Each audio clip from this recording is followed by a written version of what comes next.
Viewer beware, you're in for a scare. Hello everyone, hello. I'm here, it's Tuesday. Welcome to the HALLOWSTREAM 2025.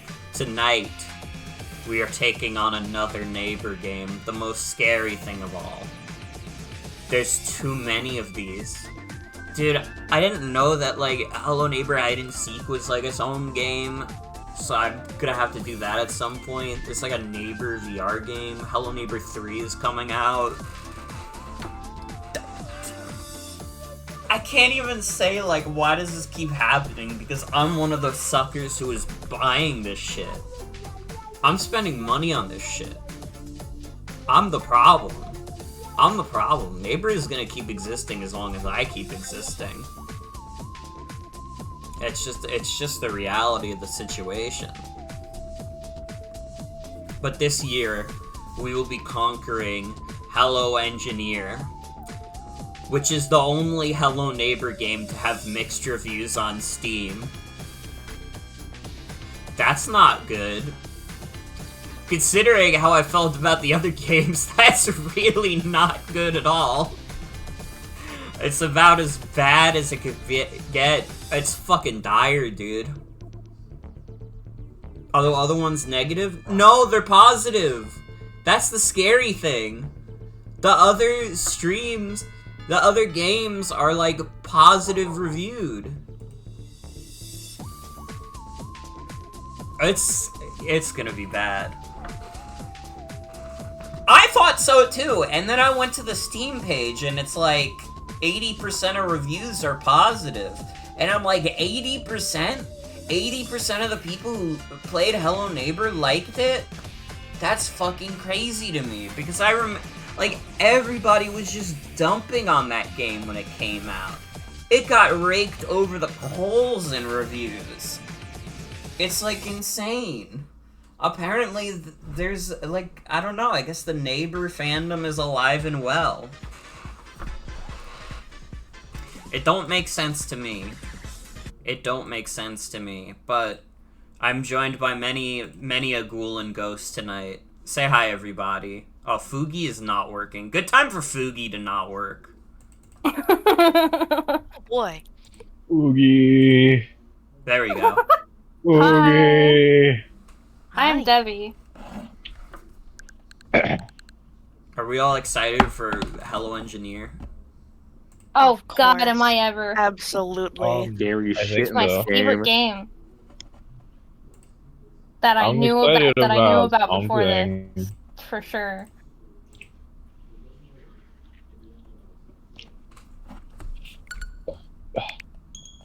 Using my new $450 console to play Hello Engineer. When I read the word, like, when I read Hello Engineer, like, when I read it, like, at first I thought it was some weird, like, TF2 Hello Neighbor fan game where you play, or like the engineer is following you around.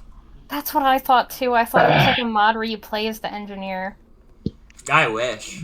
That would be if you could, like, set up mini sentries to kill that neighbor, that would be fucking fire. Dude, and the neighbor could be a friggin' spy. Hell yeah. This is the blurriest game ever. Holy Neighbor. shit. Neighbor sapping my sentry. Listen, this game is taking full advantage of the Nintendo Switch 2 system, okay? Yes.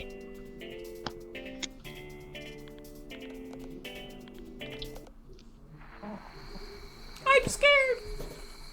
If I start coughing or, like, violently retching or anything, don't worry about it. You got it. Oh my god, these are the fucking kids from the Hello Neighbor cartoon. Oh my god, I forgot that. As soon as I saw them, I forgot that was like a thing. I love that show. That's pretty fire. We're all up to date on the lore, right? Of course. Yeah, so Everyone can someone here? catch us up? Yeah. Just, you know, to make sure everybody knows. Sure, I'm up to date on it. Morgan got scarily invested in it. I just didn't like that you shut it off. Because I wanted to see, like, we got to like one of the last episodes, and you were like, "We're done," and I was like, "But even for like a bad show, if you're gonna like show me like most of a show, I'm gonna want to see it through." This is many such cases. Well, I have company on the mic because during this, we will be reading many creepypastas for you. We will be scaring you all. Because I don't actually know how scary Hello Engineer is gonna be. It's pretty scary that this, looks like it runs like fucking shit. Oh, it looks awesome. Oh my god. This is the power of Nintendo Switch 2. I like the jump arc where you just, like, immediately fall back down. Okay, so I must emphasize that I'm not even necessarily saying this for a joke. This is literally the first thing that popped in my mind. As soon as I saw, this shambling skeleton of a car, I thought of Banjo-Kazooie Nuts and Bolts. I also thought that, and I like that game, so... Yeah, I also like that game. There's definitely a Nuts and Bolts, resemblance in terms of this. Log is like one of my favorite character designs I've ever seen. It just drops you in here and expects you to figure it the fuck out. Yeah, they're like, fuck you. Figure it out, bitch. And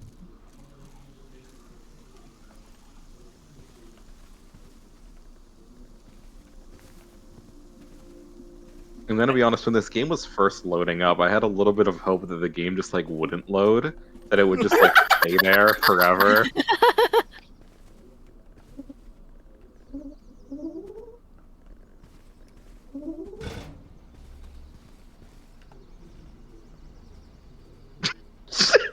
Oh, you did it! This game is fucking awesome. Really, really good start. Oh, brother.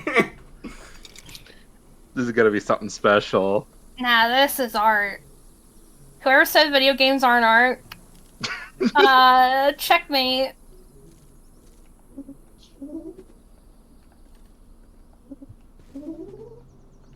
Adrian, I don't know. I'm scared.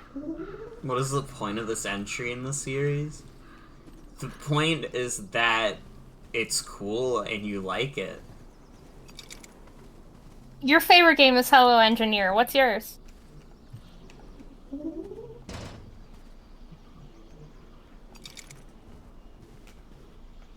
Roger Ebert resigned. That's true.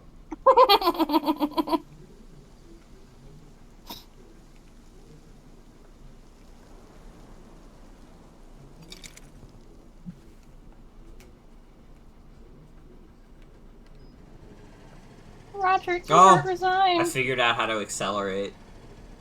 Alright, who wants to be the first ghoul of the night to read us a funny creepypasta? How about? I'll wait. I'll wait a minute. I also choose to wait a minute. I'm in a Pokemon show. Unless nobody else is gonna do it, then I will gladly read it off. I have like a bunch of tabs with a bunch of fucking like SpongeBob Lost Episode creepypastas open.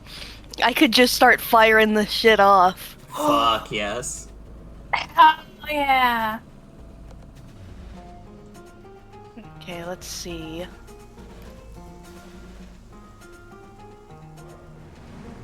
SpongeBob SquarePants. Why? Why? The story has been fixed. Do you know the show SpongeBob SquarePants? It's an animated sitcom with the main protagonist being SpongeBob SquarePants himself. I've discovered some strange episode that I still regret finding to this day. It was a peaceful night when a friend of mine gave me a DVD. It's SpongeBob, he said. It was 10 p.m. at the time, 30 minutes past my usual bedtime. I wasn't sure about the DVD, but I went home and slept. When I woke up, I picked up the DVD. I fucking hate bedtimes. Sorry. Sorry, I just got so mad. When I woke up, I picked up the DVD and walked into the living room. I placed it in the DVD player, and it played. The intro played, then it went to the title card. It had the same background as Sandy's rocket for some reason. The starting credits played before the first bubble transition of the episode. However, something strange I noticed is that Stephen Hillenburg's name was misspelled as Stephen Hellenberg. Oh, brother. Ah, I thought it was gonna be Bean. Steven Killenberg. Gasp! At the last screen before the transition, there was a name I didn't recognize, Tyler Jones. It started with a shot of the Krusty Krab. The narrator started speaking. The Krusty Krab, SpongeBob's usual working place. He's in the kitchen, flipping patties and serving customers. However, this day will sadly turn for the worse. While the narrator was speaking, the camera zoomed slowly. After he spoke, it faded to a shot of SpongeBob humming and flipping patties. Mr. Krabs burst in the door and yelled, "SpongeBob, me boy, I have something to tell you in Squidward!"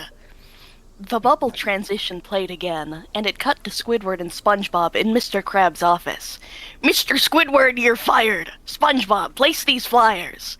Mr. Krabs gave SpongeBob some papers saying, "Need a new cashier at the Krusty Krab.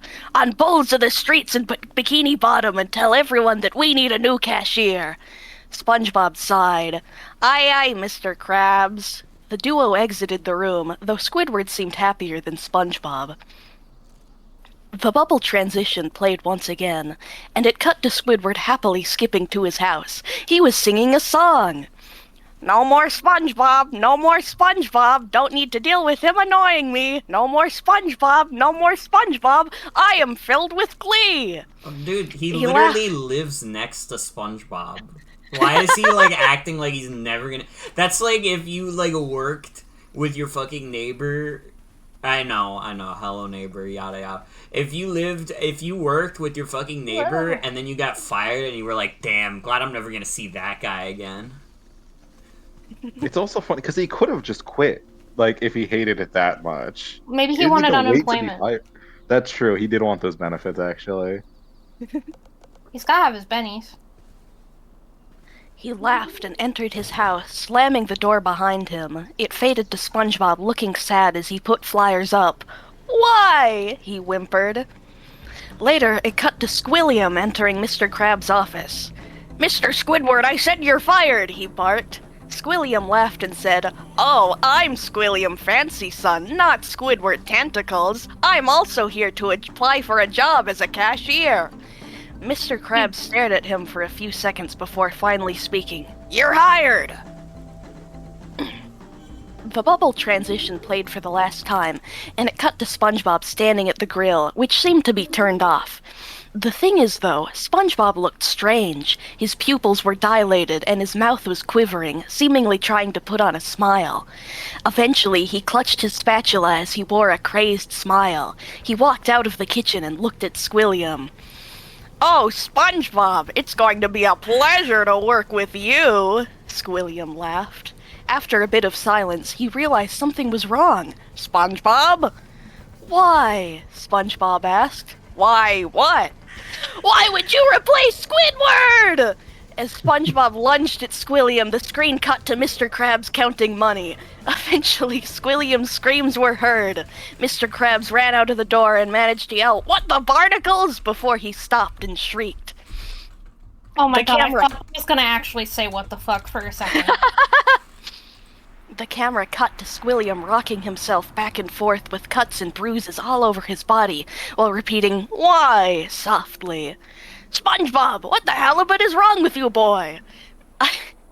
I like all the G-rated swears, but like it's in the middle of this creepypasta where SpongeBob is inflicting violence on everyone. Mm-hmm. Mr. Krabs barked as SpongeBob looked at him with that god-awful stare. "You replaced Squidward!" The crazed sponge replied with a voice that seemed like Tom Kenny himself was just shouting the line. SpongeBob then lunged at SpongeBob then lunged at Mr. Krabs, and the episode cut to footage of a real-life crab being crushed with its own claw, with Mr. Krabs' screams mixed into the scene. Wait, that SpongeBob sounds funny as hell. SpongeBob laughed insanely in the background and asked, "Why did he replace my good old Squidward?" The screen faded to black. The end credits played. I assume that Squilliam survived while Mr. Krabs died. Although I regret finding and watching the episode, I still can't help but think there was some sort of satirical means behind it. A crab video being placed at the end of the episode, the poorly drawn cuts and bruises on Squilliam. Somehow, I think this was all just a sick joke played by the executives at Nickelodeon. Yeah. Almost immediately, I jumped onto my computer and described the episode I see in an email directed at Nickelodeon. I later get a response, but it's not what I expected. Dear Nicholas, I'm sorry you had to see that episode. This episode was made as a morbid joke by one of our animators, Tyler Jones. He has recently been let go, and as far as I've heard, he's being investigated by authorities. I haven't heard anything else about him as of recently. I don't really have much of an explanation for Jones's actions. All I can say is from the days leading up to his termination from Nickelodeon, he has been acting suspiciously. He was always joking about sensitive topics such as suicide and murder. He was even quoted as saying, "Wouldn't it be funny if a mass shooter just barged in here and killed us all?" After terminating his employment, I've received death threats from Jones. He even sounds said- like every single, like, edgy guy that you would know in high school who would always joke about that kind of thing. Like, thinking they were so fucking funny. They're like, wouldn't it be funny if someone came in here and, like, killed us all? Everyone's looking at him going, "Dude, this guy is fucked up!"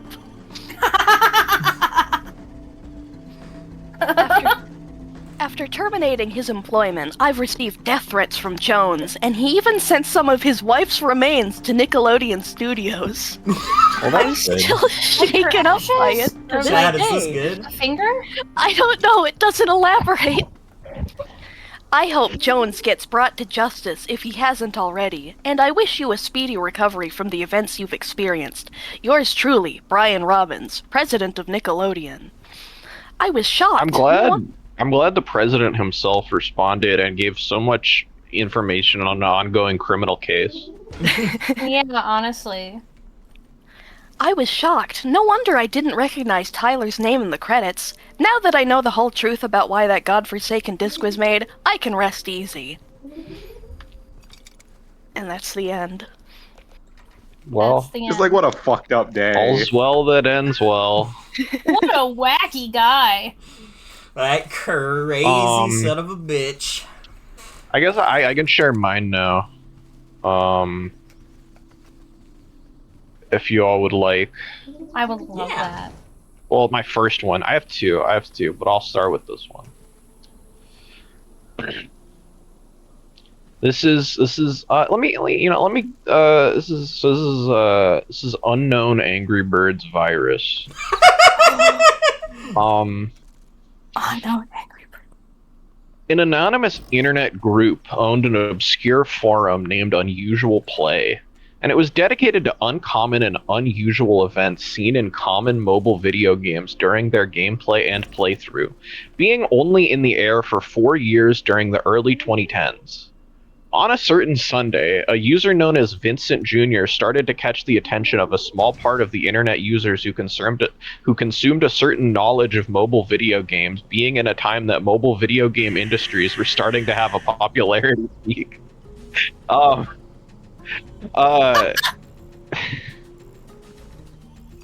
In the off-topic board, Vincent Jr. posted the following text.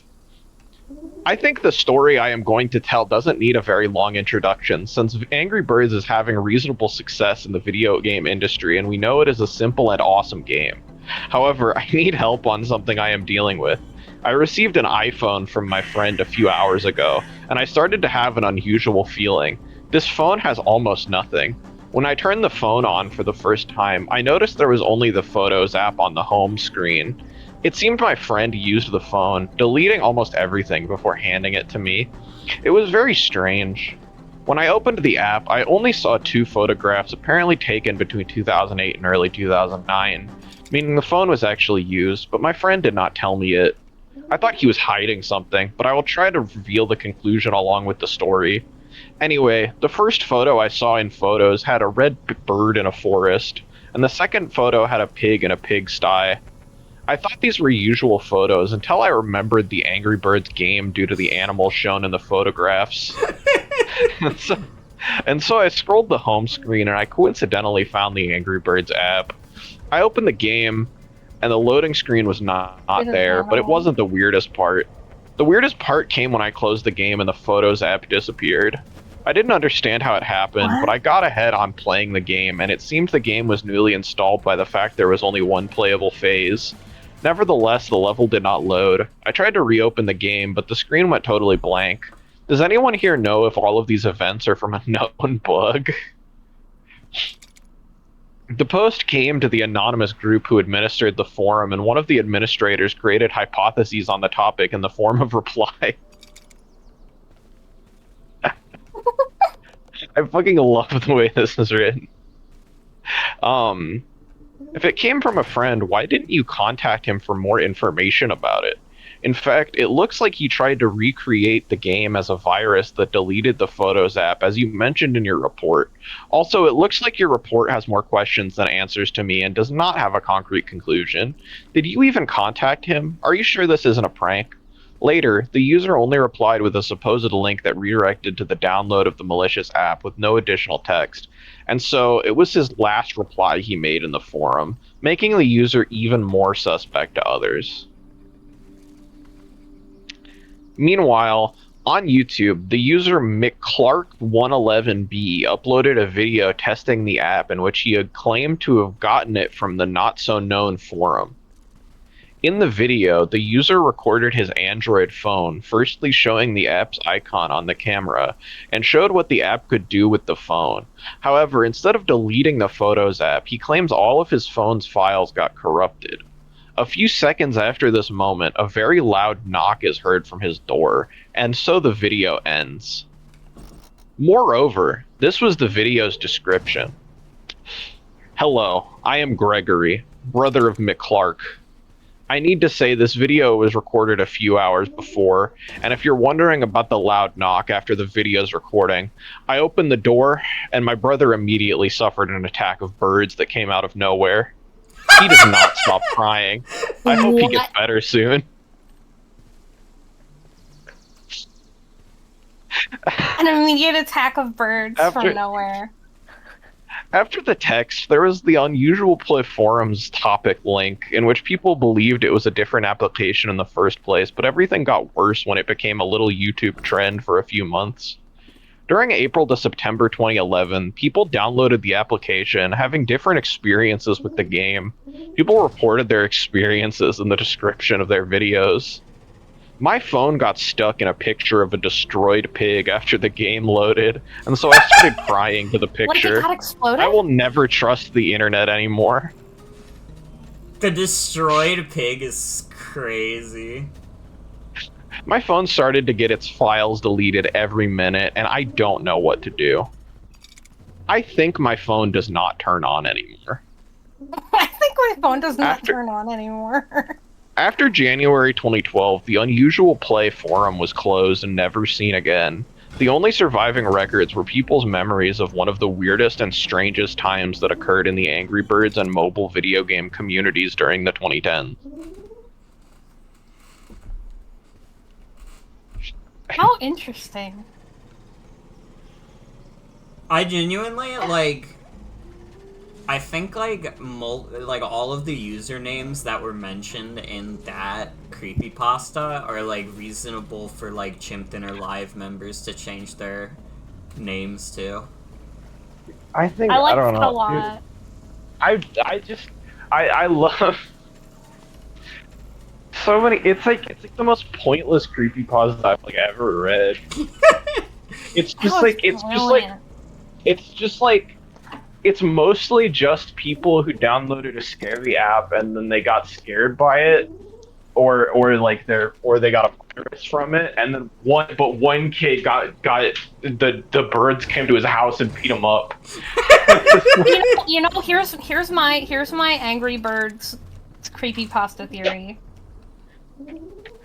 So that bird attack had nothing to do with anything. Those birds just hated that fucking kid. That's fucking true.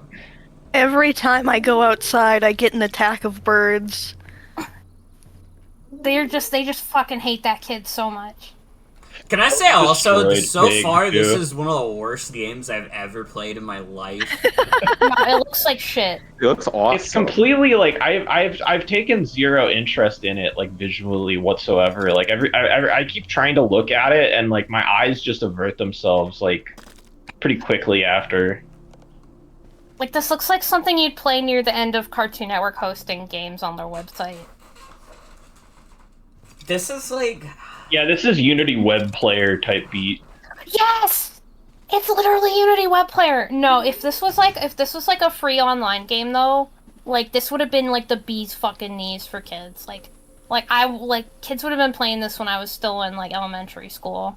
And then, like, you get told to play it in, like, a Flash game player, and they're like, yo, no, it's straight up fire, and you play it, and it's still one of the worst games you've ever played in your life. It's like mid, but it was free, and I didn't have to download anything, so so it's just kind of alright, you know?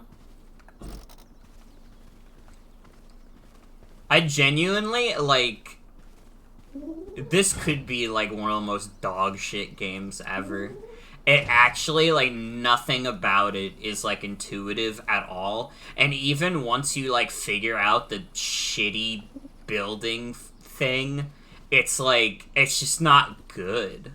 It's just not, it doesn't control, it's, like, the worst controlling car I've ever had in a video game. How much did this cost? On its own, it's, like, $15. Okay, that's not the worst. Yeah, it's like honestly, I've seen worse. I was expecting you to say it was like 30 plus. Also, oh my god, you're right, I miss forums. Like, I go on Gaia Online though, so I kind of still get to live the forum life.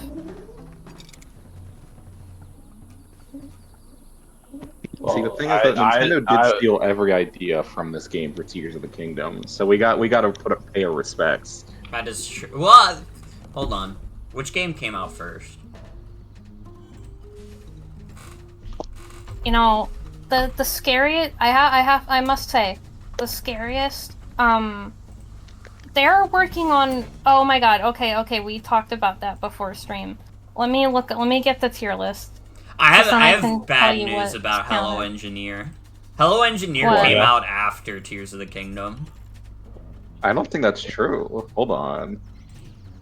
It came out August 17th, 2023. That was a few months after Tears of the Kingdom. Okay, I looked at it. It says June 22nd, 2021. What is this release date? And why are they lying to me? So Wait, I'm not gonna count that? like the alphas. Okay. Yeah, it was the alpha, and also the Stadia release was 2021, but the full game was 2023. Stadia, let's go! 4, Let's freaking go, Stadia! 5, 6. We are Stadia. 7, 8, 9. 9 games, if I don't count alphas.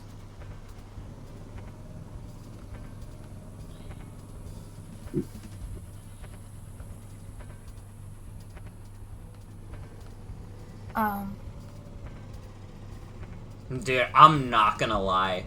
The other Hello Neighbor games are, like, really bad. This is, like, borderline, like, a dysfunctional video game. This is like, so bringing up Banjo-Kazooie Nuts and Bolts again. This is what people who didn't like it think it was like, and they're wrong. Apparently, this game is designed for multiplayer, but I'm watching this gameplay, and I don't think having more people would make it any better. Oh my god, it'd be like playing. It's like role playing as like a pit stop team in Gmod. Can you guys like buy this game so we can play together? Doesn't How much is it again? It's It's like $15. Oh, fuck no. Okay, what was your how low would you have gone for this game? I would have $10 maybe, 9 even. If it was $9, I would have thought about it for like more than a few minutes and then still not gotten it.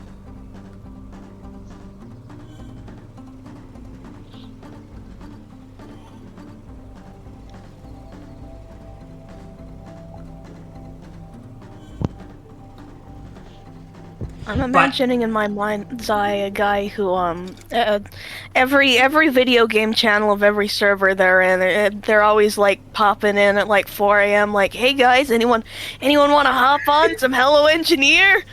Asking for Okay, good game. so if it was a good Just- game, that would be me. I'm that guy. Games, anyone? You But got instead, games? I occasionally ask people who I know have the game, hey, do you want to play Sonic and Sega All-Stars Racing Transformed?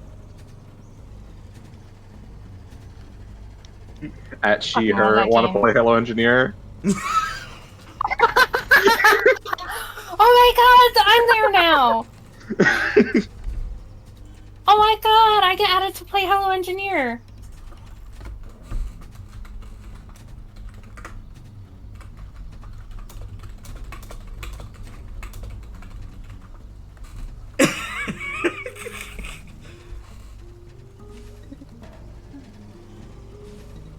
I just sent a at she her at in Chimp Dinner Live over this. Fucking awesome!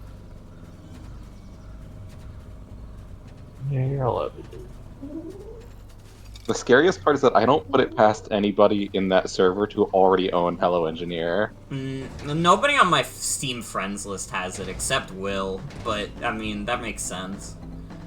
Will is the guy I know who's the biggest sucker for punishment. Man. Sorry, I'm playing Inscription. I'm on level 4, by the way. There's 24 levels in this game. That's awesome.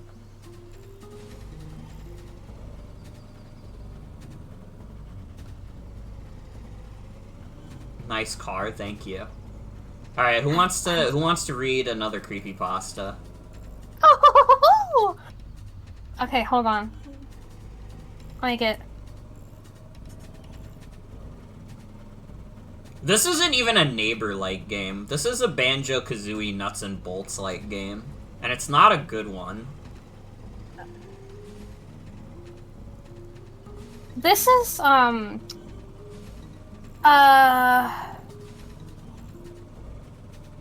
This is more like,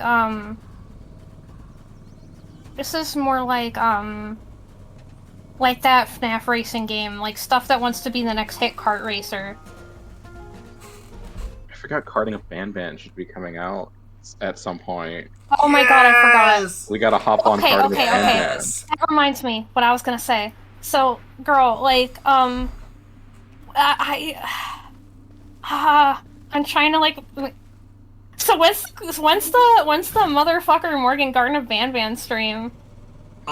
Basically All the as, games are on Switch. basically as long as I can hold it off, because I really don't want to spend money on Garden of Ban. And I know some people might say just pirate Garden of Ban, but that wouldn't really feel like the Put that authentic effort into Garden of experience. Ban. So the wonderful thing about We that need is to that the first support- Garden of Ban is free. Yes. And I still wouldn't want to download it. You don't want Zumbo sauce for free? Not at all. I have to be honest, I would literally rather play, like, all the neighbor games than, like, one Garden of Ban. That's fucking awesome. The one thing I about like- Ban is that it is mercifully short. That's the Yes. one credit I can give to it. Yeah, even when they're long, they're short. Like, I don't know, the thing about, like, Garden of Ban is that it feels like... And it's like, Hello Neighbor is also, like, chasing trends, but, like, Garden of Ban feels like it's chasing trends, and the trends it's chasing is, like, YouTube kids. The trends it's chasing is that it's, like, fucking, when you look up, like, Amazing Digital Circus Pomni, and you get the guys who are like, we're gonna be taking on the world's craziest Amazing Digital Circus quizzes. Like, that's, like, the only kind of person that I could imagine deriving joy from, like, Garden of Ban. I can imagine, like, a little kid having fun with Hello Neighbor. I can't imagine, like, a little kid being that invested in Garden of Ban. Unless they never played the games. If they just watched a YouTube Let's Play of it, it probably goes crazy. It's like really funny that I have like as a questionable like game developer question mark myself, I both hate and have a begrudging respect for Garden of Banban. I have no respect for Garden of Banban. I think it's like a worthless product. I think it's like in the same way that I like. I'm sorry, my edible just hit. I'm like having a second. See, I can't contribute anything to this conversation because I have a Jumbo Josh plushie, like, directly behind me right now. Like, I can't say anything. He's gonna get you if you say anything bad about He's gonna Banban. It's fucking the thing. get me. Yeah, It's you're like about to get yumboed. Yumbo yash. I feel like I am in a way a parody of myself.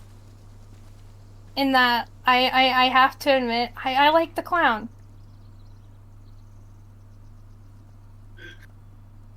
I think I don't know if I respect Garden of Banban, but I can't not. I don't want to say feel. I don't know what my feelings are because it's like they have at the very least like attempted to up the ante and the production value and shit, like Yeah, with the it's more honestly popularity they've pretty had. cool. But it's also not good still. Yeah, it's still shit. But they But, like like- you have like Karting of Banban is made by like an actual kart racing dev and like looks to be a legitimately good game, and they like clearly do care at some point about making one of these good, and it's like they didn't even have to do that much. The FNAF kart racing game is not good. Why Yeah. did Banban get it right? Like the people behind fucking Click Team. The people who are called Click Team, who are known for making a piece of software that is for point and clicks, in charge of a kart racing game? Man. Oh my god, I'm seeing the Oh listing. fuck yeah, that is Flames. It's kind of really funny. The Switch listing for Garten of Banban is not like Garten of Banban the series. It is Garten of Banban 1 plus 2 plus 3 plus 4 plus 5 plus 7. That's the full title of it. And I think that's a little funny.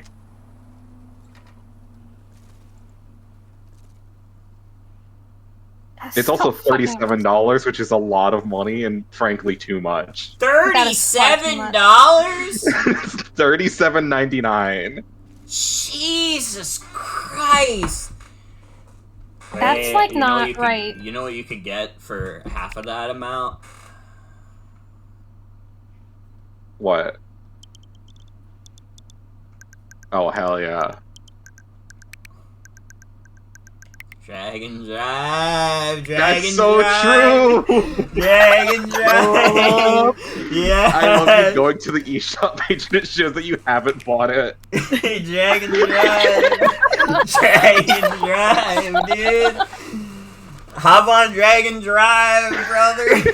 It's gonna be the next big game. It's gonna be. This is gonna be like the new PDF, I think.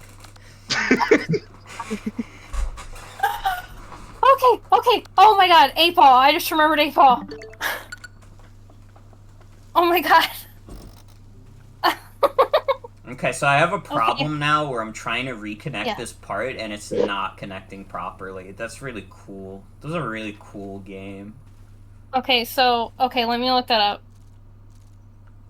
Also, I'm seeing this Banban thing is like a bundle of individual games, and this bundle is a ripoff That's why because it's all of the $30. games are like, well, but all of these games are like anywhere between $2 and $10 individually, and most of them are on sale right now. Meaning that buying this bundle is just, I mean, if you really want to support the devs, you want them to have a little bit of walking around money. I guess you could spend more money on it, but like Banban 1 is $2. Van wants $2. That's all he wants this whole time. The series is gonna end. The series is gonna finally be over, and the game's like story is gonna be over. And at the end, Van is gonna ask you for $2.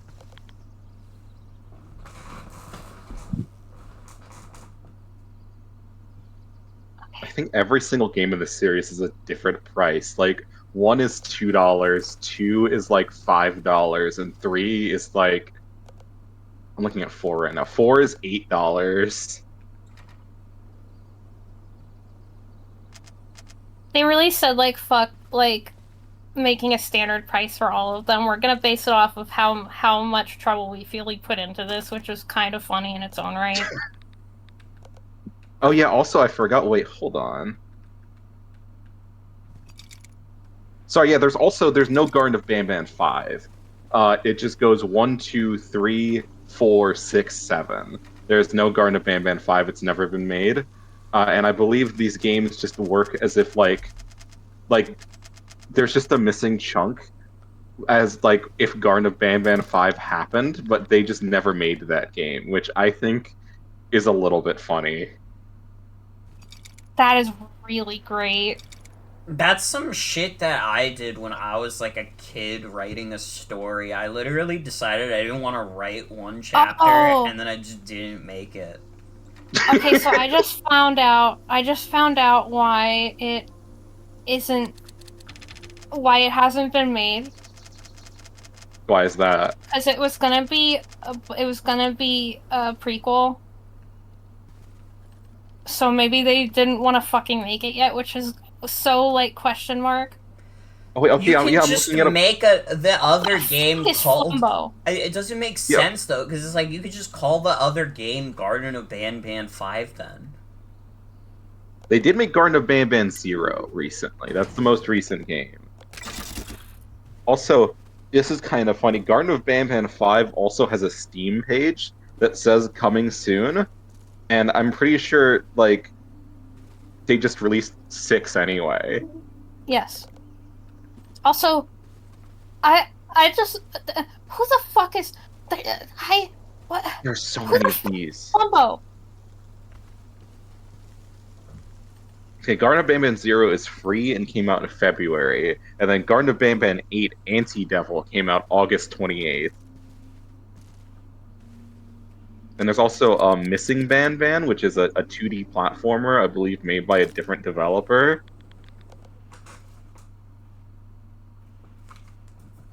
It's got like an air dash and shit. Why are there are too many of these games? Well, in the entire time they made like 5 or 6 of these, I haven't finished one game. No, never mind, I finished Balan Error.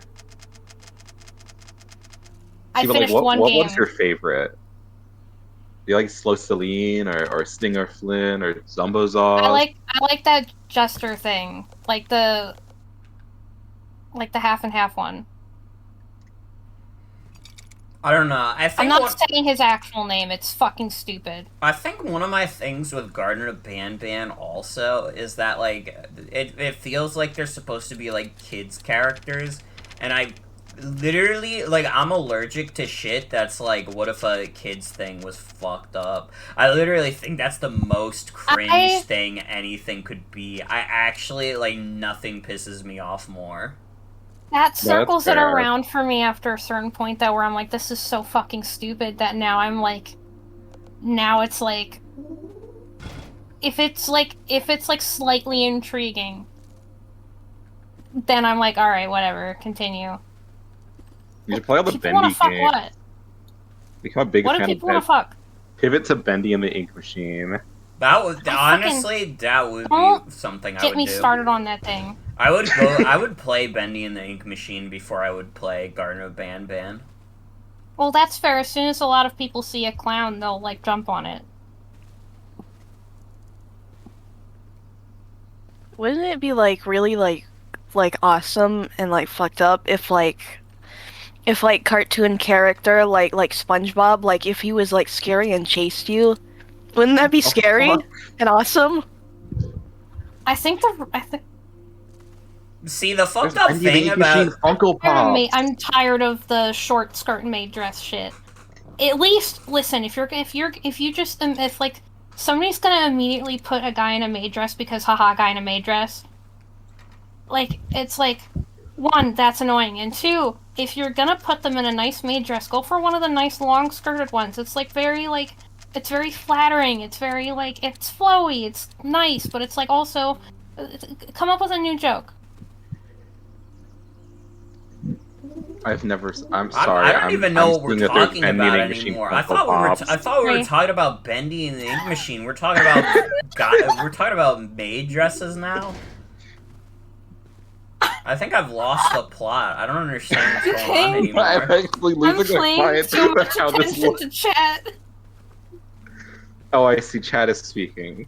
I'm paying too much attention to chat because I put on my little green hat and I'm blasted right now. Oh, wait, someone put half and half Garnet of Ban guy in a maid dress on your timeline and it's really stuck with you since?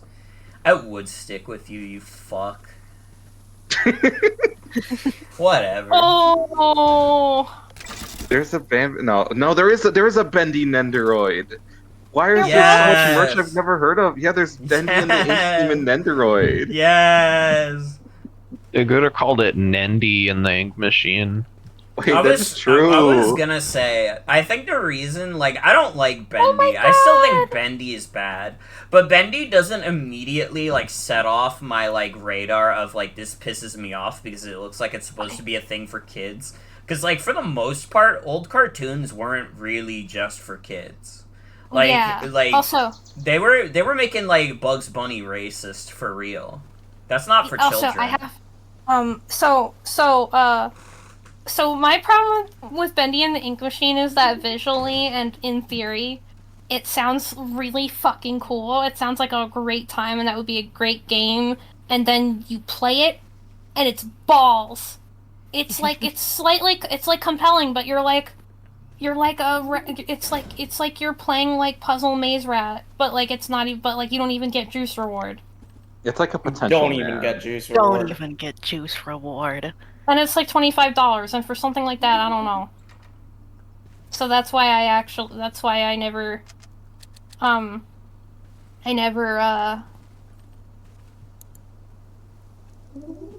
have an eye patch and a hook. Bendy and Ink Machine is, like, not good at all. It's, like, It's not pretty good. bad. It's, like... I feel like a lot of the character designs kind of fall flat of what they were going for, specifically because that era of cartoons that they're trying to bring to mind is very, like, it has a lot of potential to be something scary, but they put some like accidental limits on themselves by using using such static 3D sorry. models.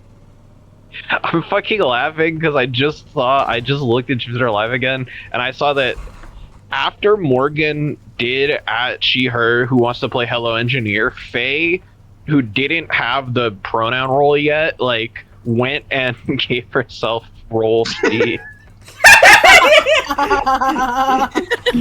He wants to be notified for future Hello Engineer pings. Future She/Her events. Hey, to be fair, I also noticed that I didn't have those pronoun roles when I didn't get pinged. Hey, question, is this like the public one? Yes. Okay, I can I have the mean- link? I want to go in there and I want to get back in there and immediately select She/Her. Yeah, okay. Hold on. Everyone wants to hop on Hello Engineer. Why is the Nendoroid like so cute? That's so stupid. Morgan, have you He been on was like, the supposed to same level hoops? this entire time we've been talking? Like, since Ban? Yeah, This is a level? It looks like readjusting an axle is like the most arduous task in the world. What the fuck is Dude. wrong with this game? This might actually, like, genuinely, this is no exaggeration. I actually think this is one of the worst games I've ever played in my life. It's like, not looks- functional. I actually think this is about as functional as something like Superman 64, It which is doesn't like also a look game I've played. fucking. It doesn't look fun at all. Like it looks like. The Because neighbor's it's not even here. like, We've not seen the neighbor once. It's not even like it exciting. Like it's not even like hilarious Ksoge. It's just like dull. It's This sure, could literally be Um, any game. like, This game starts with this game was made in Unity, and this is the exact kind of game that guys who don't like Unity think every Unity game is like.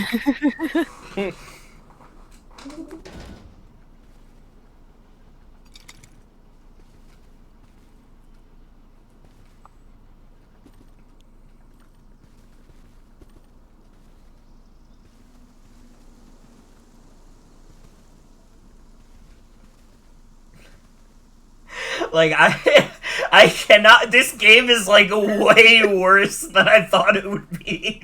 It's actually genuinely so bad. They were bringing out the best for Stadia, clearly. Truly.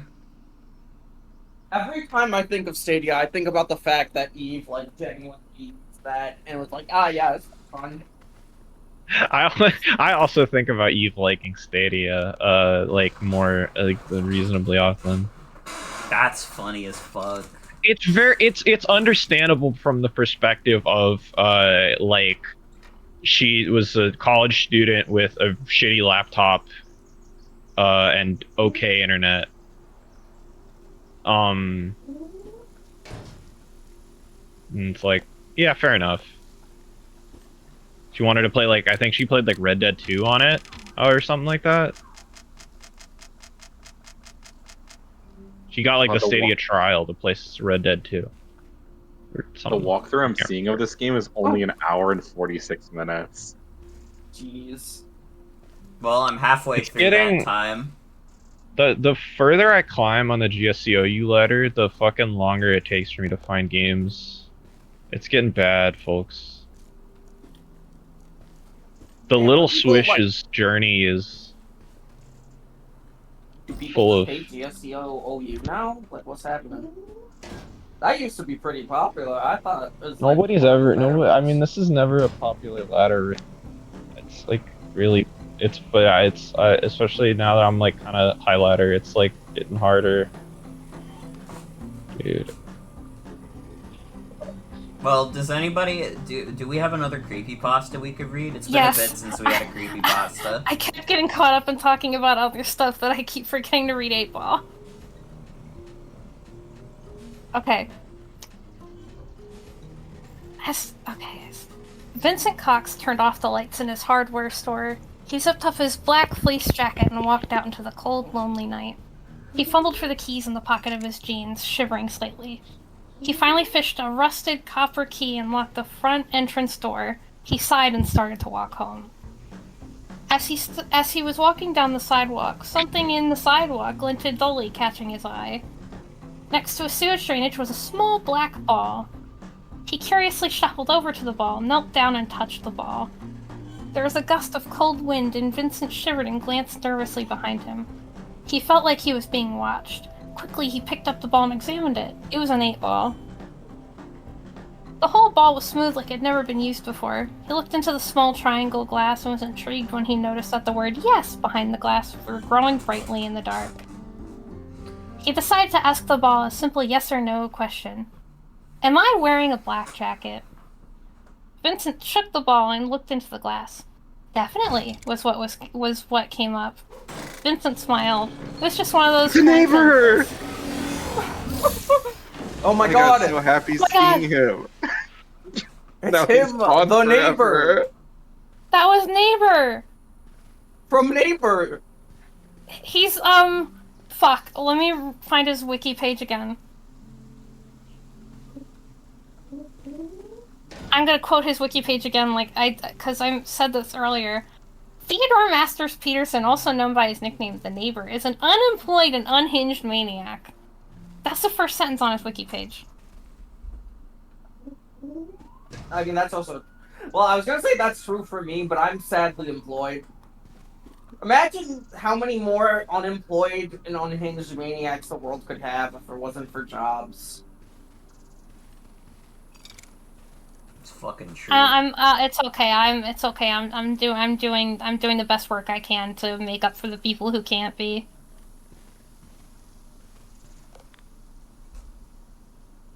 Also, copper doesn't rust like because usually rust is It referring to iron, oxidizes. but it does oxidize, and it's very beautiful. You know that though. I love thinking about oxidized copper. It's such a gorgeous color. Wonderful, wonderful shade of green. It's a really gorgeous color. Okay. Am I in a relationship with anyone? Vincent knew he wasn't in a relationship with anyone. He wasn't much of a social man. I don't know, the ball replied. Vincent asked another question on whether he supported Obama. Again, the ball answered, I don't know. Vincent asked more questions about his personal life, and no matter how hard or fast he shook the ball again and again, came up as, I don't know. And finally, Vincent sighed and decided to ask different questions. Am I a boy? Certainly. Vincent paused for a while. Weird, he thought. Vincent asked another. Am I listening to my iPod? No. Is it nighttime? Definitely. Vincent shivered. Am I holding an 8-ball? Of course! Vincent was feeling colder now, and he thought he heard a rustling sound just in front of him. He couldn't see much anything in the darkness except for a house surrounded by small bushes and trees. He flipped out his cell phone and turned it on lantern, but there was still nothing he could see. He instinctively looked back to where his store was and tried to see anything strange. Nothing.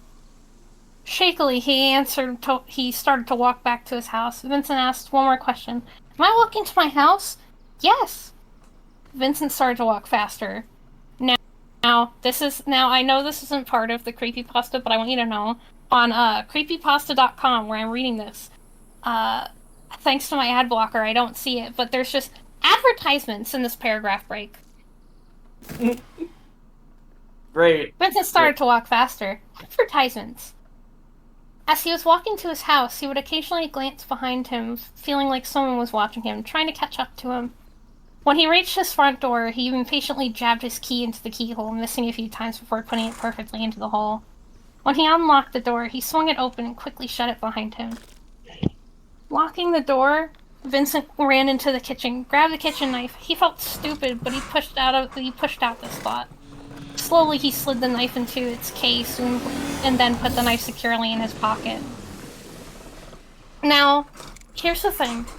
Something I think about here is there's only ever been one kitchen knife in my entire 23 years on this earth that I've ever seen have, like, a case or a sheath to it. A bunch that have those. And it was like, it's just kind of funny because I don't immediately think of, like, a kitchen knife having, like, a sheath that you can put onto your pants. Or something, and I just think that that's like a funny little... funny, fancy-ass kitchen knife. Yeah! Yeah, I guess it's just a really good, like, a really fancy kitchen knife. I've been playing this game for an hour. I've beaten 5 levels. You're a quarter of the way through. There's 24 levels. I didn't even know you'd gotten past more than the first one, because I only noticed they had levels like a little bit ago.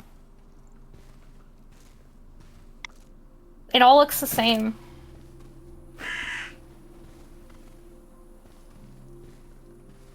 Okay, so every time you've been working on a car that's been a level.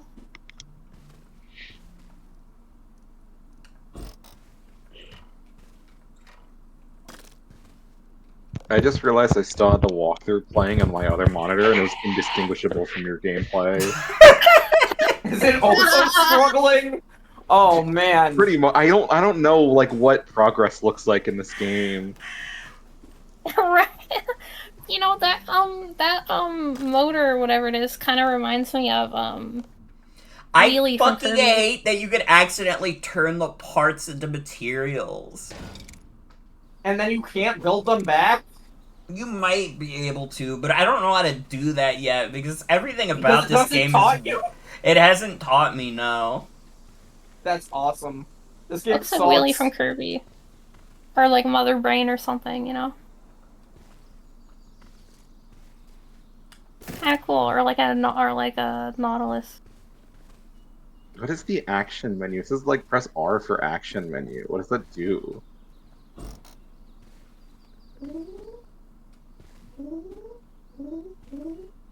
press R for a really cool game.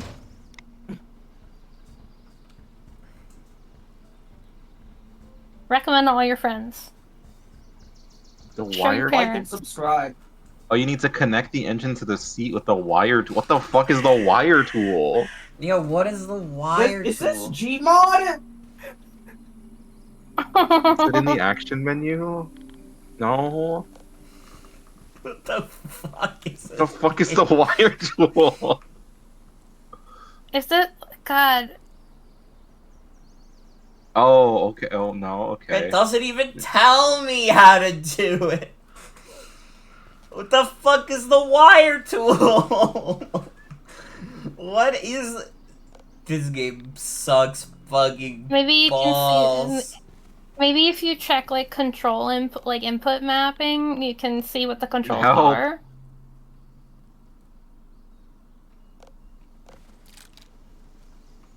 What the fuck? Is there no wire tool? No, there is. It just happened. The wire tool. Oh, I think I that don't those know. little like yellow like squares, you have to like connect it with that. This is awesome. That This is is really interesting. Stupid.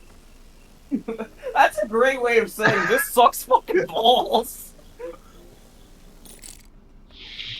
That's fascinating. What a cool idea. How quaint. That's why? Did your car just only drive right now? Oh my. Why is this game That like might this? actually be true. I can't... Maybe you connected the wires wrong.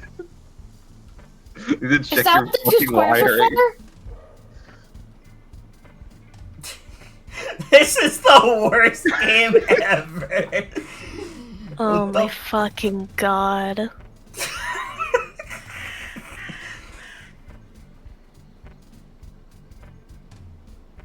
I wish that Will was not busy with his own Halloween streams, because I would love to, like, hit him up right now and be like, what the fuck is wrong with this game? Oh my god.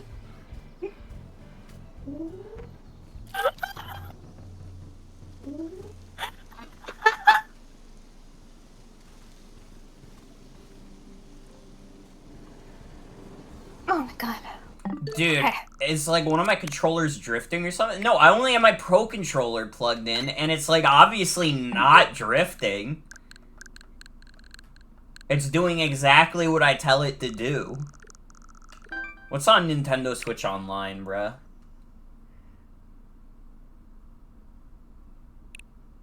Season 1 starts now! Dude, I actually kind of like the online play in that game. It's a fun little multiplayer romp.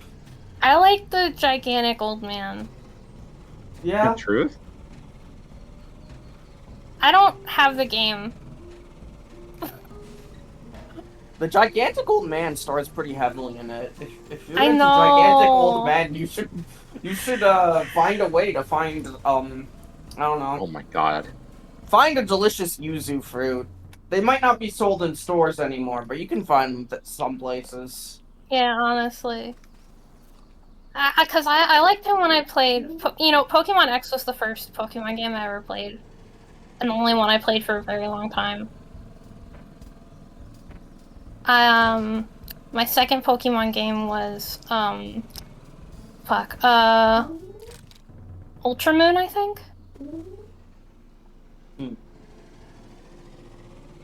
I then I literally played Sword and don't Shield. understand why this vehicle keeps going to the right. I'm gonna lose my fucking mind.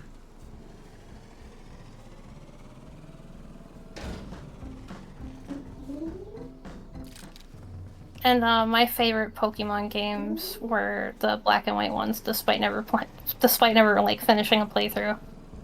That's fair enough. You know, this is my hot take. You don't need to finish a game to love it. Honestly, I've only been SMT4 once. I still think I love that game. Even if I haven't finished my second playthrough of it. Honestly, it's like that. I love how the wheels just like gave up for a second there. I think you guys are not gonna want to hear my opinion on this, given how many video games I've beaten. Go ahead, Morgan. I mean, you don't have to beat this game to love it either. That's true. I already know that it's a masterpiece. I'm not even playing and I'm having a great time! This game is miserable in every aspect. There's a reason my left speaker in my headphone keeps going out, and I don't know if it's my wires or my headphone. I'm like not even exaggerating. This literally, I feel like I went to the fucking eShop and just like looked up some stupid crap. Like, I don't know, like fucking, let me just go on the eShop and look up like car.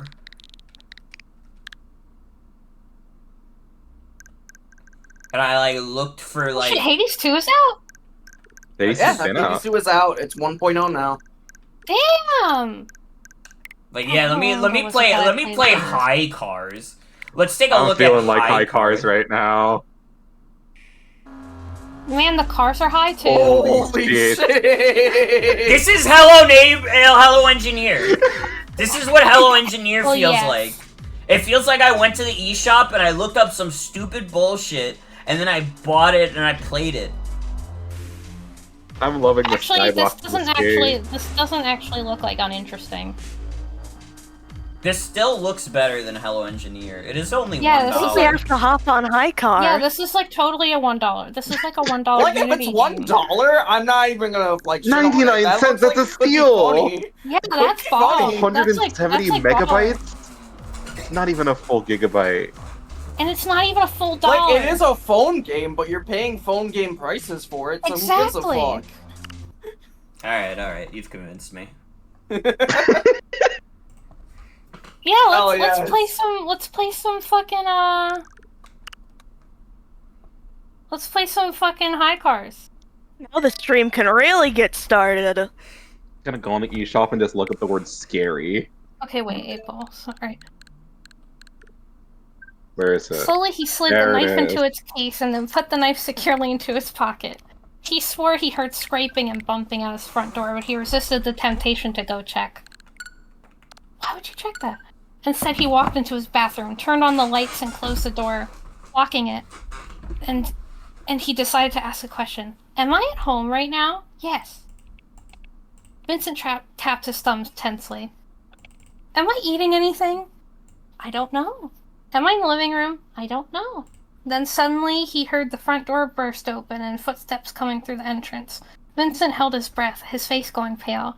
He slammed off the lights in the bathroom and hid himself behind the sink waiting, clutching his kitchen knife. He heard the footsteps passing his bathroom. Then the footsteps entered the living room, and then they stopped. He felt the ball in his hand move slightly. Vincent took a look at the ball and his heart almost skipped a beat. Definitely not. He heard the footsteps again, walking up the stairs. Vincent made his escape. He ran out the bathroom and out the front door. He ran out into the streets and back to where the stores were. Are you still trying to find me? Of course! When he reached his store, he looked around him. Across the hardware store was an old magic shop. The door was slightly ajar. Are you still at my house? Haha, no. Are you coming to get me? Yes. Do you know where I am? Most likely. Should I be afraid? Of course. He pushed his way into the... Why did his thing come Wow, out, it by the goes way? straight into the game. Fuck yeah. Oh! That was like a really cute. How you know it's a intro good game, no animation, title too. screen needed. Yeah, she's not even fucking around. No introductions. Get the cars. Get the fucking high cars. Yeah, That was like play the high same cars. first level.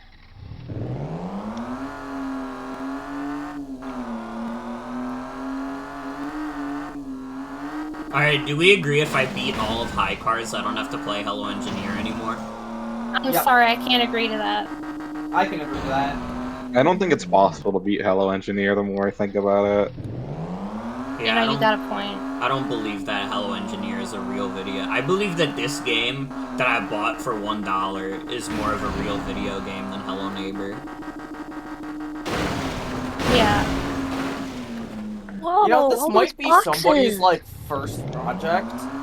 And if Yeah, that's the case, honestly. like, you know what? I'm glad that I supported this by telling my friend to buy this instead of playing Hello Engineer.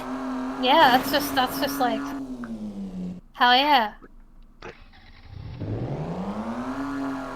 Whoa, there's a big ramp. Careful. Oh wow, you can Oh, no actually way! just It go works. up the ramp in this game, and it just works.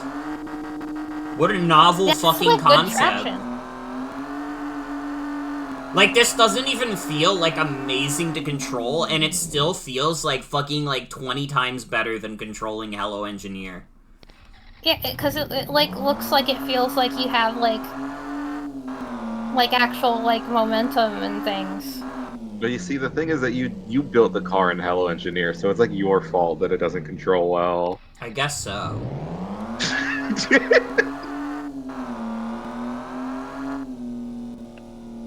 Oh, and the platforms are moving? No way! If this is a challenge in Hello Engineer, you would have like died by now, like in real life. Yeah. Oh, I really like how that worked. I love when fucking moving platforms do that, I say while gritting my teeth. This game's actually awesome! He's like a Grinch. That is so awesome. So he's like a Grinch. Hello. Yeah, my wife and I Hi. have been saying that about this like dude from like a fucking show that we like. Hmm. We've been like, that's like a Grinch. It totally does feel like riding the bike in Barnyard. Okay. Hi. Also, hi. She's walking to the I. store. Oh, Oh, hi. I hopped on the. You go ahead. Sorry. Yeah. I hopped onto the Gen 2 ladder to try and snipe Sienna, and then I ended up playing a game where we both had Heracrosses staring at each other for like 70 turns. Well,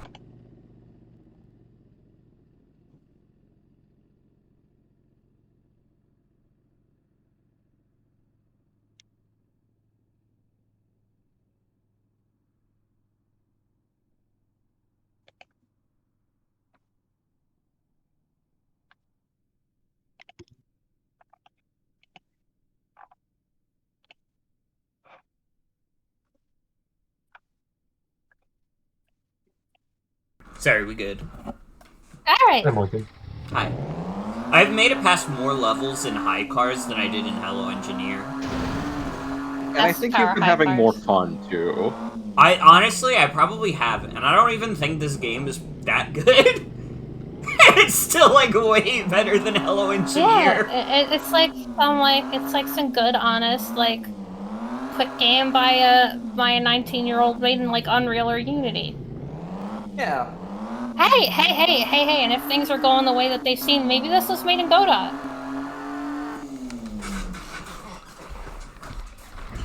But can someone read scary stories so this still feels like a Halloween stream? Yes. Yeah. He pushed his Did we way finish into the it, store Paul? and flipped on the light switch. The lights failed to turn on, so Vincent flashed out his cell phone and turned on lantern mode. Breathing heavily, he scanned the large store, looking in shock. The whole store was trashed. Vincent then jumped back in horror as he saw the body and saw a piece of paper in one hand and a transparent blade of a knife in the other. Vincent hastily snatched the blade and rubbed with his pointer finger along the flat side of the blade. For a second, all fear vanished inside of him. The blade glowed suddenly with a loud hum. A beautiful white light shined into Vincent's eyes, making him close them tightly. When his eyes readjusted, he marveled at the beauty of the light. It was a light of hope, the absence of darkness. Just then, Vincent was startled by the noise of footsteps entering the store. There was a low, terrifying grunt. Fear took over Vincent again, causing the blade to lose its light, leaving him with only his cell phone. He flipped it off and slowly backed into the very back of the store. Are you gonna try to kill me now? Very good chance. He pocketed the 8-ball in his jacket. His left hand slowly slid out the kitchen knife in its case while clutching the transparent blade with his right. He slowly paced around randomly along the shelves and messes. He didn't know whether to sneak out or try stabbing the creature from behind. The footsteps of the grunts were coming closer and closer. Vincent prepared himself. He waited patiently behind an old shelf of cards. Cautiously, Vincent leaned his head out to the left, catching a glimpse of the creature from the side. It looked like a huge rag doll. Its mouth was wide open, its jaws hanging low. That's all Vincent could make out in the dark. Make out it the dark. That's all Vincent can make out with in the dark. Yeah. Quickly, Vincent pulled his head back behind the shelf. His breathing grew more rapid. He was on breaking point. Advertisements! 3, 2, 1. Vincent jumped up behind the creature, lunging the knife into the creature's head. Advertisements! The beast backward, howling. It slammed against the wall, regaining its balance. Vincent watched it frozen in dread as the creature sluggishly pulled the knife of its head. The creature started to laugh madly. It tossed the knife at Vincent, who ducked to the right just in the nick of time. The knife wound on the creature slowly stitched back up, and the creature pounced onto Vincent while he screamed. Vincent was knocked back, bumping into a shelf. The shelf rocked a little, causing a bucket to drop onto the creature's head. The creature's grasp loosened and Vincent broke free. He grabbed the shelf and pushed it over onto the creature. It moved furiously as it deliberately tried to free himself from the shelf. Form the shelf. My bad. Vincent felt a twinge of bravery, and suddenly the blade shined a gorgeous beam of white light. Taking out the 8-ball, Vincent said triumphantly, "Do you think you're still going to kill me? I don't know." Vincent held the blade high in the air, throwing light onto the ceiling and slammed it down on the creature's quote-unquote neck. That was in the text.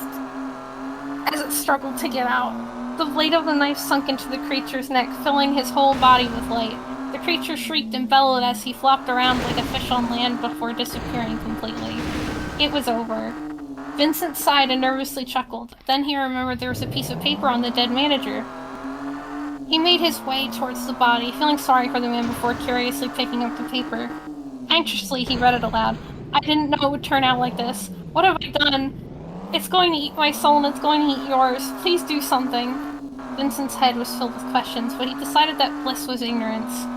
He slowly put the paper in. Wait. Bliss was ignorance. Okay. He slowly put the paper into his pocket. Vincent quickly took out the 8-ball. Standing completely still, Vincent asked it a final question. "Am I doing jumping?" I fucking hate this goddamn creepypasta.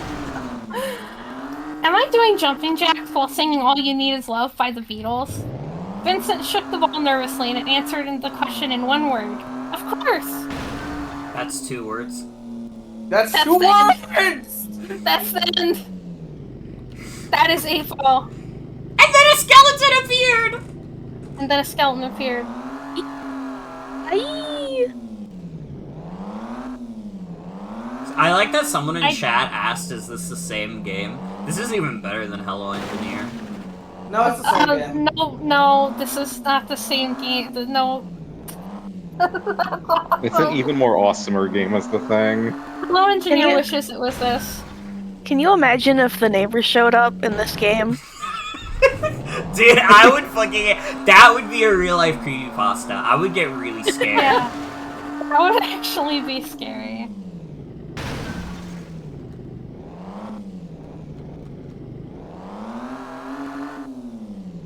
I have a scary story that has haunted my life for many years.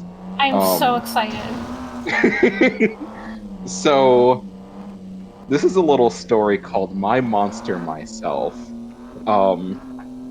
There's a Fanboy and Chum Chum fanfiction that is mostly lost. The only things I have access to currently are Chapter 1, Chapter 2, and the final chapter, being Chapter 21. Oh my god. Holy fuck. Because I think, 20 and 21 are archived, and then 1 and 2, and that's the only things that currently exist. Now, if you look up My Monster Myself, you'll see that there is a Fanboy and Chum Chum fanfiction titled My Monster Myself that is complete, but that is a rewrite. This original story is almost completely wiped off the internet. I'll be right back. Okay.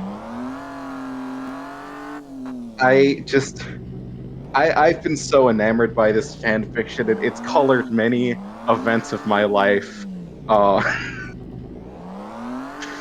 my good friend Kirby is a Nerd put a listing on this for the Lost Media Wiki when I mentioned it, and within 10 minutes, like this was at like late at night that this listing was posted. Within 10 minutes, somebody said this should remain lost. Don't bother trying to find it, which I think is just a fun little wrinkle to this story. That's awesome. I'm gonna read the first chapter. It's really bad. Chapter 1. Unlike many personal stories to tell, Fanboy's story never truly had a beginning. It was so unlike anybody else in common, whose life had a complete story to tell. His only had a middle in remembrance and an unforgettable end. It wasn't entirely his fault, it was simply unknown. His early life was unknown, but the life leading on to this beginning would be very well known indeed, and that's where his story starts. The story started, actually, within his own mind, because he is the story. He created, and he conjured, and he motioned his own life, his own environment. He created the many adventures that I know and love, but behind his zeal imagination, behind his zest for a rich life, there was something off, something far more sinister. Nobody saw it coming. He certainly was unaware of the upcoming circumstances. The point is, who would have predicted that a tragic situation would strike someone as engulfed in sunshine and happiness, full of friendship, color, and love, and with no intention to harm another? His story settles in Galaxy Hills, California, a normal town with a normal school and normal stores to the life of any citizen or tourist except one. But that was his fault, because he wasn't normal. He didn't see things the way everyone saw things. His wide emerald eyes were off. The things those eyes saw were beyond normal comprehension. Who's Emerald Eyes? This is Fanboy, I believe. I think this is Fanboy's emerald eyes. These last 3 paragraphs have just been talking about how Fanboy is not normal. You have not missed much. Oh my god. Because of what he saw, horrible things happened to him, mental and physical things alike. Countless appalling, tragic things came to pass when he least expected it, most of the time anyway. Tragic event after tragic event came about seemingly from nowhere, from behind the underbrush, from the confines of his home, the people resident in town, but of course, that's through his eyes. Everyone knows that tragedy has a sick sense of humor you just couldn't possibly understand. Bad situations enjoy playing with people's minds to rock us off, using us as powerless puppets to lure us poor souls into darkness. Sometimes, the tragedy even drives the helpless victim to insanity or incurable depression. Some people might say that heart-rending things happen at important events, like the bombing in Boston or the Connecticut school shooting. Are they correct? What? In your Fanboy and Jump Jump fanfiction? This fanfiction is fucking stupid. Fanboy Are they correct? reminds me of that tragedy. Yeah, also not even like a specific one, just like, the thing that happened in the place. Are they correct? Well, due to some assumptions, yes and no. Of all the horrible things that have happened to children, death would have been an act of mercy to the poor Fanboy. To him, it would have been an escape to what happened.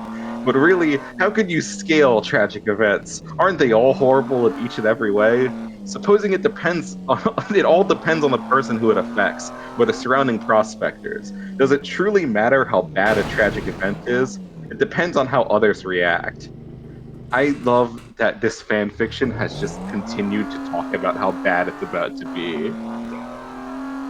This is now a second introduction. This cataclysmic story takes place in said town of Galaxy Hills, California. It's an uncomplicated town, really. A sleepy, colorful little place filled with remarkable and extraordinary people and creatures.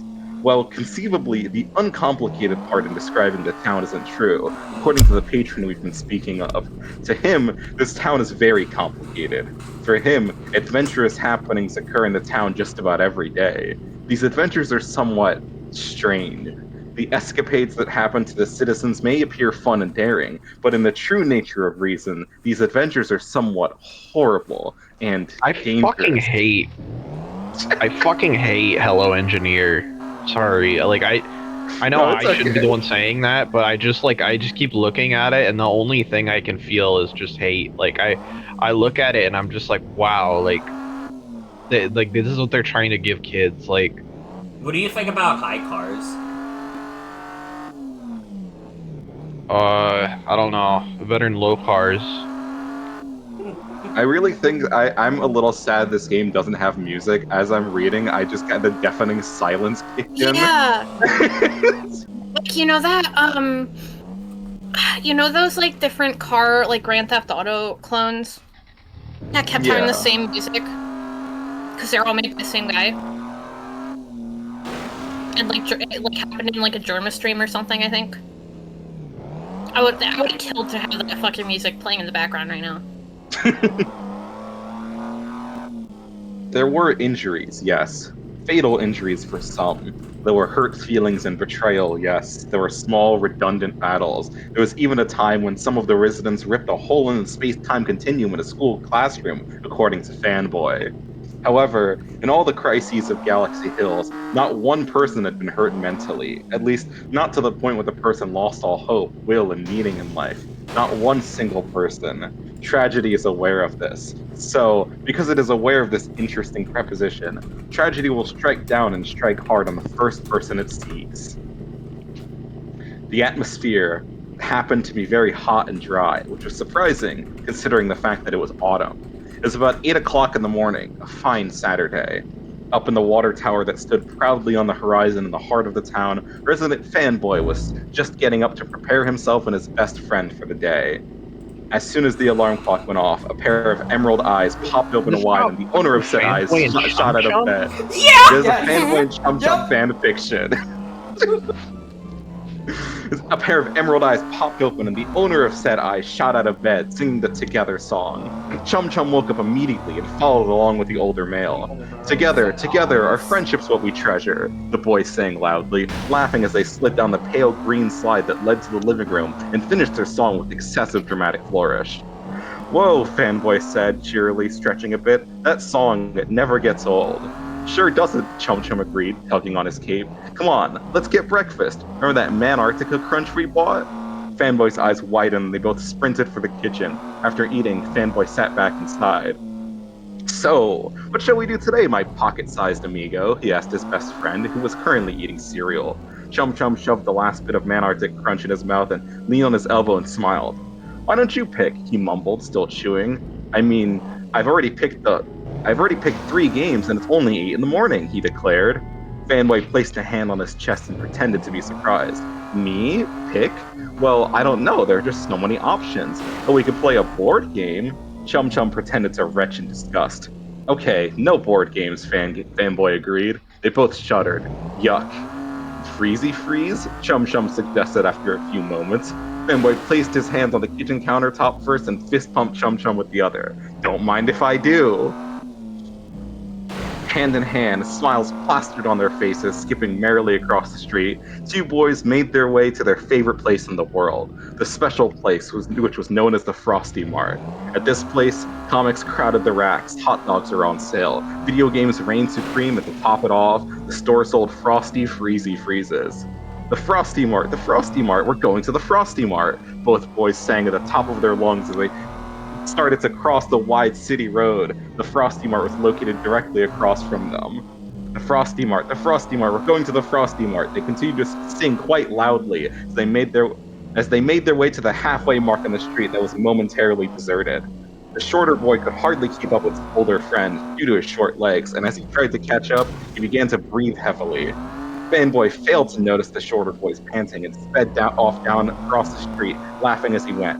He sped faster and faster away from the younger boy. Said younger boy felt his lungs clench and tighten inside his chest, and the muscles in his short legs cramp up considerably.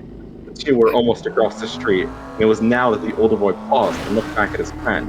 You want to take a break, Oh my buddy? God. Fanboy asked in a concerned tone of voice. No, you don't know where this is going. If you're thinking where this is going, I promise you don't. Aren't they the same age? I think so. I don't know about Fanboy and Chum Chum. When I was And a why kid. do you call him pocket size? I thought Chum Chum was like quite wide. Yeah. I'm pretty sure, like, if they have an age difference, it's not like considerable. They're like in the same class. Yeah. Anyway, do you want to take a break, buddy? Fanboy asked in a concerned tone of voice, obviously worried at the way his best friend was gasping for breath. In the middle of the road, genius. Chum Chum bent down on one knee to catch his breath and beckoned a black gloved hand at his friend. Gasp. Ah, no. It's fine, really. Cough.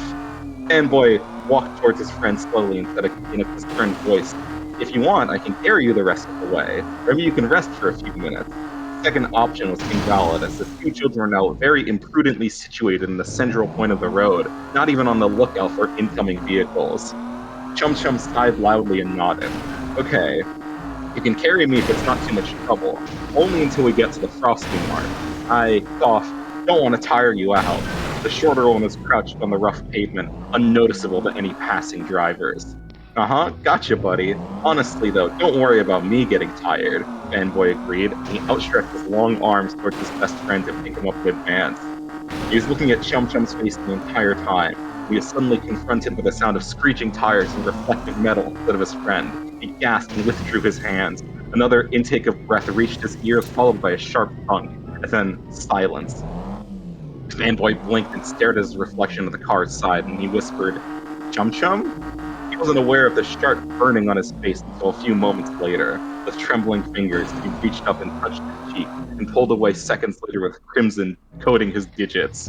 Where's Chum Chum? He wondered aloud, face throbbing. He was far more concerned with his best friend's well-being than his own. Fear began to flood Fanboy's thoughts as he stared at the reflective orange metal surface of the car. It had stopped abruptly, dangerously close to his injured face. A deep gash about the size of his palm littered his cheek. Thankfully, the gash ended right below his right eye.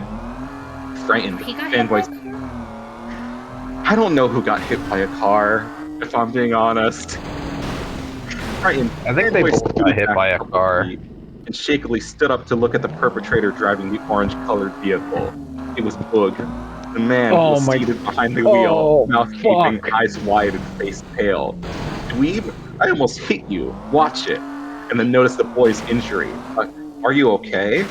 Fanboy shook his head as waves and waves of adrenaline began to shoot up his spine. His face throbbed with pain. Oh no. Oh no. There's like 7 oh no's here. He began to analyze the situation. As he dropped to his hands and knees onto the hard pavement, he began to search for his little companion. Boog leaned out of the car and raised an eyebrow. What are you doing? He asked slowly, the whole thing looking quite strange to him. Chum Chum? Chum Chum? Where are you, buddy?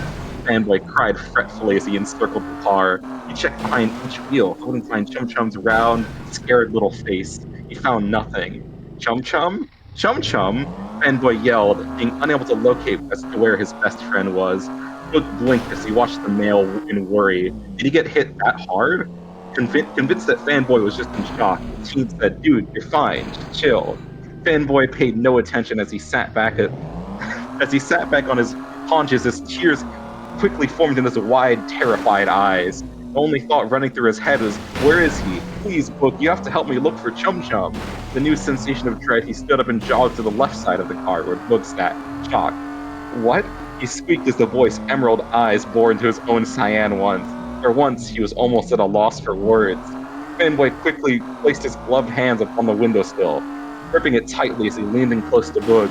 A few tears dripped onto the leather seat as he took a breath and asked in a shaky voice, where is he? Please, just tell me where Chum Chum is. The older teen failed to give an immediate answer. Fanboy suddenly yelled, don't you hold out on me, Boog. Bit perpetrated. Boog's eyes darted his way back and forth for a few moments, scouring the area, till his calloused, muscular hand trembled. He pointed further up the road a couple yards. There, he's right there. Fanboy quickly followed his gaze until he met upon Chum Chum's body, curled with his back to them. With a frightened gasp, Fanboy sprinted towards his friend, who had his back towards him. Chum chum, chum chum. Both watched from the car, unsure of what to do. His first impulse was to drive away, but the kid was still in the middle of the road, nearly in a mental panic attack. Fanboy quickly kneeled down next to Chum Chum's body, trepidation filling his mind as he noticed a deep gash that ran across the side of Chum Chum's skull. His friend's chocolate-covered eyes were closed, but he wasn't moving. Fanboy placed a shaking hand over his mouth and choked back a cry as he stared at the bleeding wound. I love how this author describes things and the details and the like, words that they use. Why does he have to describe every color every time? This is like fucking awesome. This is like so like. This is so many words to just describe the fact that Chum Chum got hit by a car and died. No, there's so many words. There's so many words to describe everything. It's like I just described the entire like past like 10 paragraphs in like a sentence. Chum Chum, oh no, are you okay? Fanboy cried, placing a hand on the sidekick's shoulder and shaking gently. Chum Chum, please answer me! Come on, answer me! When the younger boy didn't respond, the older one placed a gloved hand over the wound, desperately trying to apply pressure to the area. Please wake up, buddy! Come on, please wake up! He cried, and then grimaced in disgust, his stomach churning heavily at the sight of blood seeping through his fingers, staining his violet gloves. Oh no, oh no, oh no, please no! Fanboy whispered, began panicking when the blood started to stream down Chum Chum's face and onto the rough street pavement. Oh gosh, Boog, help me, please, he's hurt! The purple-clad boy whimpered, again, placing his now bloody gloved fingers onto the windowsill. His chest was heaving, pupils like needle points, and it seemed he was going to have a mental panic attack. I love the mental phrase of mental panic attack. Mental attack. A panic attack you get without thinking. I just had a physical panic attack just from hearing this because of how fucking scary it is. Nodding hesitantly, Boog fished out his Chimp Chomp themed cell phone from his pocket and dialed 911 with trembling fingers as Fanboy made his way back to Chum Chum. The man called I'm for glad an to know it's steaming. Describe the Chimp Chomp themed cell phone. The bleeding was becoming worse, the crimson red staining Chum Chum's clothes as it formed a large puddle. It was fading fast, and Fanboy couldn't do anything about it. Oh no, you don't. Oh no, oh no, oh no. 6 oh no's right here. Don't you dare leave, buddy. Don't you leave me, please, you can't. He was becoming hysterical. Please, just send somebody hysterical, over. Alright. Please just send somebody over, Boog hissed into his phone. There's a kid who's going mental in the middle of the road. Okay, good. The blood was seeping through his fingers more quickly now. A stream of crimson. In the middle of the road. There is a kid going mental in the middle of the road is the thing. A stream of crimson staining Fanboy's violet gloves and neon green attire. Fanboy noticed this, his face paled, and he began to feel lightheaded. With an audible gurgle, he clumsily stumbled away from his dying comrade, tripping over his own feet as he emptied out the contents of his stomach. Sirens began to fill the air as Fanboy continued to heave and cough helplessly. An ambulance and 2 police cars swerved and stopped next to his friend. The doors of the vehicles quickly slammed open, and 4 doctors with their fresh medical equipment. Fanboy watched with hopelessness as 2 paramedics took action. He deflated instantly when they passed Chum Chum as if he were not even there. Instead, they walked towards him. He saw one of the cops talking to a now lamenting Boog, jotting down notes in a yellow notepad. As Fanboy surveyed the horrible scene, he also became aware that a few of his classmates had shown up, curious as to what the commotion was about. They whispered, pointing, but for what reason they did not seem shocked. The youngster slowly wrapped his arms around his knees to keep them from shaking and started to slowly rock back and forth in utter shock. A few paramedics hurried beside him, much to his confusion. What? He cried. Don't go to Chum Chum, to Chum Chum, he pointed his finger. The paramedics didn't so much as glance in that direction and gripped his arms as he tried to go back to the middle of the road where he thought his best friend was. No, let me go, please. Shush, honey, the female paramedic whispered. You need to calm yourself. Please just take a deep breath in. No, with one final yank, he managed to free himself from the paramedic's grip, only to be held down once again. wandering his emerald, tear-filled eyes as he struggled. Fanboy noticed Stop Yo in calling the them midst. emeralds. I love his emerald eyes. Fanboy noticed Like, Yo you in the have midst to have of the a crowd. different adjective, I like at just least realized one. this game is repeating. Wait, yeah, this is a level you've already played. Dude, I think I might have beaten High Cars. How many levels do you think there are in this game? You know, as an It has expert on high infinite car. replayability. You can just go on forever. That's true. I love that they bothered to like number the levels.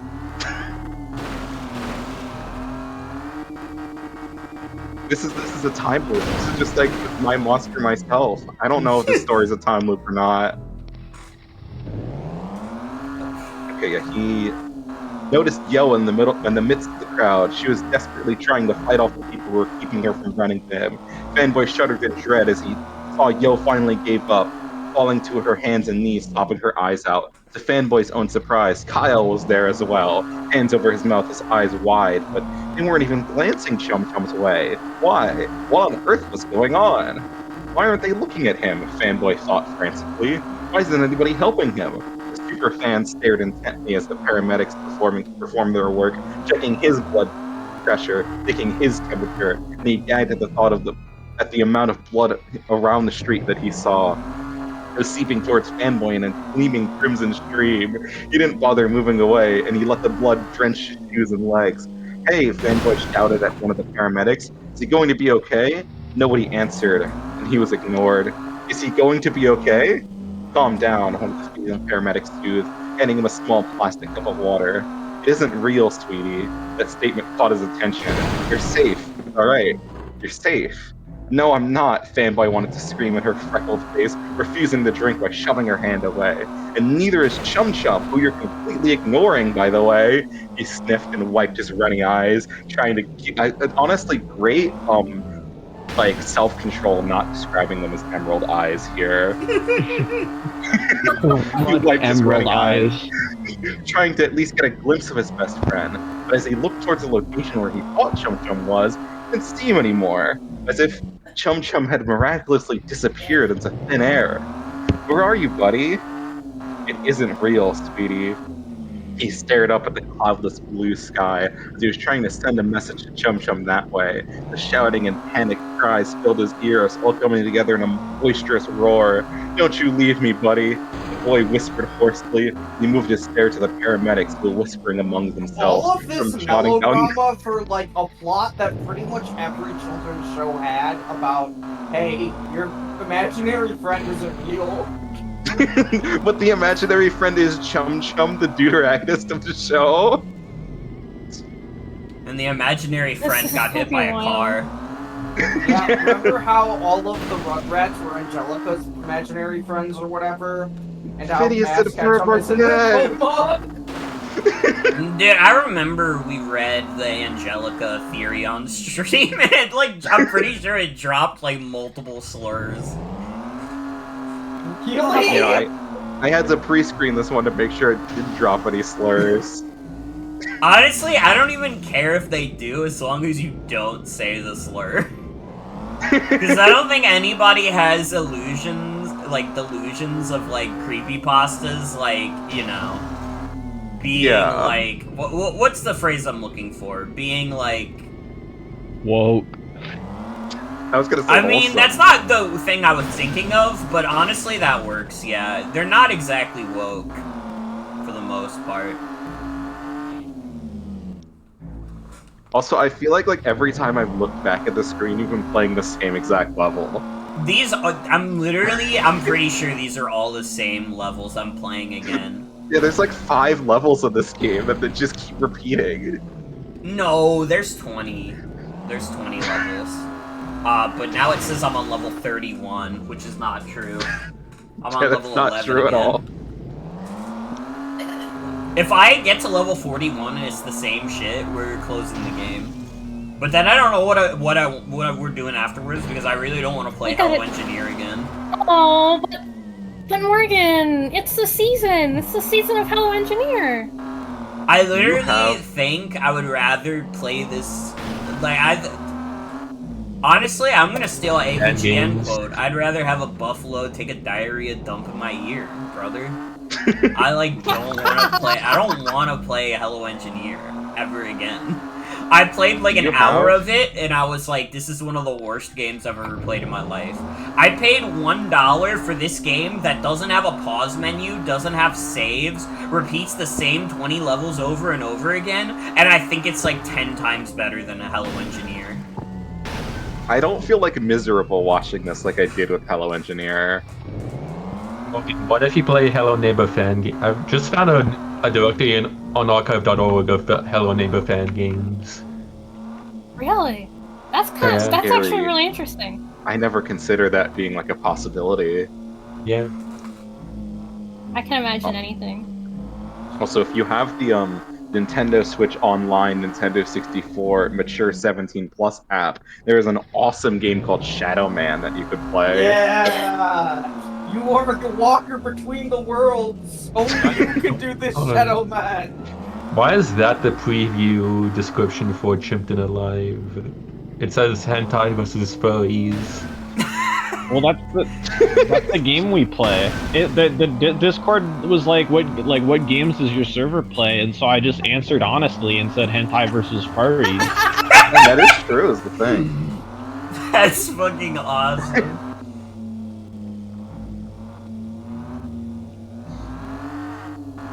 I'm gonna keep reading my monster myself. I think I'm close to being done, I hope. But there are so many words, and this is just the first chapter. I'm only reading the first chapter.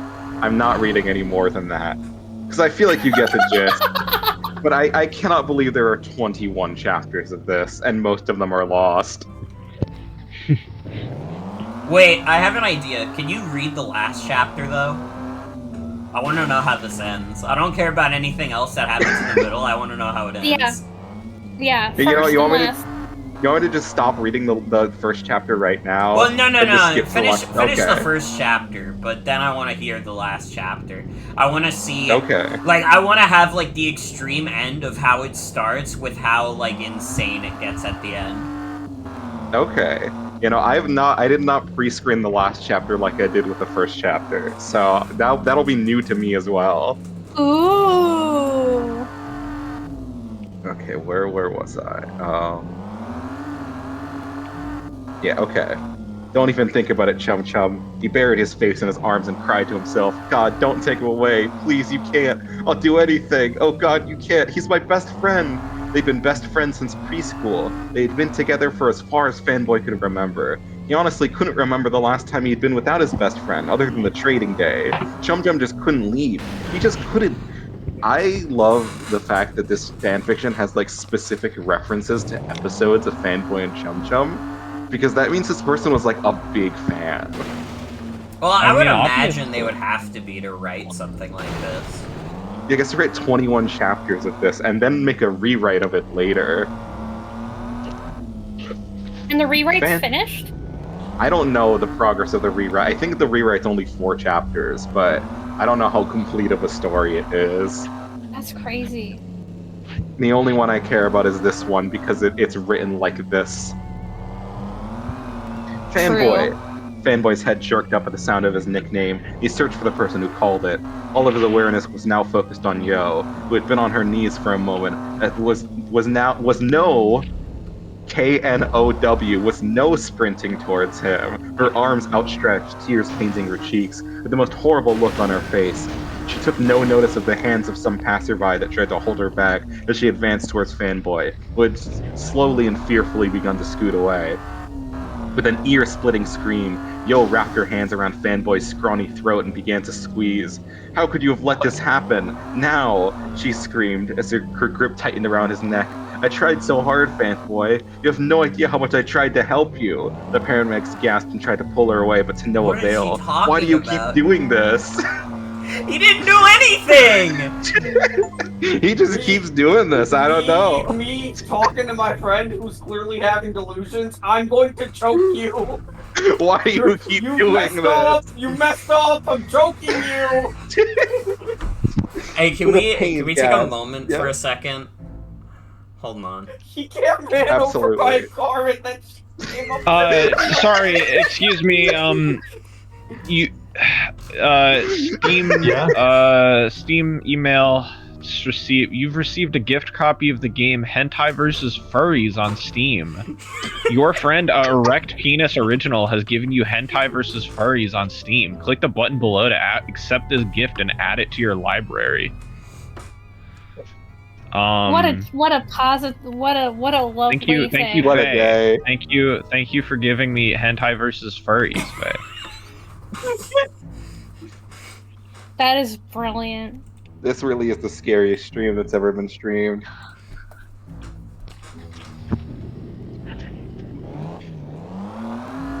That is so funny. Oh wow, there's 2 games in the furry series. You're my I thought there was favorite one. John Himejoshi. I'm pretty good at that. Oh, that's Yeah, a- I'm pretty good at being that. Yeah. There was okay. With a pain gasp, Fanboy swiftly moved his violet-gloved hands to hers and made a weak attempt to loosen her grip. This just seemed to put the girl in even more rage as she pressed harder, ready to squeeze the life out of him. What the elf? What? Yo, stop! Oh my god, you're going to bloody kill him! Kyle yelled, running as fast as he could towards Yo. The Brit unlatched her fingers from Fanboy's throat, gripped her tensed arms, and spun to face him. Are you insane? It's not his fault! It's not his fault! I don't care, Yo yelled, her face a bright burgundy color from her crying. She kept twisting away from Kyle and trying to get back at Fanboy, who was coughing and gasping for breath. The paramedic stared at her in shock before tending to the boy once again. Kyle held her determinedly enough, and fortunately, she was unable to reach the traumatized boy. Fanboy backed away from the girl, coughing every few seconds, along with his sobbing. Kyle led Yo away from Fanboy and dragged her behind the crowd, out of sight. He gripped her shoulders tighter, afraid that she would attack Fanboy a second time. Yo, Kyle whispered sadly, what were you thinking? You could have killed him. Yo glared at Kyle and said darkly, what makes you think I would do that? He's just... She gritted her teeth and gripped her raven hair, loosening a few strands. I think you did that, Kyle began calmly, because you're angry right now. Thanks for that, Yo muttered under her breath sarcastically.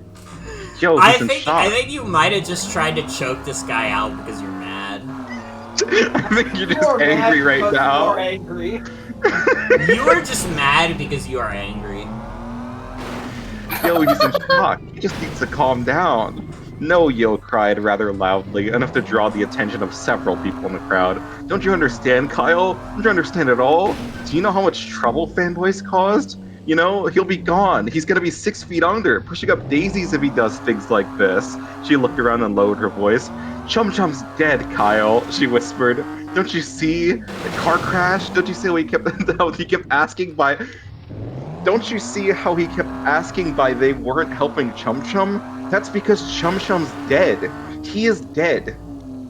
Kyle tried to calm her down with reasoning. Look, I understand you're upset, but... No, Yo yelled once more. She began to twist away from Kyle. No, you don't understand at all, Kyle. You've never had anyone for whom you've cared for, and then suddenly they go bonkers. Kyle covered his mouth with one hand, which gave Yo the opportunity to finally free herself from his grasp. Yo, don't say things like that. What gives you the freedom to say whether I have a care for anyone or not? The Brit expected Yo to run off, but surprisingly enough, she stayed where she was and thrust a shaky finger at his face. That this creepypasta is racist towards the British. I don't even know if She Kyle's doesn't British. have a name. She's the Brit.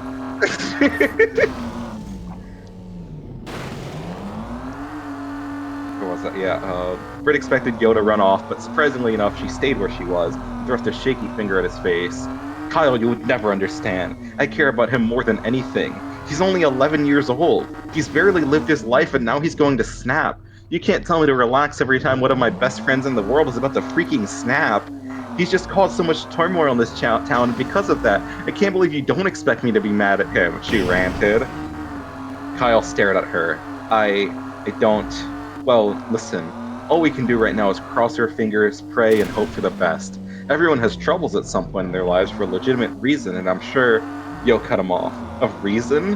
A reason? Kyle, what did he do wrong? Nothing. Has he done anyone bad? Has he betrayed anyone? Has he been cruel? No. Why did he have to be the one to leave? I wish Chum Chum would just go away. Her little comment earned her a slap in the face from Kyle. She stumbled back from him, gaping, tears rolling down her face. Yo, Kyle said sternly, catching her slightly off guard. Don't ever speak like that. He said it slowly to make sure the message was clear. If Fanboy ever overheard you saying those things, just imagine how it would make him feel. Yo didn't answer, and Kyle began to sweat in nervousness, more for Fanboy's sake than hers. Well, why would he not be nervous? He hadn't dealt with anyone who had schizophrenia before. How would Fanboy react if he knew about the hallucinations? The paramedics huddled around the boy in a circle, blocking anyone's view of their work and what they were doing. Fanboy squeezed his eyes shut, blocking everyone's voices in soothing murmurs. He was so confused, and he needed to get to Chum Chum. He tried to get away, but no, it was no use. Chum Chum was gone. Forever gone. Fanboy covered his mouth. Yeah? I'm like losing my mind at this fan fiction gone being permanently. like a messed up version where Fanboy has schizophrenia and also his schizophrenic hallucination of Chum Chum gets hit by a car and dies. In the first chapter? In the first It was chapter! only the first chapter. There's so Like, many it took more. them 21 to get here? No, this is the first chapter. We're still I in don't the know- first chapter? Yeah! This is still the first chapter. Oh my god! You can, Bickwin, if you send it in chat, if you send a link, we could read it. It'll be a little Oh, bit, that's though, insane. because this fucking Fanboy and Chum Chum fanfiction is so damn long. Yeah, I don't even know how much left is in this chapter. I don't want to scroll down and lose my place. The idea, as much as I like, as funny as I think it would be to go over like the first chapter or the last chapter, Morgan, I think it like is also like, I think we will be here all fucking night. Maybe. It's the opposite of a problem. I want you to imagine, like, reading this fan fiction in 2020, and then you go to look for it years later, and it is entirely gone off of the internet, and there's only like a rewrite left in its place that's not the same story, like, at all. It's like got the same beats, but it's not written like this at all. That would be fucking awesome. It's someone I know who's very, very close to me had like went through that, and it was insane. This fan fiction has changed my life irreparably.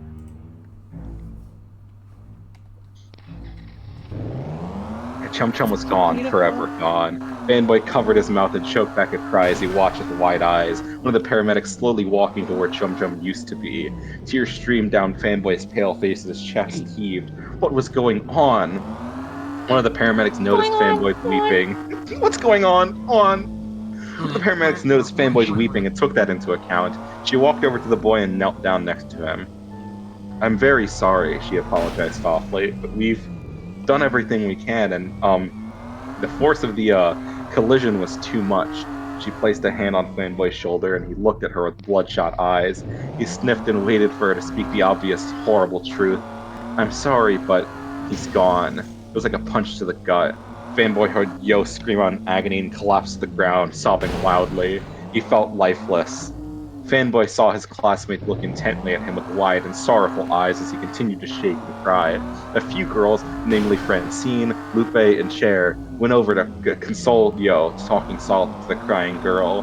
The young superfan buried his face in his arms as a way to muffle his sobs, until he felt a large but loving hand on his shoulder.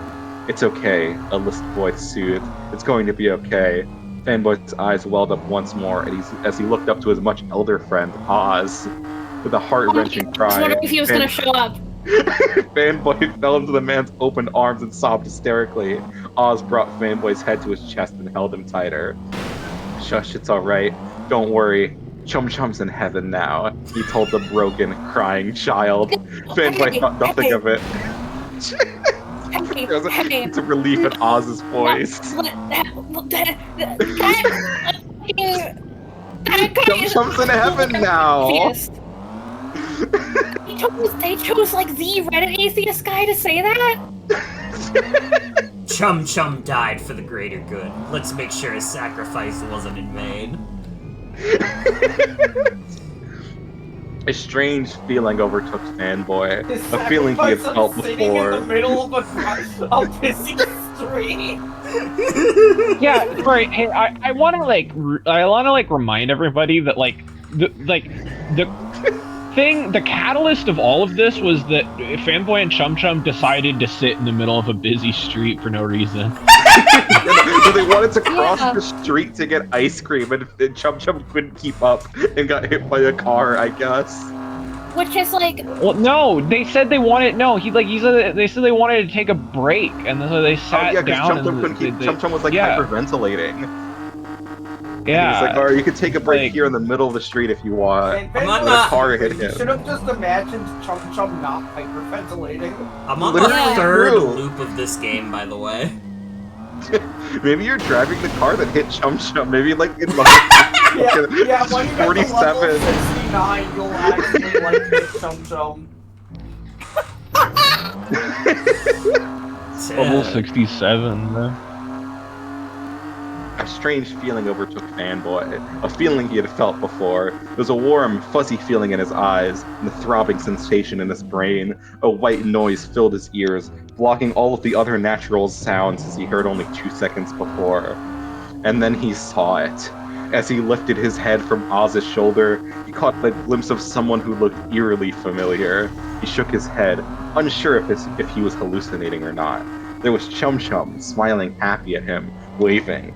A boy his age stood next to him with a terrible look in his face. There was a smirk, and his gloved hand was placed on the little boy's shoulders. Green and purple, that was all he could capture of the child's appearance before they disappeared.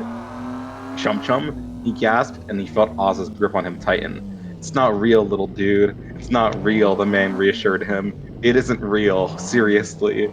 The sinister-looking child reappeared, this time to his left. The male gasped. Oz, look! He pointed to the other child, and Oz took a glance, biting his lip before turning Fanboy's head away. It isn't real. But Fanboy trailed off, panic setting in. What is going on? Just as he said that, the child moved its way to Fanboy and observed the weeping boy, who stared back at it with wide eyes. How blissful this child had just seemed a few moments ago, now nothing but a heap of pitiful sadness. Who is that? Fanboy thought frantically. Nobody seemed to notice the boy. How come nobody else can see you? He thought hysterically. The child tilted his head to the left and smiled an eerie smile. I don't know. Fanboy stiffened immediately upon hearing this. The voice had literally appeared in his mind, but the boy's mouth hadn't moved. How? The child placed his... Oh my god, it's almost over. I just scrolled down and saw the end of the page. The child placed his violet gloved hand upon Fanboy's shoulder and pricked it softly. Then it leaned in and whispered in Fanboy's ear. Aw, look at you. Not much of a hero anymore, huh? Fanboy jerked his head up. What was that? What's going on? He yelled in Oz's shoulder. Oz managed to tear himself away from the boy and walked over to one of the adults. He leaned into the ear of one of the paramedics and began whispering something. He pouted at Fanboy a few times, and Fanboy caught a few of his words. Whisper, reality. Whisper, problems. Whisper, ward. Whisper, state. After a few nods and a handshake later, the paramedics picked up their things and began to clear out, much to Fanboy's horror. What? Where's everybody going? Fanboy sprinted into his water tower home, slamming the door behind him. The door shut with a bang so loud it left an agonizing silence in the air. He breathed heavily for a few moments before pacing around his home aimlessly, only one thought penetrating his mind. Chum Chum is dead. Chum Chum is dead. Chum Chum is dead. With tears in his eyes, Fanboy shouted to nobody in particular. Do you hear me, anyone? My best friend is dead. He's in heaven millions of miles away. I'll never see him alive again. He collapsed to the wooden floor, sobbing his eyes out. Fanboy cried for a few hours, but to him, it felt like forever. That is the end of chapter 1. There's a note from the author, which I think really colors the kind of person that made this. Firstly, allow me to point out the fact that I know what you're thinking. Really? Another fanboy Chum Chum story? How obsessed is this chick? That's, you know what? That's exactly what I was thinking. Another. Honestly, it's like they really know how the people feel. Oh man, that's such a good way to fucking look at that. It's so good. I don't think any of the other fanboy Chum Chum stories like exist anymore either. It's just this one. Is there a queue on certain like creepypasta stories or no? Because I've got one. Not that I'm aware of. I know Bickwin sent one in Yeah, Big One voice, just sent one in voice chat. but I don't know if anybody else had any creepypastas they desperately I've wanted got to one. read. I've got one in the Okay. back. I got I one can in the read back. CPs if you wanna. Glossy P's are Yeah, I'll probably too good. But can I pick a good one? I guess you could. But I feel like a SCP, like, I don't know, it feels like too highbrow. We're going for, like, toilet shits. Anyways, what happened to Hello Engineer? Oh no, Hello, Engineer. What are you haven't talking gone about? past the twist yet. This is like Oh, level true. 45. True. What happened is that I played an hour of Hello Engineer, and it was literally one of the worst games I'd ever played in my life. I downloaded and high high- cars instead. And the high cars. How much was this? $1. It's $1. Yeah. $1. 99 Okay, you know cents. what? For $1, this is dopamine.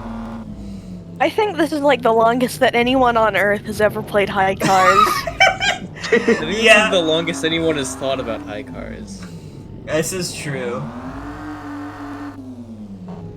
I do have a story on me, and it's one that I've known for like years. It's been in the back of my head, and every time I mention it, it's like always a specific part of the story.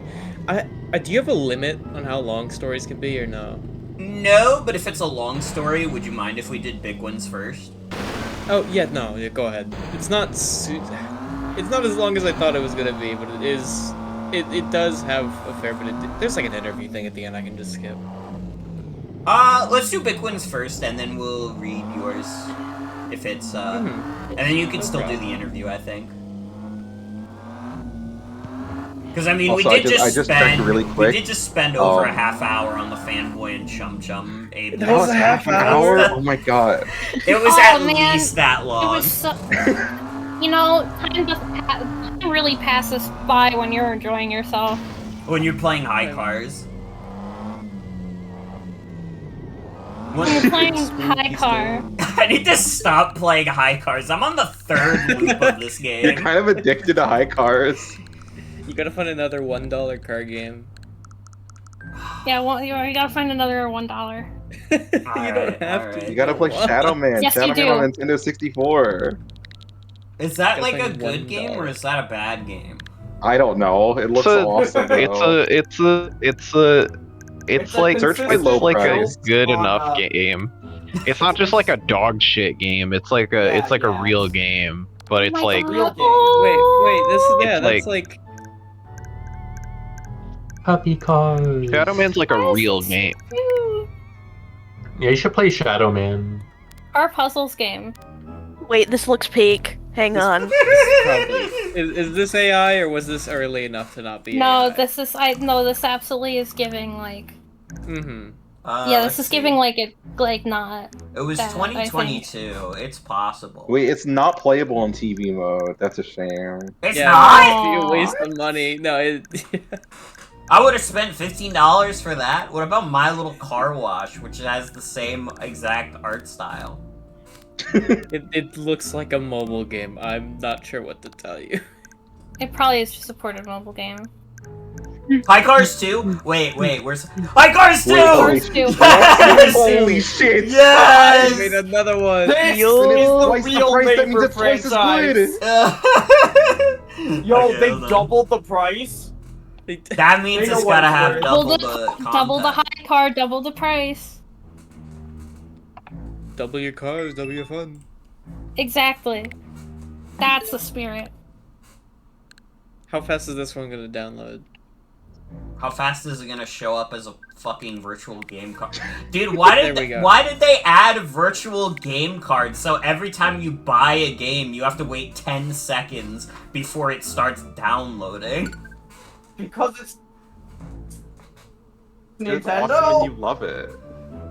Yeah, but like it worked And- fine before. You would just like buy a game on the eShop and it would start downloading instantly. Now it has to take like 5 seconds to load an animation. Like, what are we It's doing? very odd. It literally worked fine before. Is it like cracking down on people sharing games or something along those lines? It's like a little bit. Okay. They made it like On easier one to hand, share it's games slightly though. easier, but on the other hand, it's like It's slightly more restrictive. It's, very it's Yeah. easier for if you're like sharing games like within like a household basically. It's harder if you're sharing games in any other context, Okay. which is probably what they want. So So when you share your copy of Cars 3, it won't work on your friend's Switch, so they gotta buy their copy of Cars 3. Or high cards. well, it'll too. work, but you Or gotta like do a- it. What if- You gotta Holy do it. shit! It has a The title thing is that you screen. can It has a only game menu. share. Yeah, You that's can only actually a big game share change. like locally. Holy shit. The Oh, frame drops on the car like spinning is crazy. I really like that. This is the It has power a- of Switch 2. It has a coin meter, we're doomed. It What if has this is all the same levels? it has double the levels. Wait, We're actually in for a treat. It's got Holy UI. shit. it has UI. Dude, this is huge. Yo, the car has detail on it. Nice. This is Switch 2. This is It the Hello has Neighbor level music. again. It has That's a fucking Switch 2. music. I like that if you go in reverse, the speedometer goes negative. Oh, look at it. It's just like Hello Engineer. Alright, someone start reading Bigwood's Creepypasta. Now that we've gotten High Cars 2 started. That's High Cars 2. I will say, obviously not, but this is the same level from the other game. But it's High Cars 2. This is, yeah, it is High Cars 2. It is Yeah, The car better. is more zoomed in. Sometimes they bring old levels into new engines so that you can tell how different they Like, are. you didn't get mad when Right. Mario Galaxy did it. Exactly. No, you're right. This is like a Also, I will really fucking loud game. It's an awesome game. I will say Someone also, read the Creepypasta! Ah! I very quickly Do not very forget. quickly checked. Obviously not right now, but if we ever want to wrap back to Fanboy and Chum Chum, the final chapter is significantly shorter than the first one. Oh, okay, you know what? Actually, read that now. Right now? Are you sure? Well, if you read it later, we'll forget. That is okay. We'll have sure, forgotten yeah, about how ableist it is. Yeah. Where- I didn't even Chapter catch the 21. ableist part. The ableist part was that Chum Chum is apparently like a schizophrenic hallucination of Fanboy. Oh my God. And he imagined that Chum Chum got hit by a car, but he didn't actually. But now he's imagining Chum Chum is evil. Okay, so theoretically, you could do that with like every Nicktoons show from that era. 'Cause Pretty it was always much. a- Yeah, basically. it was- well, it you was could always do a that buddy with like duo. all games, you know. That's true. You Oh. know, Mario and Luigi. Oh man, that just made me think of like. Now, I'm sorry to anyone who suddenly remembers this show because I'm mentioning it, but that makes me think about how fucking funny it would be if there was like a Nicktoons like Kappa Mikey creepypasta like schizophrenic theory. I was It was thinking never Sanjay real. and Craig. You never went to Japan. It's Sanjay and Craig. Breadwinners creepypasta. Mario does have IBS. Okay, this is chapter 21, and for some reason, the chapter is just listed as chapter question mark. That's the first line of this chapter. And I don't know what's about to happen. I've not pre-screened this, but the woman stared at the empty bottles surrounding her feet and sighed, not knowing what to feel. She sank deeper into the dusty, tattered green couch and lit a match. Glancing back to watch the two boys happily playing with each other laughing, she lit her cigarette and inhaled through her nose deeply. It was hard ignoring the dust that lingered in the air, filling the confines of the darkened water tower. The woman understood the notion that she was crazy. She had been crazy for the past 10 years. The mental asylum hadn't helped. The boys, she watched as the taller one smashed his action figure into the younger friend's own, making fighting sound effects. The woman inhaled another breath of her cigarette and exhaled a cloud of smoke. She watched as the smoke drifted upwards towards the cobweb-infested ceiling as it dissolved with the air. The two boys giggled and the younger one shouted, "I win!" His voice sounded like an echo, bouncing off of the walls whose paint was chipping and peeling off. The woman watched them intently. They had appeared before her eyes 10 years ago. They never saw her, she just saw them. And as she ventured into the water tower for the first time since Fanboy's death. What?! Dude, he fucking died! Ah! You can't do it. You can't do that to It's the fucking Fanboy and Chum Chum fanfiction with no Fanboy and no Chum Chum! That's the point! Like, who the hell is left? Kyle the Wizard? I hope Oz is still alive. No, Boog hit Chum Chum with his car. Yeah, Boog he's has on to this. pay. He would. He go beep beep boop. Boog's in jail because he hit Chum Chum with his car. That's against the law, and you're gonna go to jail. They never saw her, she just saw them as she ventured into the water tower for the first time since Fanboy's death. She had watched them for hours on end as her mind created the images. The boys never left the water tower, yet somehow they'd appear in different rooms, doing different things as the days went on. Sometimes they seemed solid, like real humans, and sometimes they were transparent, like ghosts. Sometimes she would see them playing with their action figures. Sometimes she would see them reading their comic books, giggling over the comedic stories and artwork. Sometimes at night, she would see them sound asleep in their own beds with happy smiles uplifting their expressions. Whatever happened, the boys were always together, as it should have been. One interesting thing that the woman noticed was their ages. They never really aged as the years went on. The 12 and 10-year-old were and always would be the same preteens they had before. Strangely enough, the boys took no notice of her. They never seemed to see her as she watched them get on with their daily lives at home. It was like she was watching them through a portal into a non-existent realm. Yo never truly got over the boys' death. She lost the two most important people in her life, and she really couldn't handle something like that. How coincidental that her only parent, her dad, died in the same year the boy did of a heart attack.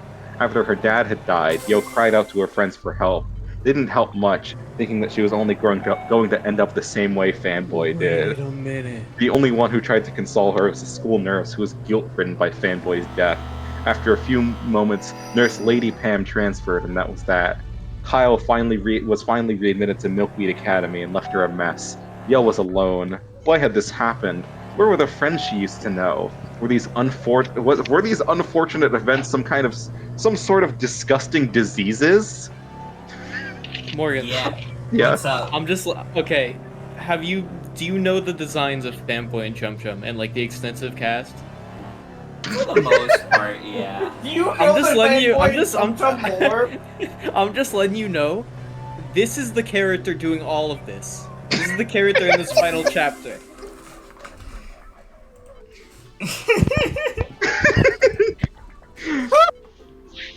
I had to think about it because it's like, oh, maybe it's an adult woman like going after the death of these two kids. No, Well, that's I just assume her like friend.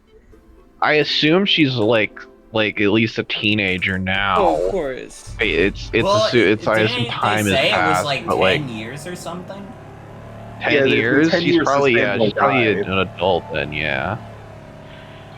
So It's still good to keep in mind like what these characters are. That's Yeah. being written about Yeah. here. oh for It sure. is funny. Were these unfortunate events some sort of disgusting diseases?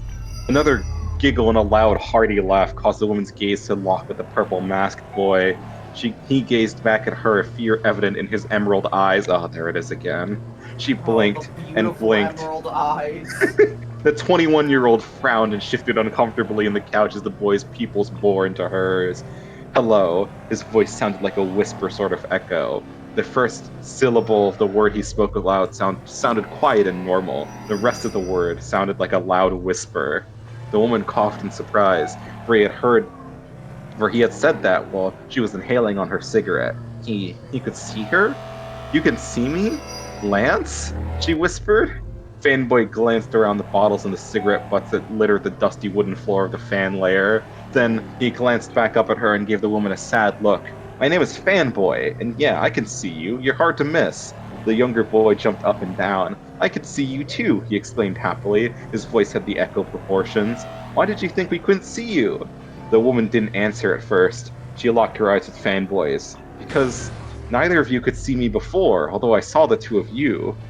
Who are you?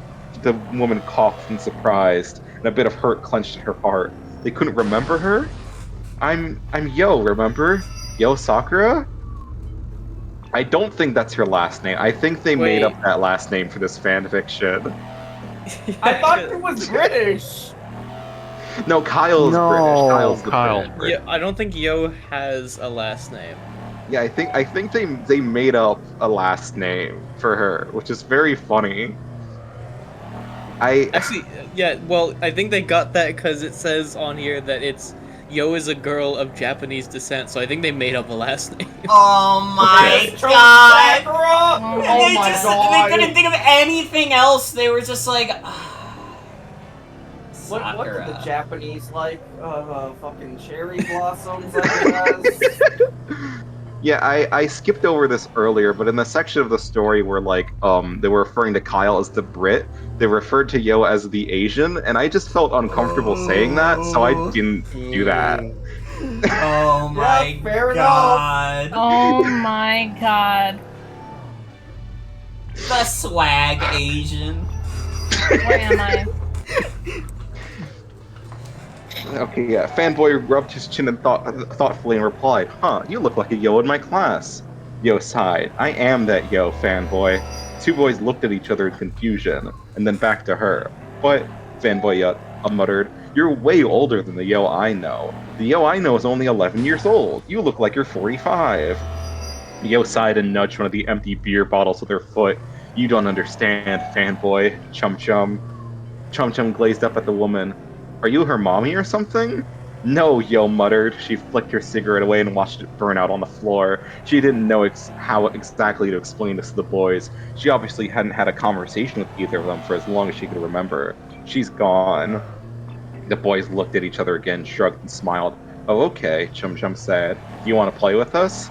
"I can't," Yo garbled, her eyes trained on the burning cigarette butt. Chum Chum's voice drew her bloodshot eyes away from it. Chum Chum's eyes enlarged and he pouted in her clear disappointment. "How come?" Yo gave him an exasperated glare and flicked her long black locks out of her face. "It'd be hard to play with an imaginary friend." "Imaginary?" Chum Chum asked, confusion evident on his face.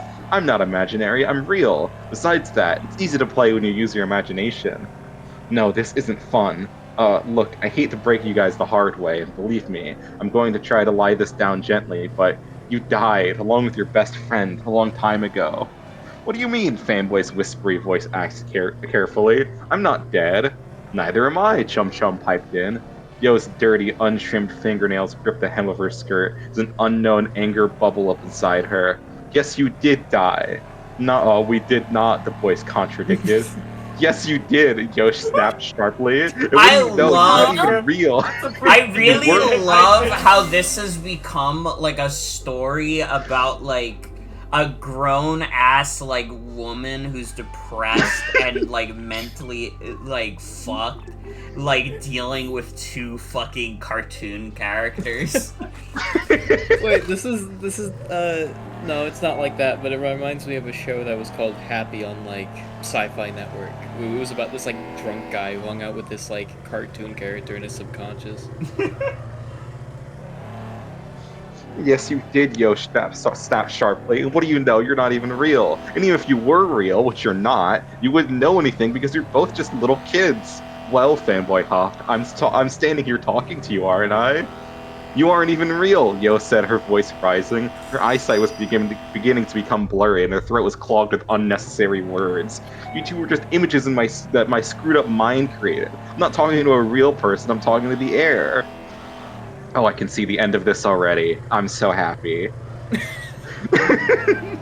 Well, fanboy huffed, I'm standing here talking to you, aren't I? Wait, no, I already read that. I think you've been drinking too much of that stuff, fanboy muttered, shaking his head and pointing towards the bottles. Shut up. Silence. Shock. Leave me alone. Leave. I can't take this. I can't take this. Do you see me? I'm talking to nothing. I'm talking to the air. Yo screamed. Finally, the tears came, cascading down her cheeks, a river of salty water. Then why can't you leave? I can't. Yo pressed a hand over her mouth as great big tears rolled down her cheeks. I couldn't leave. You two are the only ones I have left. I'm so scared. I'm so scared of being alone. She had never mentioned that out loud for so many years. Confessing that just made her feel worse. I was scared of being alone too, yo, fanboy whispered, smiling a sad smile. I was terrified of being alone, and I never let anyone try to help me. I needed help, I wanted help, but I wouldn't let anybody in to do so. The results? He shrugged. You know the story. Yo's chin began to tremble as she burst out sobbing within seconds. The two boys hugged her waist lovingly as she continued to cry. Yo expected to feel nothing but air as they slung her arms around her, but she felt them. She looked down at the children and finally realized how small they were. She smiled through her tears as the memory of Fanboy seeming so tall, now his eyes were at her waist. All these years. You won't be alone. We'll be with you, the boys cooed. Yo slowly wrapped her arms around the boys' shoulders and leaned down to their level. She could feel them, their warmth. Then, for the first time in a long time, Yo felt loved. She felt the warmth of their love and she absorbed it the best she could. She no longer felt alone. We'll always be with you, no matter what, the boys' voice echoed in her mind. Yo squeezed her eyes shut and felt the warm, salty tears once again trail down her face and drip onto the dusty floor. Fanboy buried his face in Yo's stomach and squeezed her tighter. We love you, Yo. Their voices grew fainter and fainter with the passing seconds, and Yo finally heard their soft, echoing words disappear altogether. She no longer felt the warm grip cocooning her, no longer heard their voices. They were gone. She let out another sob as she heard their voices echo one final time. We'll always be with you, Yo, we promise. Then silence. The woman's arms draped to her sides and hung there limply. She sat there for what felt like an eternity, and then she shut her eyes. Yo felt their presence. They were there, and now it was time for her to leave them to play. I'll miss you. Yo slowly stood up and walked towards the door, 2 words, pushing it open. The cold air of the cloudy skies blew at her, and she looked back at the boys' house one final time. Yo closed her eyes once more and whispered, I love you, Lance. Rest in peace. The woman looked over the abandoned town and unhurriedly closed her eyes. She could no longer hear the laughter and chatter of the children in town all those years ago. No longer did she have the adventures of childhood that she once experienced. No longer was the Frosty Mart open, boards hammered on the sliding glass doors. Oz's comic stood deserted and abandoned. Everyone was gone, left over the years. And yes, physically she was alone, but not in her mind or her heart. The cloudy skies shimmered and the tan autumn leaves gently flew through the air, causing her to shudder. Yo Sakura placed her hand once more on the door and shut it slowly for the very last time, the cloudy outside light disappearing within the sanctuary, the dust collecting all that it could from these fresh yet forgotten memories. The end. Fucking awesome. I still can't believe that the fucking first Japanese last name they could think of was Sakura. I gotta go get some food, but there's one thing I'd like to mention. That show has like Guy Moon orchestration for like its sound effects and music and whatnot. I was imagining that entire like conversation with like and then like every time there's like an opposition, it goes like it's not this serious conversation anymore. It's fanboy and chum. I'll be right back. All right. Oh my god. Also, I should mention that the image for this fan fiction is like Fanboy outside of his costume, like clutching his blanket with the words "freak" in all caps right above his head. Hell yeah, bro! Welcome to your new home, freak. Freak. Can you put that on stream, Can I what? please? Put that on the stream. That cover. Oh, welcome to your new hold home, on. freak. It's very small, but It is very small. It only exists on archive.org. Freak. Oh my god. Oh, I should also mention, I didn't know this until years later, but My Monster Myself, the title of this fanfiction, is actually a reference to the show itself. There's a scary movie they watch at one point, and it's called My Monster Myself. And hearing them say that in that episode shook me to my very core. That is so fucking I funny. cannot believe the person who wrote this named this fanfiction after this scary movie that Fanboy and Chum Chum watch in one episode. It's also So awesome. to paint the picture in your mind, the title of the movie is not revealed until the end of the episode. It's like an episode where like Boog thinks he's hallucinating a monster and they're trying to like hide from it. And then at the very like one of the last lines of the episode is like, "Oh, it's just like that movie, My Monster Myself." And it's a horrible, horrible drop of words, like knowing the context of this fan fiction. So fucking funny. This thing has haunted me for years. I'm gonna be right back. Entertain the crowd for like a minute or two. I need to pee. What if we all just didn't do that? What if we all just like sat here in silence? That's really funny. What I was immediately gonna say, like, anybody here like Sammy Davis Jr.?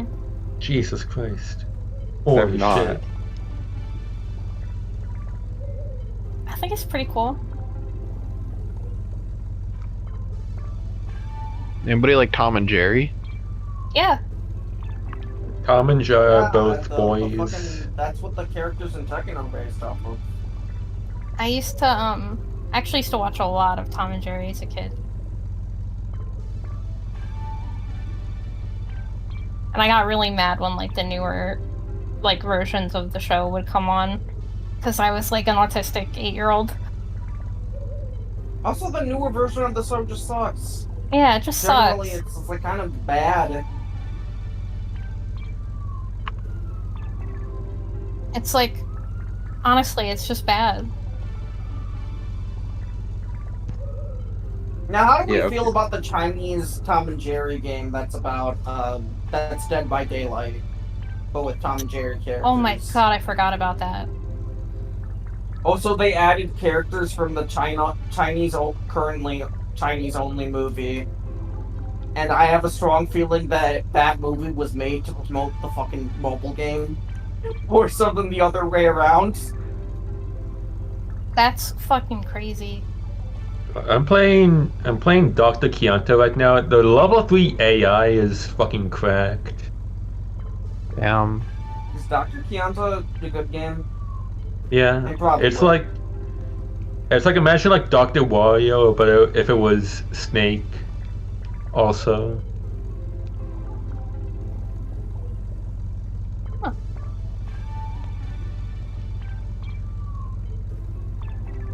It's only like $3, right? Yeah, something like that, yeah. Pretty cheap.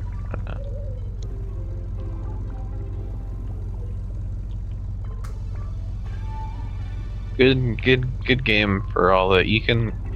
It supports Harama Self, like buying more maid dresses to wear on stream and not finishing Kyoto rollback. God bless him.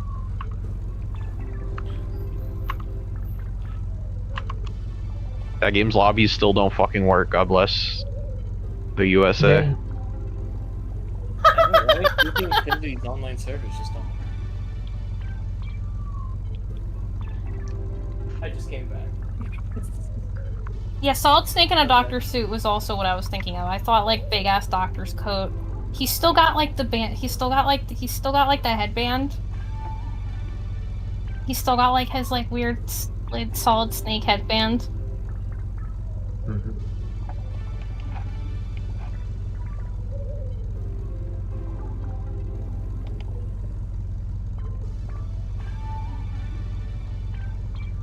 Holy shit. So I'm looking into this more, and apparently the author of this fanfiction is still... Wait, how... Though this fanfiction is still active, I found that they have a DeviantArt, and the most recent image is of Kyle from Fanboy and Chum Chum uploaded today. Oh, Awesome. hell yes! Except the date on this says October 29th, 2025, which should not be possible because that's tomorrow. Time zones. They Ollie? time zones, and they probably planned for it to be like uploaded during a certain time. No, it's like the date on DeviantArt. It says October 29th, 2025. This is like date taken. Unless, I guess it could be times. It says October 29th, 2025 at 1:35 a.m. But then there's a comment on the post from September 19th of 2025. So what's the truth? Maybe they updated the post. Maybe it's a repost. If they're still out there, we gotta get them on the stream right now. I don't know. Special guest. Oh my god. That's scary. Yeah, the second most recent thing is fan art of my monster myself. Of Ghost Chum Chum hugging fanboy saying, "I got you, buddy." What are you guys talking about? I found out that this, my monster myself still, clearly. Yeah, the person who made this is apparently still active on DeviantArt, and the most recent post is from today. Except it says it was uploaded October 29th, 2025, which should not be possible, because that's tomorrow. And there's also comments on this post from September 19th, even though it says the date this image was taken was October 29th. And the second most recent post is my monster myself, fan art, assumedly. That's awesome. Do you think they still have the other chapters? I hope so. I will say, okay, yeah, so the, Girl can dream. I mentioned that my good buddy, Kirby is a Nerd, had put this on, the Lost Media Wiki to see if anybody had, like, any archive of it. And the original post has now been deleted, and only the comments remain. The first post that was, like 10 minutes, after it was posted, somebody responded with the quote, "I'd rather die standing than live kneeling," from VeggieTales facts in their bio. They commented at 1:09 a.m., "Keep it lost." Emma Lenny Eddy, who is the author, and Emma Lenny Eddy's writing is some of the most disgusting pedophilic shit I've ever witnessed. What which the I hell? was not aware of. Wait, what? And yeah, and then they said, yeah, having seen most of her works from back the day, I can safely say it's full of fanboy going through agonizing torment through sexual abuse, and her writing was usually chock full of that. I'm glad at least one of her fanfics is lost to time. I just wish the rest were too. I suggest dropping this back. urge. Don't find this. Don't find this, guys. Yeah, I just found out about this. Oh I'd my like God. just check to see if anybody new had commented. I didn't realize it was that like that.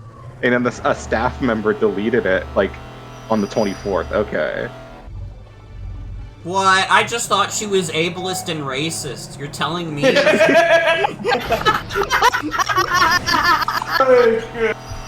And apparently I'm seeing that like there was like some controversy with like the creators of Fanboy and Chum Chum themselves, like how they had gotten involved in this in some way. I don't know like the details, but this is apparently a way bigger thing than I thought it was. That's awesome. Was it like? Or Was it like this? Was it or like... bad. It could be very bad. Was this like the artist DM'd like the creators or something? Or no, it might have been someone else. Maybe they noticed that it Awesome existed. that it's that fucking shit that like the creators fucking got involved. Maybe they got that fucking last name from the creators. No. No. No. Oh. Well, it was like 2010 or 9. Dude, I couldn't live with the Dude. Fanboy and Chum Chum creators being problematic. True. Next, I'm gonna You know, find out I Xbox would- is using AI. I wouldn't. Next I time we're gonna wouldn't. find out that Xbox is okay with the fucking. The funniest thing is that VHS. I don't know if it's the Dude. duo, but one of the creators of Fanboy and Chum Chum went on to do glitch text, which I That heard is is actually true. pretty good. Dude, That's cool. like, Okay, so okay. Yeah, that sucked so bad. This is starting to make more sense as to why this was like reacted to the way it was on the Lost Media Wiki, and I'm not going to get too much into this, but I'm seeing that this person has a page on Kiwi Farms, so that's probably yeah. Alright, Oh, so they were lying about her. Okay, so Yeah, I don't Oh, feel the canceled. need It to go was any Kiwi deeper into Farm this. I shit. saw it's Kiwi Farm shit is what I'm gathering, and I don't need to know any more than that. Jesus Christ. I genuinely had no idea. I was just independently, like, I've known about this. They just put my ass on Kiwi Farms, and they said I put the milk in the bowl before I put the cereal, which is slanderous. What the fuck? What's going on r/streamer fails, honestly? Nah, I can handle being put on Kiwi Farms, but r/streamer fails is too far. I don't think you can. Okay, we can joke all we want. Like, I don't know. I've had friends who got harassed into suicide from Kiwi Farm, so maybe, like, nah. Yeah, no, it's not a good place Yeah, at all. I Oh, was no, kind of it's a I was terrible kind of thinking place. similarly. And I think everybody on that website is a pathetic Deserves individual. to fucking die. Yeah. Well, I'm not gonna say that because I don't want to get banned from Twitch. Because the fair, Twitch sorry, mods sorry. are very sensitive. Which is to say they're also pathetic. But that's beside the point. Yeah, apologies for that. That was kind of just me reacting like that because personal experience. This Well, game yeah. is awesome. Sorry, I just saw you No, click it's- through the no, floor yeah. there. Why does it throw confetti at you when you get fucked up? It's awesome. This really is the scariest night of the year.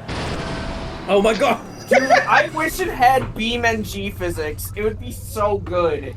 But I also know that your Switch would explode in the dock, so Well, the Switch 2 could handle it, maybe.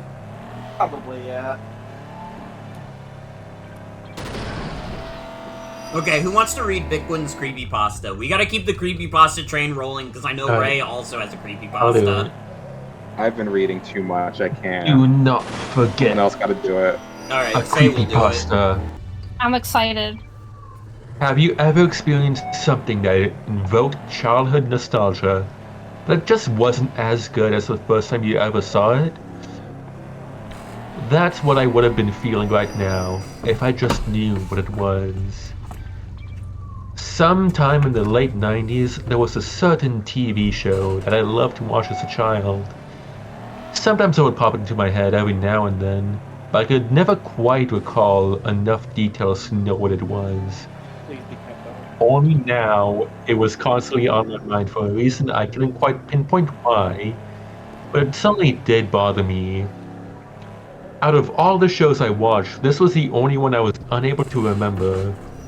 And even after doing research on popular 90s shows, that get so much love on the internet, I still wasn't able to find anything. I assumed it was something that was local, or at least fairly obscure.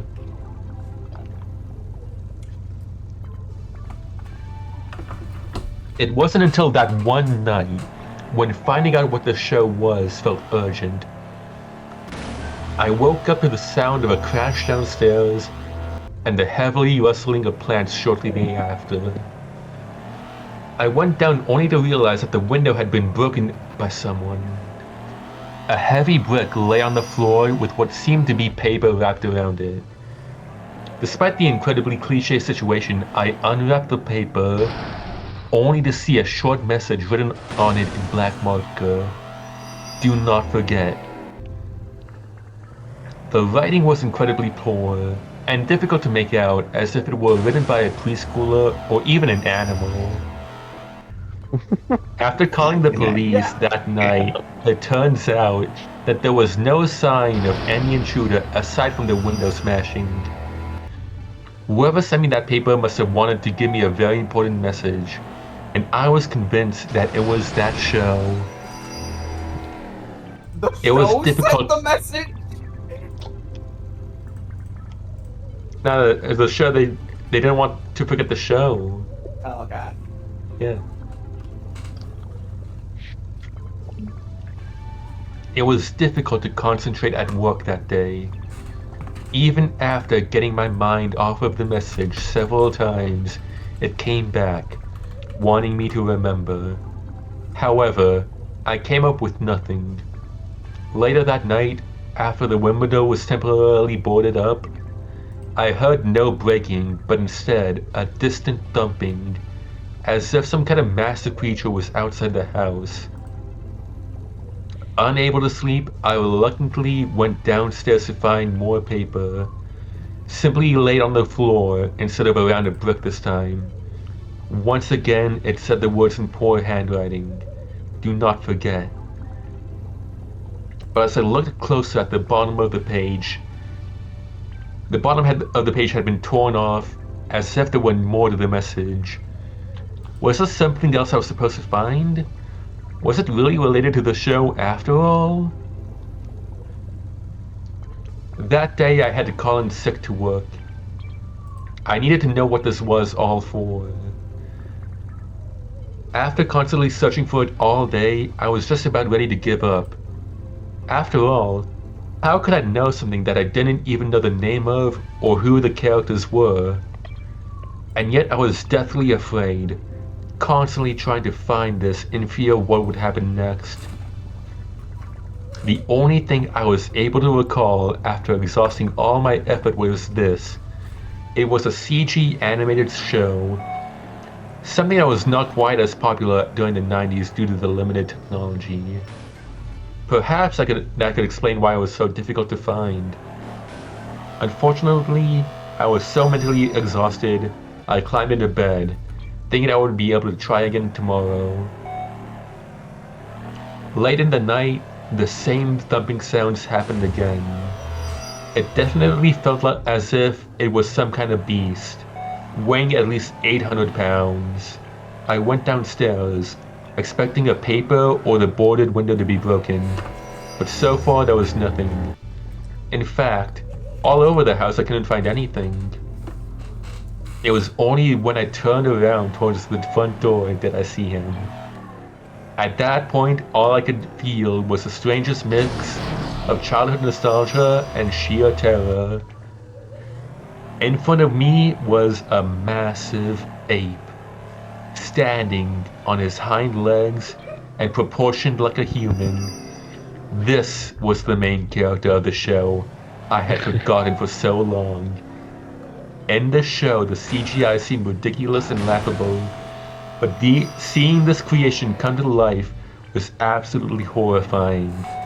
His shiny, poorly textured fur seemed surreal in the real world.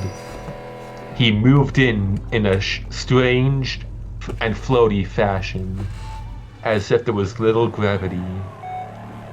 His mouth was filled with a row of sharp teeth, which seemed to grow and retract into his mouth for no apparent reason. In his hand, he dropped the last piece of paper and gave me a look as if he was expecting me to pick it up. Carefully, I grabbed it off the floor, trying to not disturb the strange beast. I unfolded it, only to finally reveal the full message. Do not forget this ape. After reading the page, the last thing I ever saw before his massive fist made contact with me was the red tie he was wearing, with 2 yellow letters on the front. DK. Do not forget this ape. Donkey Kong. It was Donkey Kong? Yeah, DK. Donkey Kong Country Show. You know what's fucked up? I think I don't like High Cars 2 as much as High Cars 1. You gotta go back. Can we get a tier Wait, list of hold all on. the games you've played tonight? Morgan. High Cars is the best one. High Cars 2 is the second best one. Hello Engineer is the worst one. Morgan, I did look on the Nintendo, like the eShop, and I did find something funny where if you look up like Toonkars Racer with a K for car, Oh, okay for cars. Tune, and yeah, 100% sale. It's available for free on sale. Oh. Hold on, are there any other High Cars games? You gotta check the developer.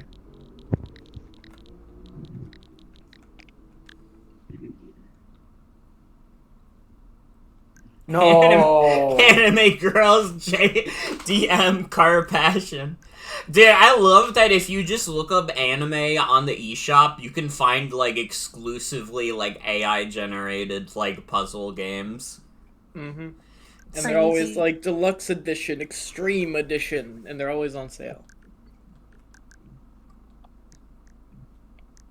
Despite being so deluxe and extreme. Mm-hmm. What else is the High Cars dev made? Cosmic Store Arcade, Top Driver. There's no... I don't think there's any more High Cars. Wait, Skyroll is like an actual mobile game. Well, it was made by the same guys who brought you High Cars. The power of high cars.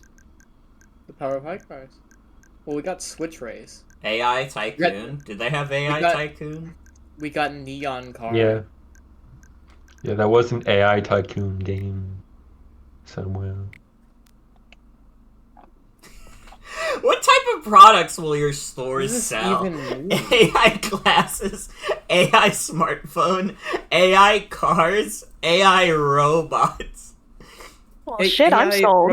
AI robot. Oh. That's an oxymoron. What is the I what, love what that- does the I love AI that glasses movie. do? I love that movie, AI Robot. Karen challenges you to who can create the funniest office-themed meme contest. Alright, let's bring on the office humor. Not in the mood for memes today.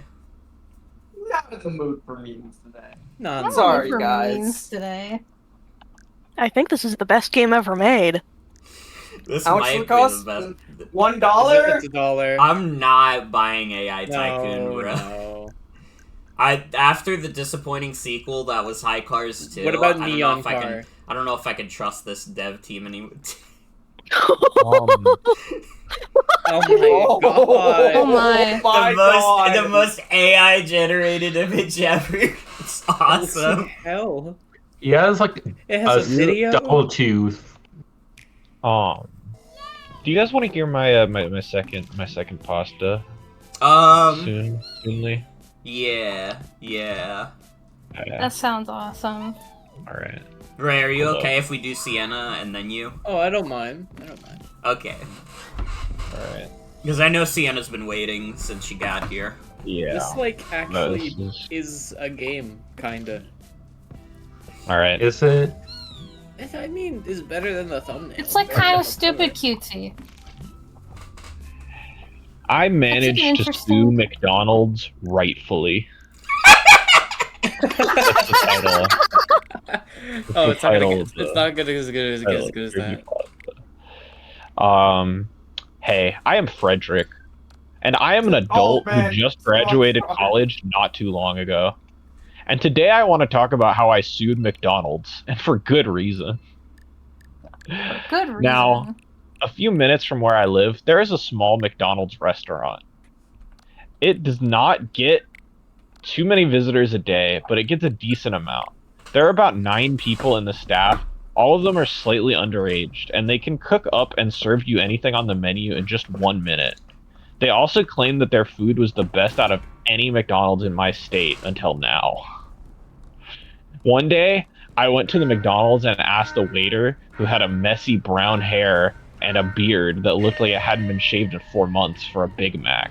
The waiter said with an unamused look, "Alright, that'll be 1 Big Mac, just wait a few, okay?" I nodded and then waited for the Big Mac. When I got it, I decided to check it out before eating it, so I checked what was inside of the burger. After lifting up the top bun, I saw a bloody Band-Aid and some hair layered below the Band-Aid in it. That wasn't so normal, so after removing them, I tasted the burger and it tasted different too. So normal. Can Sorry, I that was stop actually you? me Can I stop you Yeah, for that 1 was me second? misreading it, sorry. Do you guys but- want to know how you control this racing game? I want to know about trolling. You control this game with the D-pad. Yeah. Oh, that's good. Oh, that's cool. This might be the worst one. Oh my god, so Dude, it's like a little car race. I So it's really like a little do toy like car this racer. copy pasta that Sienna is sharing. It's the Dude. world's first I was poisoned copy pasta. That's Dude. awesome. Yeah. Sorry, but it didn't actually say that wasn't so normal. That was me misspeaking. I'm sorry. That wasn't it. You made it better. That's It's awesome. really good. But that wasn't normal. So after removing them, I tasted the burger and it tasted different too. It had a weak aftertaste of something metallic. So I went to the waiter and said, "Hey, why is there a Band-Aid and hair in my Big Mac? McDonald's And why has a does it waiter? taste weird too?" I don't. They keep calling the guy at the fucking registered McDonald's a waiter. Did they just play the fucking Final Fantasy think they victory did. theme in this game?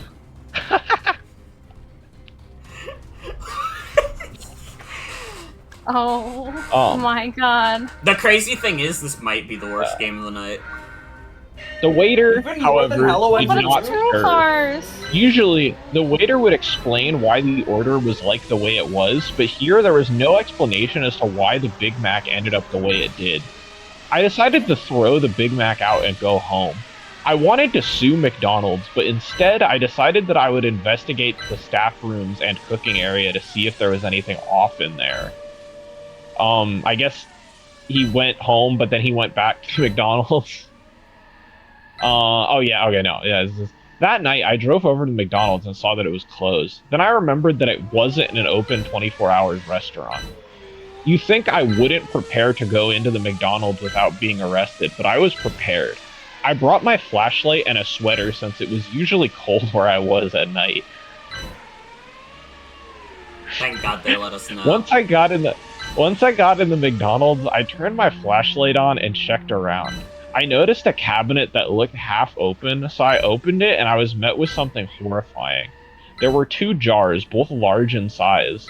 One of the jars was filled with hair of all different colors that was labeled with a black Sharpie. It simply read hair.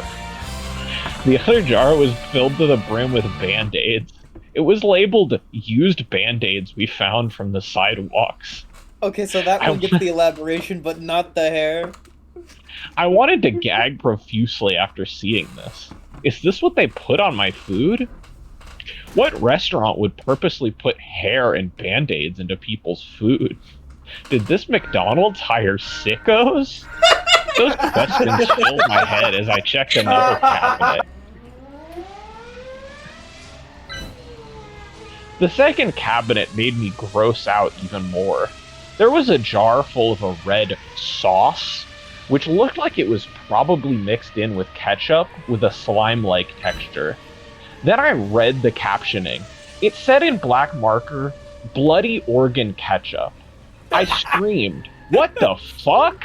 out loud. What the fuck? Peter, what are you doing? bloody organ ketchup. What the fuck? The next day, I wrote a negative review towards the McDonald's on Google Maps and noticed that it had gotten similarly negative reviews. Turns out I wasn't the only one to have had a terrible meal and weird service, but I was the only one to see the real picture. So I eventually sued McDonald's, and it closed about a week after I sent in the review. Nothing about the lawsuit. The staff in the McDonald's were arrested by the police and brought to justice. However, what they were charged for made me understand why I saw the stuff in the cabinets. The staff in question was charged with multiple cases of murder, as they had murdered many people, kept their organs and blood, and hid them so that nobody would notice. They were also charged with cannibalism, as they allegedly ate a few of the people they murdered and thought it would go with a burger. The staff were probably twisted freaks, I thought to myself, after seeing the criminal charges with the staff. So they tested the recipe before serving it. Like, damn, this tastes pretty good. After I sued McDonald's, After I sued McDonald's, a few of my friends came to my house to leave me gifts and thank you letters for doing the right thing. Although we didn't have a McDonald's nearby anymore, I, an average citizen, was happy that I sued McDonald's the right way, rather than suing them the wrong way for having long wait times and not getting the order right like most Karens would do. And that is how I sued McDonald's. That turned into a spy story faster than Hey Arnold the movie.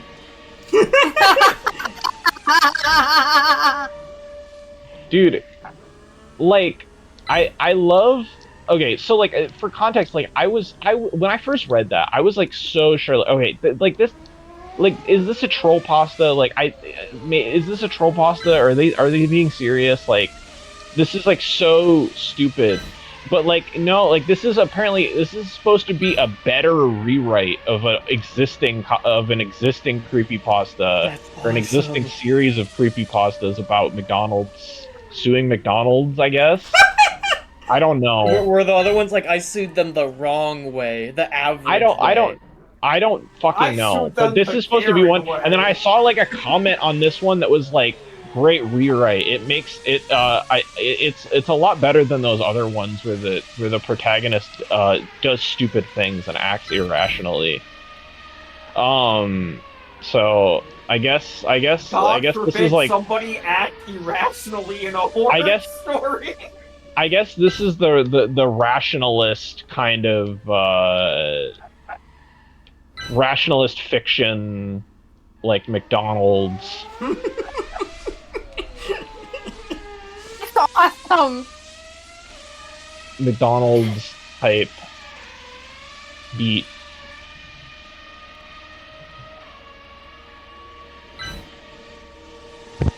Oh yeah, you know that's how I McDonald's the right way. The right way. Rightfully. The right way. That's how I sue McDonald's, and rightfully so. Okay.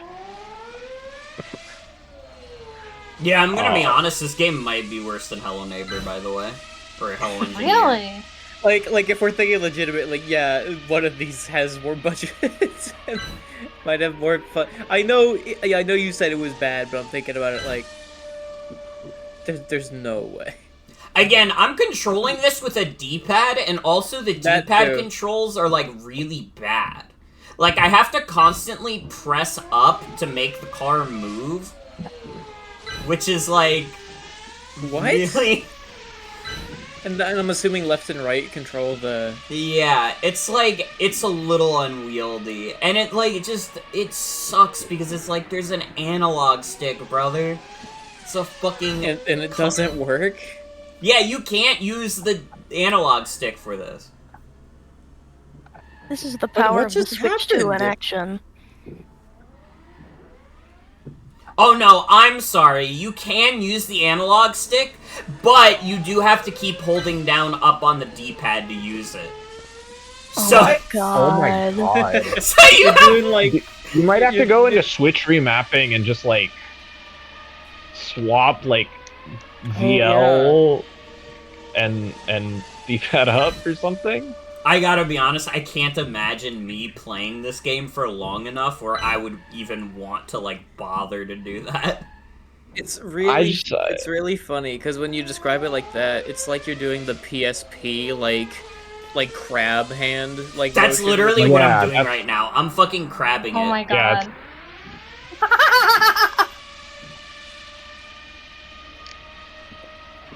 It's fucking crazy. Alright, let's hear Ray's creepypasta.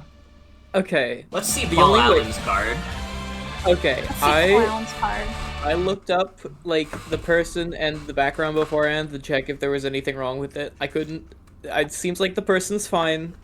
The only way I could find this creepypasta was from a YouTube wiki, so... That's exciting. Oh, you know it's good if it's on the Some Ordinary Gamers fandom Some wiki. Ordinary Gamers wiki. True. Of fucking course. Like, again, not doing this. I'm not reading this out to make fun of the person. I just remember this story. and I wanna will read make it fun. out. I will make fun of some ordinary gamers because Mudahar is a Oh, hack. of course. Of course. Yeah. Of course. Yeah, this is me, Mudahar. I just meant the writer of the story. I'm an ordinary gamer, just like you. Can we change the name of the Stream Collective to be Some Ordinary Gamers, actually? Wait, true. Oh my god. Yeah, it's no longer the motherfucking broadcast. It's some ordinary gamers. Okay, the story is Rayman's limbs. No. And it starts off pretty good. Noticed how Rayman has no actual arms, legs, or penis. That's how they start. I did notice that. Or penis. I already knew that. You don't have to tell me that. I saw the ad in the magazine. I saw the Rayman pissing ad. The only thing visible with Rayman's movements would be his only hands, foot, and head that only moved. I found that creepy when I was younger. I've had this thought for nearly a year now, and it's creeped me out ever since. A few months ago, I went to a garage sale I found while strolling through the park. I love garage sales. You always get the best bargains, so I would never miss them. I walked into the garage sale, and the first thing I sight was nearly everything from toys to furniture. I happened to see a Wii version of the game Rayman Raving Rabbids, noticing it from the front cover. Although I saw the front cover, it looked different from what I remembered. The actual name was Rayman Rabbids, almost if the game was leaked. And the clarification was rated MA plus 15, which I thought was odd at the time, as the game was a kid's game if I'm right. I'm so glad that whatever ghoul is possessing this game made sure to give it an appropriate age rating. The game cover was busted, although the CD looked completely fine. I asked the man behind the counter how much the game was. His face turned white like snow and said to me that I could have it. I felt the urge to ask why the front cover looked different. He told me it was a leaked version of the game and only a few exist. I asked him how he found the game. He told me that he found it outside Ubisoft's headquarters near the trash can. Okay, so where is this? Is this in France? Is this Maybe. near Ubisoft? That's scary. Maybe. That's the scariest But part now. MA plus 15 is Australian rating, is it not? I believe Wait, so, yeah. That's yeah, it's even. Peggy 15. Wouldn't it be? Or Peggy 18? Yeah, it'd be Peggy 7. But like, yeah. Peggy. What if that was your name? What if your name was Peggy 7? Like you're bored Peggy number and your parents are like, oh, what should we name this I'm gonna say character. I was gonna say child. I'm going character. Who is the voice actor for the Peggy announcement? I don't know. It's Peggy. I think That's it's literally Peggy. Peggy. That's literally Peggy. That's Peggy 7. I was so excited to play. I was just so hungry for nostalgia. And now that I've got the game, although I was a little scared to be honest, I opened the busted CD case and inserted the disc inside my Wii disc slot. The game loaded up as the title screen appeared. Looking at the game's title screen, it seemed fairly normal. It was just Rayman doing all types of dances. Although there was something that seemed off about Rayman. His arms, legs, and neck were visible.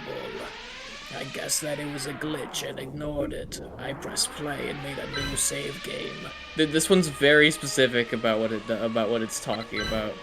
The game opened with Rayman sitting in the forest. But actually, I think this just like says the intro. Have we played Rayman Raving Rabbids in here? I have not. I've not, unfortunately. Basically, I'm sorry, I see rabbits and I break out into hives. Oh yeah, of course. It starts off with Rayman hanging out with a bunch of baby glow boxes with a picnic basket, and they get captured by the Rabbids. And there's a rabbit that stares at Rayman, like puts him unconscious, and now he's in like a prison where he has to perform for the rabbit via minigames. That's fucking hilarious. That's awesome. And That's basically what this describes for the rest of the paragraph. The rabbit stared at Rayman for a good 30 seconds, and for a split second a blood drop came from the rabbit's mouth, which was very odd, I thought. The rabbits let out a huge scream as if they were being tortured, which I thought sounded very odd, and the huge Commander Seagull came into the scene, kidnapping Rayman. Rayman into the prison cell and was forced to do tests. I chose Rayman to walk outside his cell. I was escorted by the rabbits inside. Outside, the first thing I see on my screen is rabbits raging and screaming in the audience. I even saw a rabbit with a pitchfork. Even some of them were vomiting blood of how angry they were. I got scared, but curiosity took me over, and I wanted to play more. I walked into one of the tests. It was usual as expected. It was one game where I can remember rabbits get no presents. We have to run with a present that's about to explode and give it to another rabbit before they explode. It was funny, although what creeped me out was that Rayman had his arms, neck, and legs visible. It's gotta be a glitch, I guessed. I paused the game and searched up Google images of Rayman, and they all came up as the usual. And they showed me realistic renders. What the Google images? Arms and neck. It's gotta be a glitch, I kept telling myself. After every few tests I finish, you get a plunger, and Rayman uses those plungers to stack up out of the window of his customizable prison cell to escape. I have a few at this point. But you've only said you've played one minigame. It takes like 20 of those to get to that point. As I finished and more tests, I happened to find a test called Rabbits Don't Use Toothpaste. It was a game where I had to pull out worms from the rabbit's teeth. As I was pulling out worms from the rabbit's teeth, I happened to see for a split second a female Rayman replace the rabbit while hearing a cry. Female Rayman! I saw this and let out a huge what the fuck? I can't believe the woke mob has taken everything from us. They turned Rayman into a So I woman. stopped playing for a while.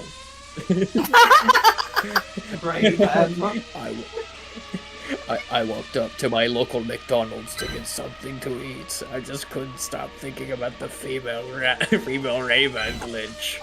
What kind of developers would do this? In my burger. I got a cheeseburger meal and walked back home and ate it. And I was thinking about my female Rayman. I was thinking about how Yannick my burger looked. I turned back on my Wii console and got straight back into the game. Before my eyes, the game glitched to a scene of Rayman stacked up all of his plungers trying to escape. Rayman escaped with happiness and joy. The wind was rustling on him. He was just so happy than I actually thought he'd be. After 5 minutes of Rayman running in the woods, a jump scare of Commander Seagull came to my screen with a high-pitched sound, causing the glass of my water on the table to break. The game froze to a black screen for a minute. Then I saw Rayman sitting on a concrete bed, tied up to it. Rayman looked around, seeing all types of other Raymans, from baby Raymans to teenage Raymans, and they all had their arms, legs, and necks. Sounds of crying, moaning, grieving came out of the Raymans. Some were even being suffocated, tortured by the rabbits. I was shaking as hell. I was gonna gag.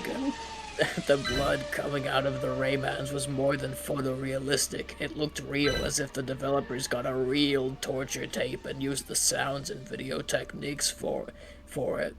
The rabbits were escorting Raymans to this white room, and I saw a glimpse of a saw with a photorealistic blood on it. Raymans were screaming for their loved ones, screaming out, "No, my baby, no!" First time hearing the Rayman speak. That's not true. He speaks in Rayman 3. Anyways, Raymans were walking out with no arms and legs. Some unlucky Raymans were also stuffed into rabbits. Every rabbit you kill is another Rayman you kill. I was the last Rayman to walk into the White Room in game when being escorted by a rabbit.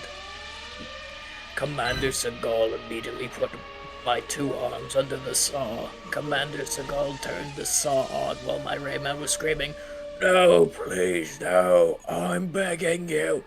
I felt so dizzy I puked all over my carpet and Commander Seagal was amputating Rayman's arms, legs, and neck. The blood coming out of my Rayman seemed real as if it splashed all over the ground. After my arms, legs, and neck being amputated, Commander Seagal threw them in a box filled with other limbs and parts of Rayman's body. My Rayman walked out with no legs, arms, or neck. The game faded into a black screen and returned to the title screen. I was absolutely scared. I felt sick and puked a few times. Maybe eating the McDonald's wasn't a good idea. You know that new game, Rayman Origins? That's just a cover-up for this game. They knew the mistakes they made. They knew that people played this game. Rayman Origins is a fake origin. The game that I played is the real origin of Rayman.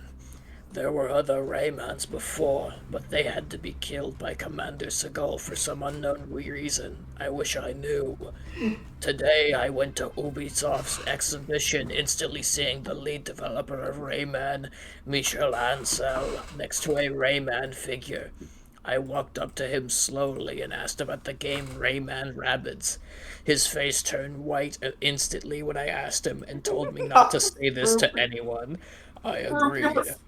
He, strikes again. he told me this. Oh my god, Scrupulous. Scipulus? I love Scrupulous Fingor. I fucking love when the Scrupulous Fingor clause happens in the creepypasta. It's always so good. It's so awesome. There's just like a few more. Like, the interview is not as long as I remember. Before I worked on my own on Rayman Raving Rabbits, I worked with a man named John Seagal. He was Russian, of course. He was creepy at times and always talked about killing, blood, and how he was always right. I talked about the game that you played, that was made by John Seagal. Those scenes you saw were made by him. All I saw was create what would be in the original game, Rayman Raving Rabbits. John released and edited the game earlier than its release date. Before I confronted him, I played the game and saw the horrible scenes and glitches that he purposely put inside the game. I asked him why he did that. He told me those scenes he purposely put into the game were representations of him in the army when he was there. Commander Seagal was a representation of John. This is what he did to thousands of innocent people, he said. I had to add an objective to my new game, as we would lose a lot of... It doesn't spell lose right, by the way. It's like los. A lot of money if we didn't make our original game. Michelle took a deep breath and told me the words that scared me. When our boss found out about this, he instantly fired John Seagal. My boss told me to get the remaining copies of the game that remained in the HQ and burn them in the trash. If we kept them, it would corrupt our company. And then, and that was the last time I saw my boss. That's the last bit of the interview. Last bit of the whole thing. Fucking awesome.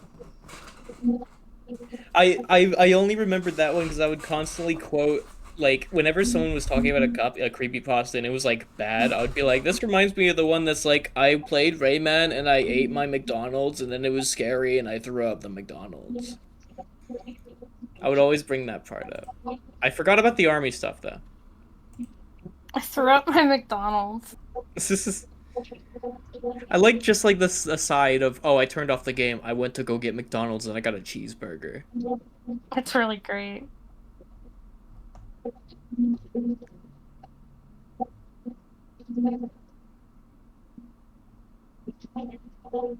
It was called Toonkars?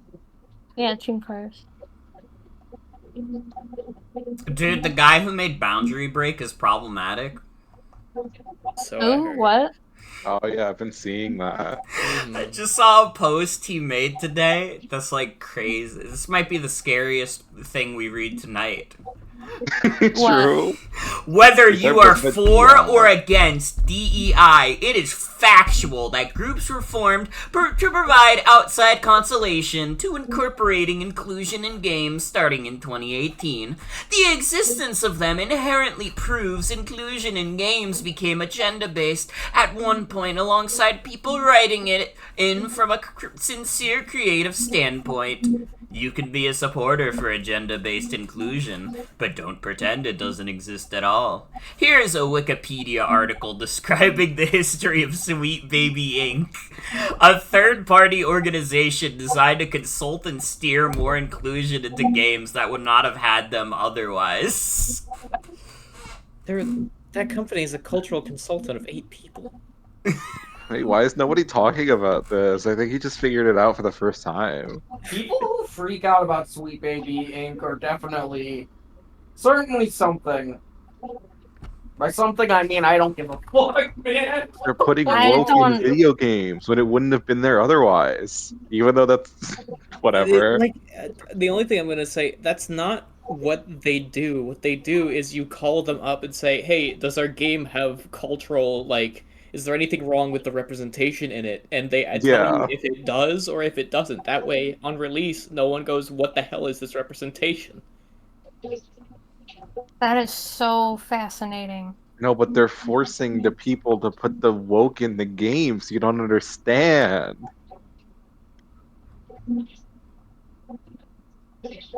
I feel You're like I've not- lost years on my life to that. To woke. That was the To scary. yeah, to woke. To hearing somebody be that, like, I don't even know how to describe that.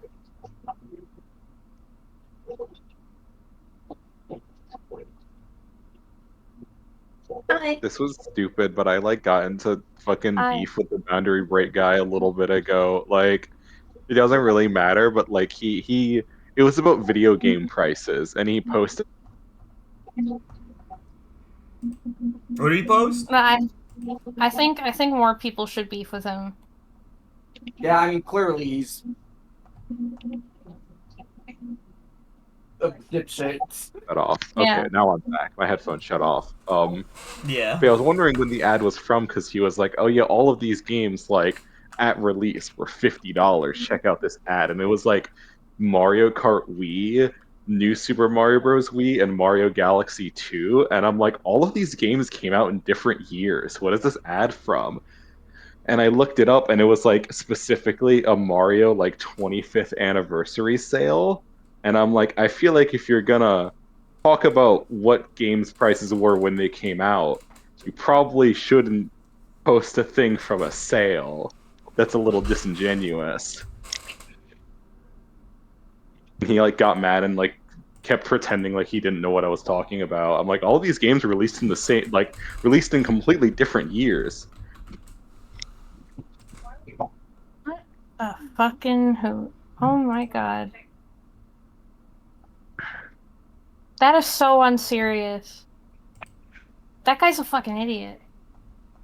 That's the boundary break guy. Well, Boundary Break guy is a fool. No, of course, yes. I mean, Yeah. fucking.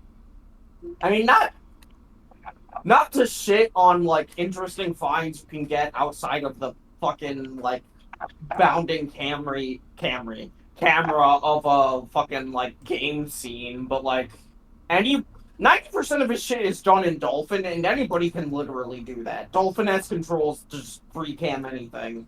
So, Yeah. like, Yeah, I listen. I don't want to start shit, but also I have seen him like on Twitter begging for modders to like give him free cam tools in different games, and it's like, dude.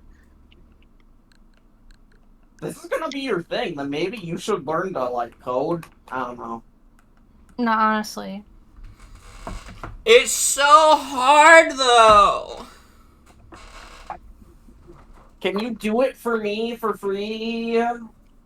And not make it woke, please? I don't want any woke in my game. I don't want woke free cam mods. I don't want wokeness in my games. I only want the greatest of all time. That's right, everybody. It's Dragon Drive, baby. It's Dragon Drive. True. Yeah. Dragon Drive. It's Dragon Drive once again, everybody. Dragon Drive. Dragon Drive. Dragon Drive's queen. Dragon Drive doesn't have any DEI in it because it's even Dragon Drive has no DEI in it, and it's so anti-woke that it doesn't refer to the characters who are very clearly in wheelchairs as wheelchair-bound people. It's because Nintendo is the only non-woke company left. They're not afraid to ruffle some feathers. Because this is such a good idea, and I had fun with that test, but I'm not paying $20 for only a little bit more content. It's very... I remember having a good time. I was one of those few that was they should just give this to you for free with, like, Switch Online Plus. If they do, like, a free trial, I'll come back to it. Like, genuinely. Like, so much of their failing, like, weird online games like this and ARMS, like, they could have been saved if you just gave them away for free with, like, your paid Switch subscription. The thing, though, is that ARMS clearly had more budget than this. That's also true. ARMS had character. It had personality. Dragon Drive has... You can clap in this one. You can clap in this one, that's true. I didn't consider all that. You can do that. And you could have cat ears. Fuck, wait. I mean, I can't speak because I've gone on record several times saying that ARMS is my favorite game, released June 16th, 2017 on the Nintendo Switch. Plants vs. Zombies is #1. Switch was out in 2017. I said this March before. 2017. Like, Nintendo Switch 2... they're not showing up right now, but like a week ago, like Madden and FIFA were like in the top 15. The Switch 2 is being adopted by the normies. Like, it's gonna be fine. Like, Yooka-Laylee would not be this high anywhere else. I've heard it's pretty good, though. It's pretty good. I like it. But I'm also a freak that likes Banjo-Kazooie, so... And I backed the Kickstarter of that game. I played the original, and I thought it was fine, but it clearly had issues, so I want to at some point get Replayly. No, I'm surprised. Like, as somebody who backed the Kickstarter and did not like Yooka-Laylee, I have been extremely surprised by Yooka Replayly. It's, like, kind of phenomenal. Oh, that's wonderful to hear. Dorkly made a Plants vs. Zombies replanted promo. That's awesome. Yeah. They did. Dorkly still exists? Yes, that is not a lie. That is genuinely, that did happen. That's fucking awesome, dude. I need to get the Katamari at some point. I haven't gotten it yet. There's too many games. I can't believe that game dropped out of nowhere. I didn't realize that game had a physical release. I was gonna pass on it, and then I found out it had a physical release, and I'm like, oh fuck. I guess they had a better shot releasing it now than when they released the first reroll during Smash. Hentai Uni. Oh wait, it's only rated T. Uni, as in university. I have nothing to comment on that. Oh, isn't that fighting game that people like? Uni? What AI puzzle game? Every single one of these is like an AI-generated anime girl where you That's do like a an puzzle AI of version her. of Draco Wow. Centauros from fucking Puyo Puyo. It's like incredible how every single one of these games is the exact same. It's like the world's worst puzzle game. You can't, and like I know like the whole joke is like, oh, you could play it with one hand.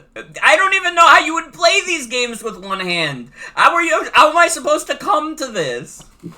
It doesn't make any sense. Well, the goal is to try not to come. Try not to chum challenge. I'm trying. Is that Chicken Run? There was Chicken Run. I lost where Yeah, Chicken Run was, though. We talked about Chicken Run on the other stream. We did. I remember. We talked about Zumba Marble Zombie Invasion. I think we did? This might have played... Oh, this like, really once. is exactly what it said it was, huh? This is... I don't think it's, like, publicly approved Zumba. I don't know if they approved this, but... It is I Zumba. mean, I don't know if Square Enix approved of the Final Fantasy jingle in Toonkars Racer. Oh, that's of course. I think, like, literally, Nintendo just, like, actually doesn't check any of the shit that comes out on the eShop. Because It's I... kind Also, of it's- phenomenal. You know, it's really funny because the name of the game that's ripping off is called Zuma and not Zumba, but Zumba is also a copyrighted phrase because that's a fitness program. Yeah. So they didn't avoid copyright infringement at all. What? Scary Oh, game? like you gotta hop on Dead by Scary Daylight. games. It's only $10. Oh, brother. That game has cars in it. It has Freddy Fazbear in there. Freddy Fazbear's Okay, in why Debbie is Deltarune on the scary games list? Don't say It's weird. fucking scary. Because it got Hey. Pumpkin Guy. Yeah, you're taking too long. Pumpkin. You're taking God, too that's long. It's acknowledged. taking too Oh long. my god. The Flipping Rocky Horror Show video video game. Wait, this is real? Apparently. Oh my god, it looks like Chippendale Rescue Rangers. Why does it have? It's like referencing a bunch of random 8-bit games. This is like the 'Cause Zelda it's like the intro, 80s. Remember the 80s? Remember the 80s? Remember the 80s? Wait, Remember the wait. 80s? and Wait, this who is like developed referencing the Castlevania opening. Who developed this? Because it has to be the AVGN. Freak Zone Games? It's the AVGN developer guys. Is it? They made Spark the Or- Electric Jester 3. Well, no. This is just actually, a publisher. Actually, this is a publisher, but I know. Yeah. I think Freak Zone was. No, that might have been a different publisher, but it looks like the. By the way, Flipping Death is really good. I saw it on that lineup. That's by the same devs as Stick It to the Man. Played by friends. That's fucked up. The Rocky Horror Show game is $5 on Steam, but it's $10 on Switch. Let me check. It's the because developers Nintendo. of That's that. Nintendo takes a higher scraping. Nintendo takes a big and round cut I from the. don't from the know if profits they make. actually do. Do we know that for sure? Because I've seen that be pretty consistent across the board, and also probably being able to get licensed to actually sell something on Switch Oh is wait, really fucking expensive. never mind. It's on sale. That's why it said it was $5 on Steam. It's $10. Also, I was right. Freak Zone Games did do AVGN Adventures, both of them. Awesome. They're not doing the new one. I don't know why, but Frankie Freako. When are we hopping on Madden 26? You're showing Madden now. Bro, I'm telling you, the game god's looking like Chico. That's no cheat code, baby. That's just you. The game is a mirror.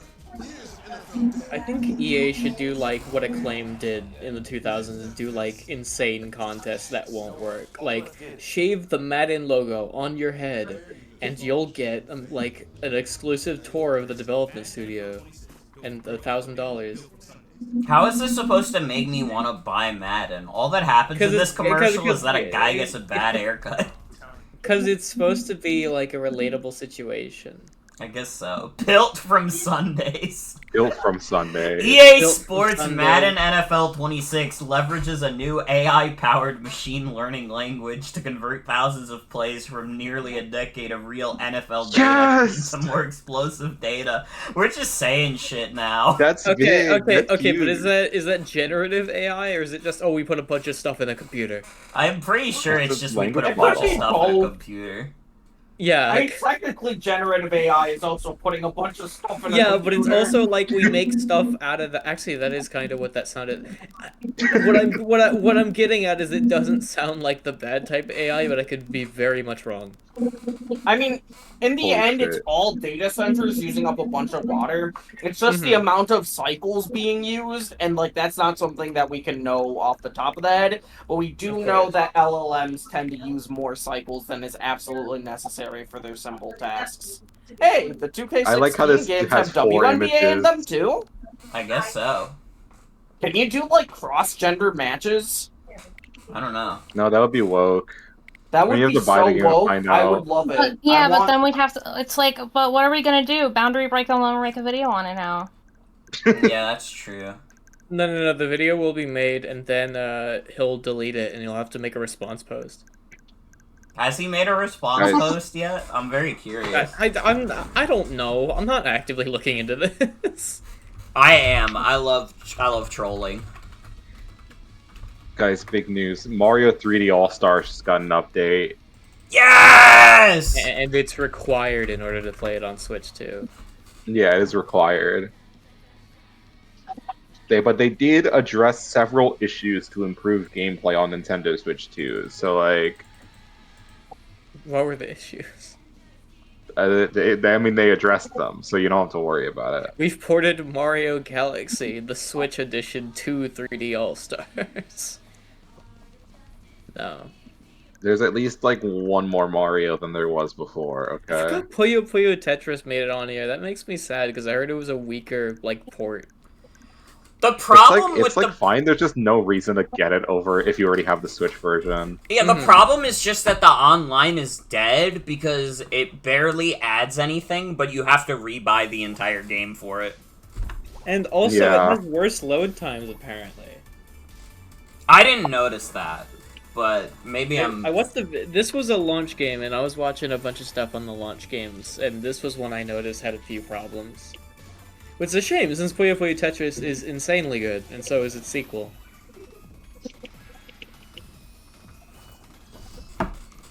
I played through all the story mode of it, and then I stopped because who the fuck is playing this online? And Sonic is there. On Switch? And Sonic is there. Yeah, on Switch. Or Switch 2, because it doesn't have crossplay at all. Oh, that too, yeah. Does have game share though. Game share, yes! Can you look at the release date for Mina the Hollower? Yeah, 2030. Any day now. Any day now. I didn't realize, like, why does Nintendo allow you to put release dates that far in the future? They had a Toy Story 2 situation where the entire game code got like deleted overnight, and they're like, oh no. Fuck. Wait, what? Can you download the Silk Song upgrade pack? Yeah, just start downloading upgrade packs. Yeah. You'll need this Hollow Knight Silk Song to use the upgrade pack. Yeah, that's fine. Of course. Oh, it just lets you do it. Oh, thank God. Can you play Silk Song? Yeah, hold now, on. if you ever get Silk Song on Switch, you'll have the upgrade pack. You need the software to play. What? That's not how that works. I have the software. I love that you can just download the upgrade pack. Do you have the software? No. I guess I'll delete it, but I'll keep the home menu icon just as a little memento. As a memory, that's the best game we've played tonight. You know, that's true. The Hollow Knight Silk Song Nintendo Switch 2 upgrade pack is the cream of the crop. High Cars 2 is second. High Cars is second. High Cars 2 is third. Which is worse, Toonkars Racer or Hello Engineer? I think Toonkars Racer is worse. I hate to say it. I think Toonkars Racer is worse than Hello Engineer. I didn't get to see it, but I think Hello Engineer has more ideas and functionality, probably. I don't know about functionality, but... I respect Hello Engineer less, though, because, like, it pretends to be a video game. At least, like, you don't expect anything from Toonkars. Yeah, Toonkars isn't even trying. You get the Toonkars is Final free. Fantasy. I'm imagining somebody who doesn't understand that you can open Switch games and thinks that they're just something you download so you can see the pretty art on your screen. True. That's such like a grandma thought. That's such like a gallery. Yeah, you get to scroll through it. It's nice, and you can pick which ones are your favorite. And is this make by... sure they're at the I don't front. think this is by the Donut Dodo devs, but it looks like them. This looks very good. I was about to say, I was not expecting much from this, but this looks kind of cute. Even if the art around is kind of like it's giving clip art. Yeah. That's kind of its own charm, though. It's like you're playing it on Nick.com. Yeah. Just this game doesn't have any DEI in it. Oh my god. Yes. Wait, we gotta check what Dracula's pronouns are. That's true. Can I play woke or not? Yeah, let's play woke or not. Let's play woke or not. Okay, hold on. I don't know if I'm. I don't know if I'm capable because I don't want to. I feel like I'm making fun of devs when doing this. Oh yeah, absolutely. It does feel kind of bad. Well, it's not really making fun of them. It's like making fun of the guys who like give a shit about this kind of thing. Yeah. It's like they're creating like an arbitrary metric, and you just have to guess based on what the game is. Is like, all right, would the most annoying guy you know hate this? Like, for example, would the most annoying guy I know hate Paths Taken? Probably. Yes. I get visual novel vibes. Contains overtly pro-LGBT messaging. Darn. Age of Empires woke. This is probably woke. Yep. Cornucopia. It's colorful. Yeah, woke. I love the title. It's colorful. Para and the Unconquerable Scorpion? Nah. Fuck, it's woke. Divine Dating Sim? Woke. If it's a dating sim, it's woke. Spirited Heart Deluxe, it's woke. Yeah, there's literally, like, if there's a woman there, it's woke. Wayhaven Chronicles, woke. Has every single one of these been woke? Oh, that's Borderlands, it's woke. Are there no non-woke games? It's woke. Oh, Everything is It's woke. woke! Okay, Pajama Sam is not woke. Oh, thank God. So every other game that has been listed so far has been woke, but Pajama Sam is for true Americans. Yeah, cool, because Pajama Sam was made before they invented DEI. Monument Valley 2, it's woke. Quake, not woke. Yeah, oh, Quake come is on. old, I it's woke. would have said Quake was. East Tower, woke. Beacon Pines, woke. This game's too easy. Renowned Explorers, woke. Injustice 2, woke. God. Oh my God. Dead Rising Deluxe, it's woke. Lucky Town, it's woke. Ah! No! This is scary. This is like an insane... We're not doing this anymore, by the way. Yeah, that's Yeah, scary. fair enough. Why they're woke, but it doesn't explain why they're not woke. It's due to the Yeah, they fact should that... explain why they're not woke. That's Oh. true. They should be able to explain why it's like, you know, for real Okay. American patriots. Like, They is have it to- like is it still their woke word. if the dudes say no homo after kissing? Big news, they just released a demo on Switch 2 for SpongeBob Titans of the Tide. Oh wait, now? Ooh, Yeah, like right now. Oh, fuck. We have to play that right now. that's That's the awesome. scariest game all night. Then we can judge if it's woke. Alright, I That's think true. I'm gonna head off because I miss my wife. I understand. Well, thank Amen you to for that. joining us. Have a good one. Yeah, have fun with the rest of the night. I had so much fun. I'm glad I got to read 8-Ball to people, so more people got to hear the Obama line. I'm so curious how this performs on Switch 2, because I'm Okay. thinking... Bye. I I'm thinking, like, it's probably 30 FPS.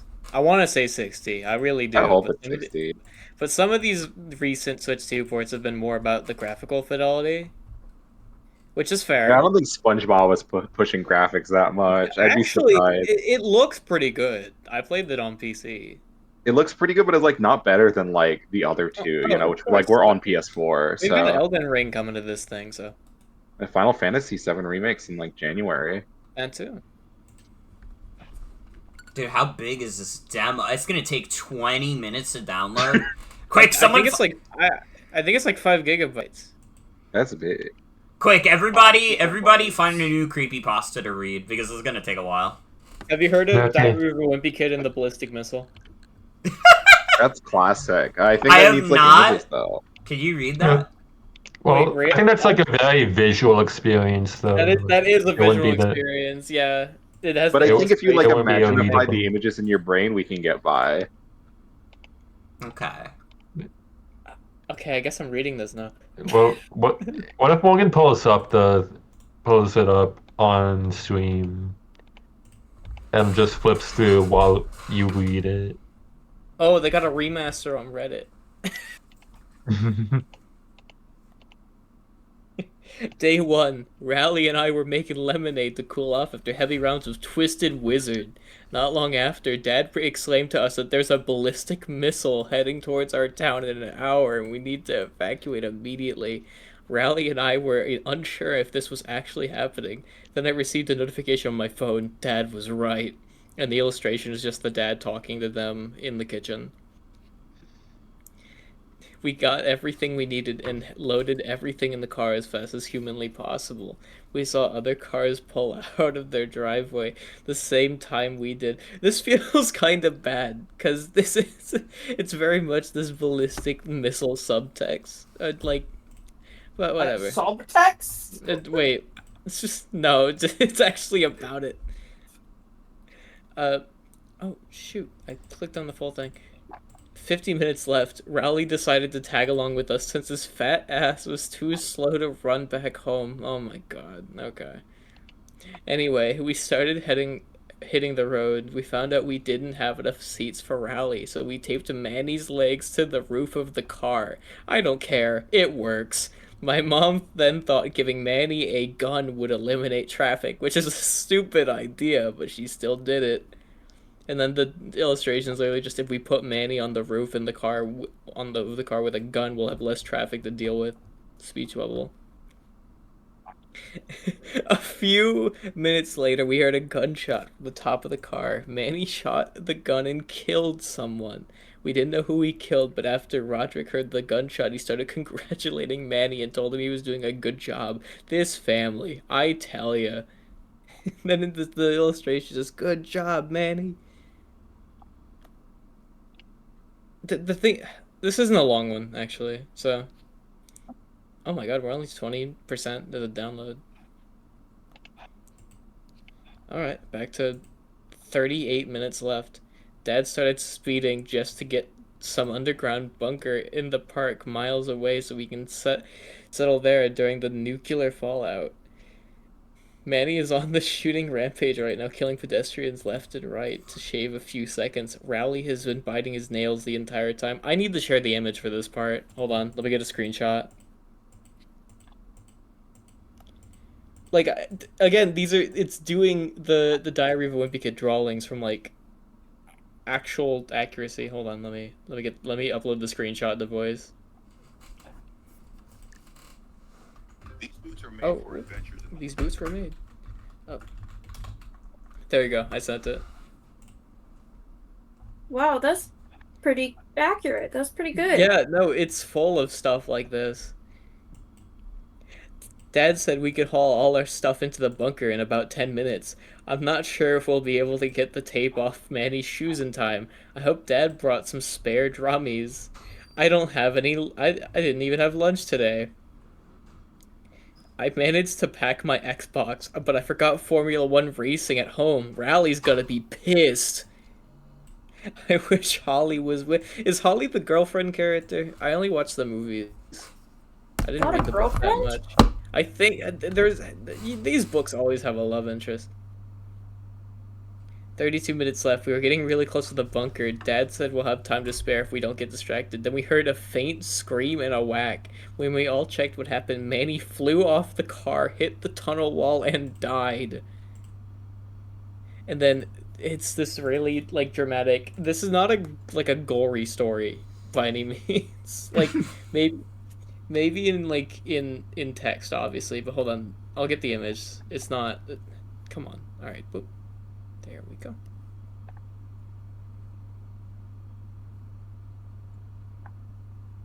Sharing this one too. It's coming up.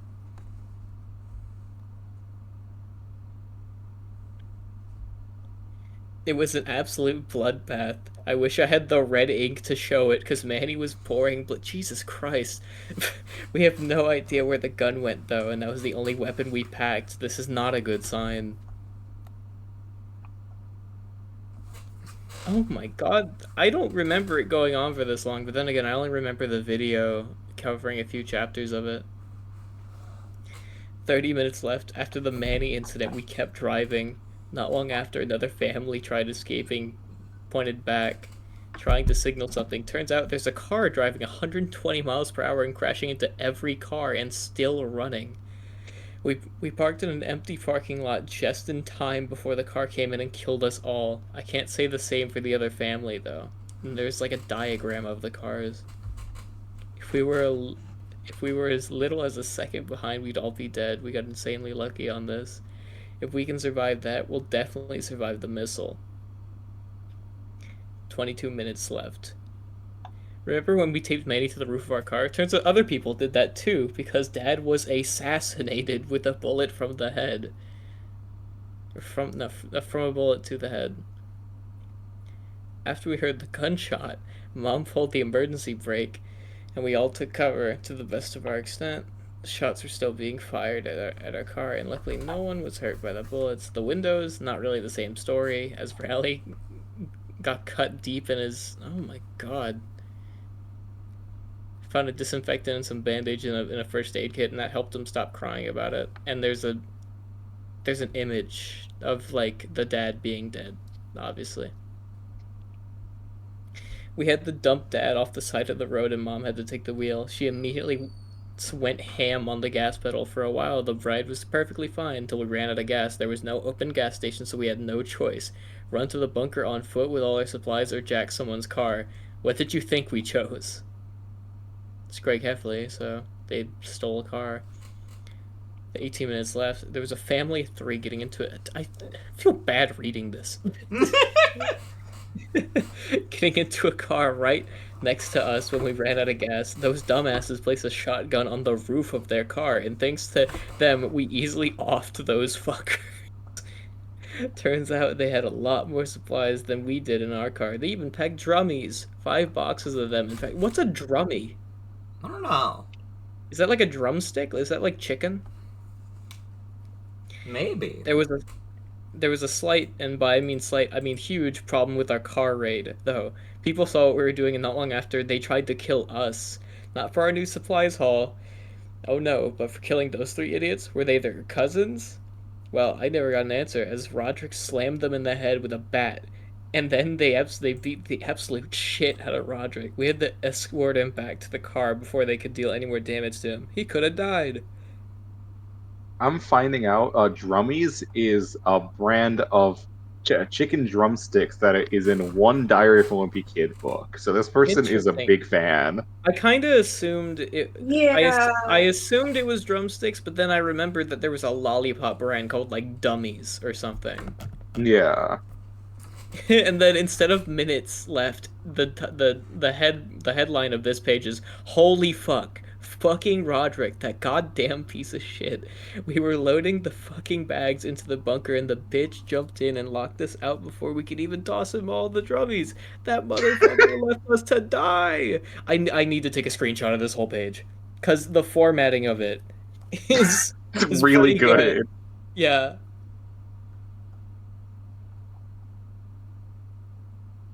Is absolutely the right way they would have done this in the book. Yeah, it's just so canon accurate. Like, not the events that are happening, but the way they're depicted. Of course. And then this is the final page with question marks on the headline. Well, I guess this is it. I'm going to die. The bomb's already gone off. I can feel the heat on my face. I'm not making it out of this. Well, I guess there's worse ways to die. Like, this is such a... Well, it's obviously not going to be a positive story. I'm almost done, though. It has a positive message, though. At least I've got my best friend and mom right next to me. Manny, Dad, I'll see you too soon. Roderick didn't die. Where did Roderick go? He went in the bunker. He went in the bunker. Did he go to the bunker, or did he just drive He left them behind, yeah. Yeah, he went in the bunker and locked them out. Because the minutes before the holy fuck chapter is 18 minutes left, so maybe he did have enough time to get to the bunker, since they were stealing the car by then. Mm-hmm. So yeah, Roderick is the only one that lived. End of story. The moral of the story is, you would do anything for drummies. Of course, This is anything. true. Moral of the story: there was a sewer man. There was a That's oh my god, true. only 1 minute left. Oh my god, that actually passed by. Yeah, I'm actually gonna refill my water real quick. Hold on, and we'll play this. It's miraculous the diary survived so intact. That is actually interesting. This would They probably should have done that. They probably should have put like burn marks on the pages. I love that, like, despite the fact that Greg Heffley is going to die, he still finds the time to, like, draw out a picture of him dying and being walked out of the bunker. No, I think they died from radiation poisoning, and the diary is radiated too. Mm-hmm. Now you inherit the curse. True. Someone got radiation from scanning the book. Has Jeff Kenny seen that, like, fan-made comic? I hope so. He's at least seen I'm Not Gay, Greg. He's definitely seen that. That one's not a scary story, so we can't read it out, but it's a classic. That one actually fit because it was scary. I mean, Unrequited Love can be a little scary. That's true. It's scary to be Greg Heffley.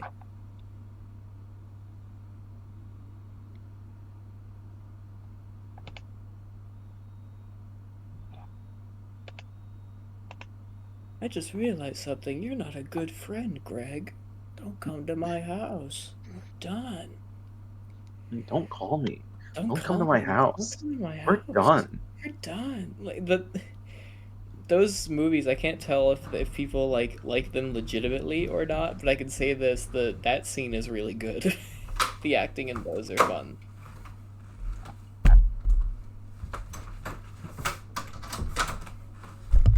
I'll stay for SpongeBob and then I'll probably head out. I'm back. Was that red thing at the beginning? What red thing? There was like a red flash. Not flash per se, but there was like a screen with like a red kind of color palette.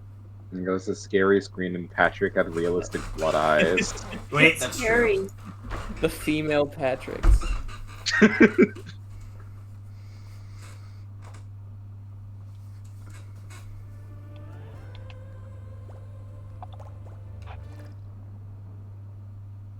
Alright, let's see. I'm fully expecting 30.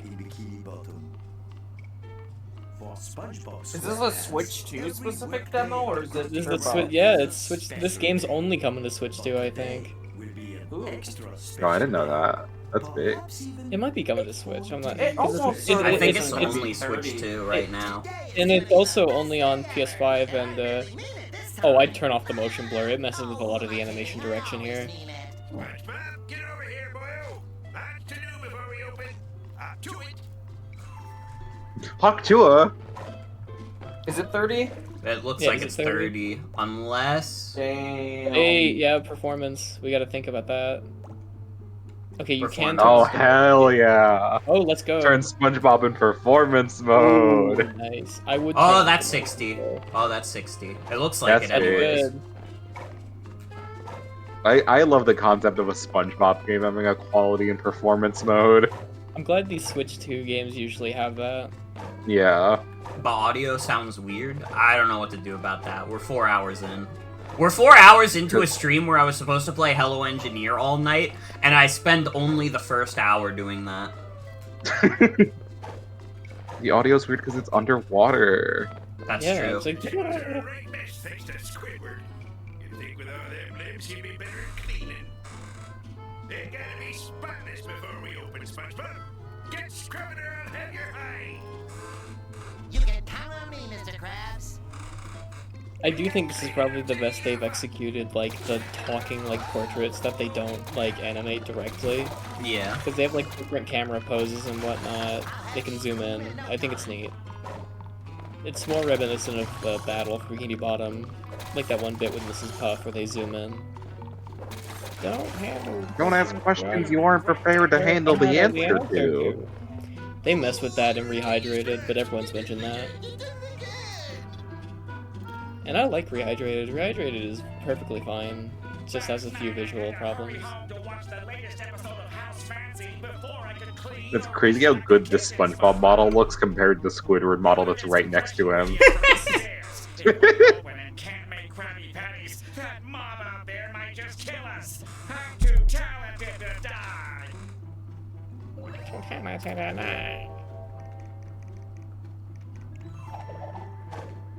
Oh, hi, Will. Hi, Will. Welcome. Put the neighbor back on? Put the neighbor back on. Will, you give me one good reason why I should go back to Hello Engineer, because I stopped playing that shit like 4 hours ago. I'm not even gonna lie. I haven't even been playing Hello Engineer for like 4 hours because it was so bad. Morgan's been playing like $1 card games for the entire stream. Yeah, you gotta hop on, Will, you gotta hop on High Cars. Hop on High Cars 1. Wait, I meant 3 hours ago, sorry. Hop on High Cars 1, High Cars 2 kinda mid. Don't play Toonkars Racer. And, well, I can't play Hollow Knight Silk Song. It doesn't have You can neighbor. download the Switch 2 edition, though. High Cars has, like, a car in it, though. Which might even be better than the neighbor. It's half of the equation. If you live next to a car, it can be your neighbor. That's true. Hello Engineer has a car? Yeah, but the car doesn't work. The car works. The car's bad.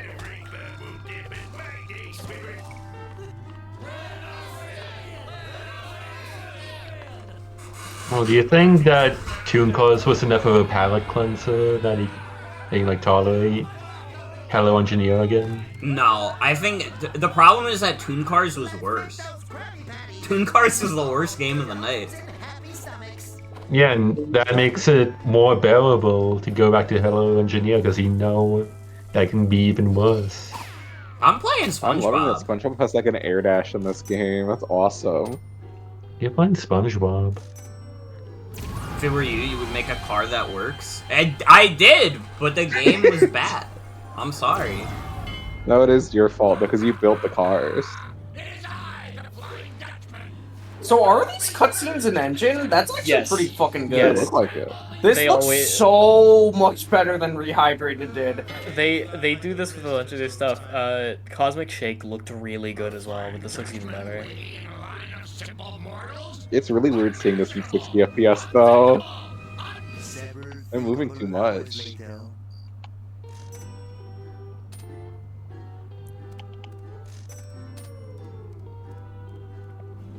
The pose does look a little better without the motion blur, but that's probably more of a personal taste than anything.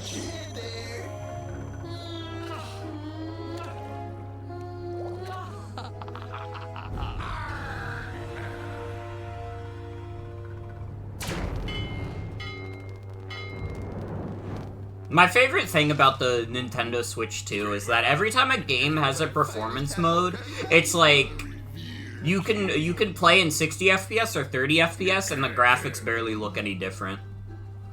Yeah. I have never played a game on the Switch 2 where I switched from performance or from quality to performance and it looked that much different. Hello Engineer looks different. This one's got the Flying Dutchman in it. And King Neptune. And King Neptune. And they're beefing right now.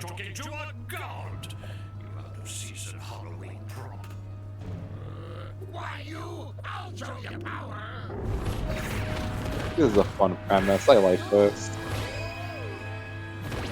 People die in this game. He's killing people! He killed What SpongeBob. the fuck? It's a Halloween game. It's a Halloween game releasing in November. In November, in like late November.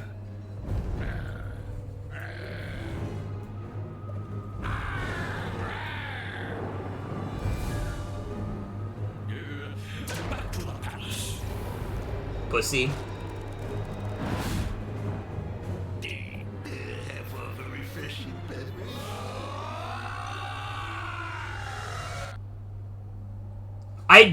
I will say, it's like, it's cute the first couple times when you see the later as the loading screen.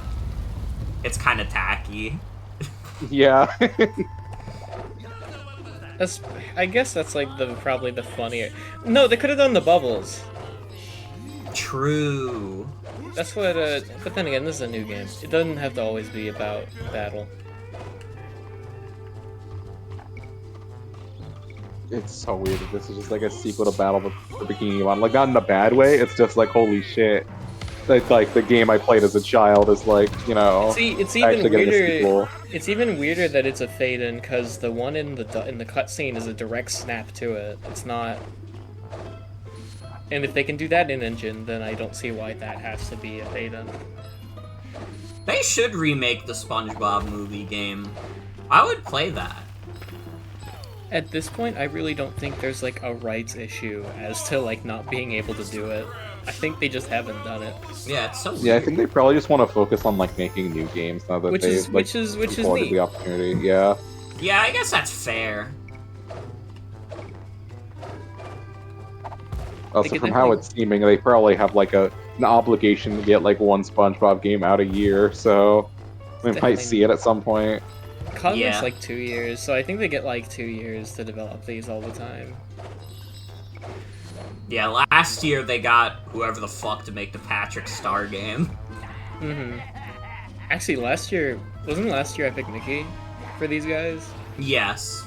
No, did they make it? That's crazy. I didn't know. They Yeah, did- Purple they did a- Lamp. Purple Lamp. They did did Yeah. a Rebrushed. remake. I was wondering why Purple Lamp's kind of familiar. And Rebrushed is a way better remake than Rehydrated. It very much shows that they've improved in their craft. I would imagine I do like Rehydrated was also like pretty low budget. Oh yeah, no, Rehydrated was rushed. It was gonna release when the third movie came out, but that got delayed and Rehydrated didn't. That's so weird. You guys remember the SpongeBob Rehydrated multiplayer mode? With all, I Oh didn't yeah, even- that shit sucked. The funniest thing, I thought that was local only, so I never played it. I didn't know it had online. I didn't know it had online either. That's awesome. I don't think anybody's ever played it online. It has 2-player online. I didn't even know that was possible. Is it 2-player online or is it 4-player? I don't know. I don't know.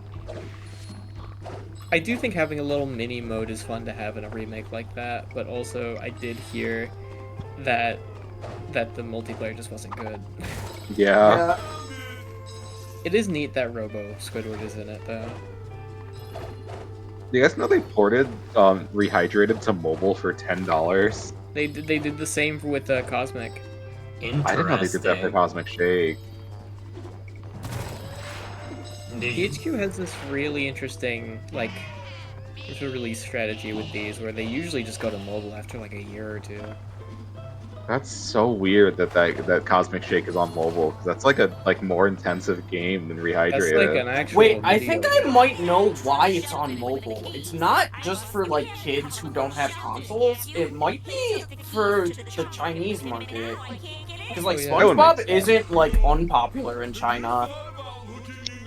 The fucking company that made the original Labubu's did have the fucking working fish plush with the fucking license on it. That was like licensed by Nickelodeon, and that shit is like fucking dope.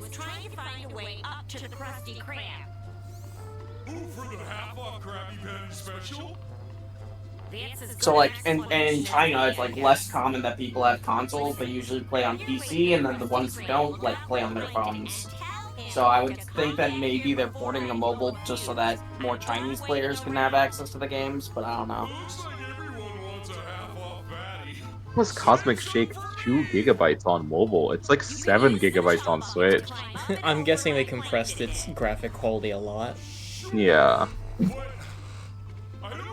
Would have had to.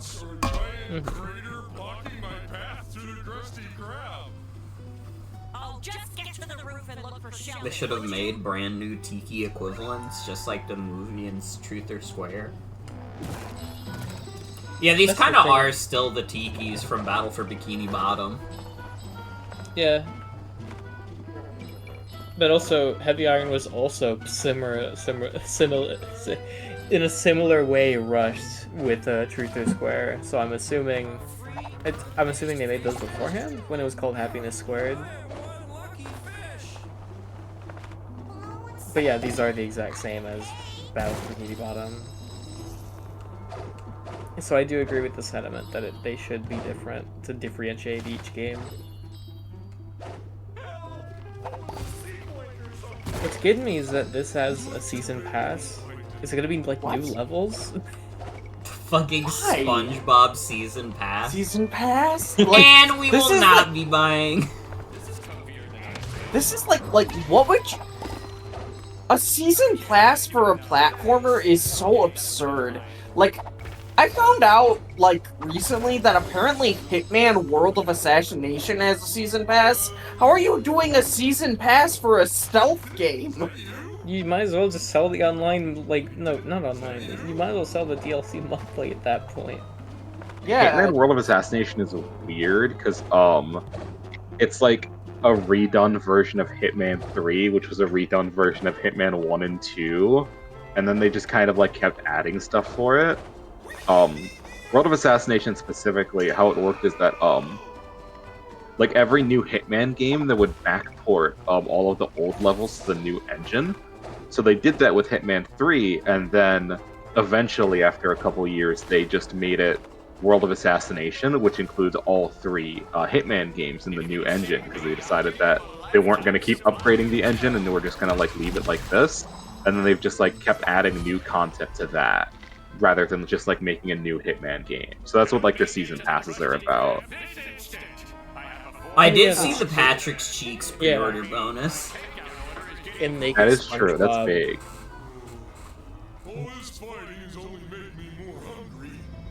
Apparently, this game is going to have, The Search for SquarePants, which is the new movie coming out. It's going to have DLC for that. It's going to have DLC for that? It's coming out a month before that, so I'm assuming it's going to be, like, the movie release. How? And then Like, we'll get DLC for that. I think I actually do have to go to bed now. It was nice hanging out, reading up the fucking wild-ass creepypastas. But, yeah. Have a happy Halloween, everybody! Happy Halloween, good night. Good night. Good night. Honestly, I think SpongeBob is the last segment of the night, because I can't imagine what the fuck else I'm gonna do. I'm not spending more money on shitty car games. But what if it's 50 cents? Maybe.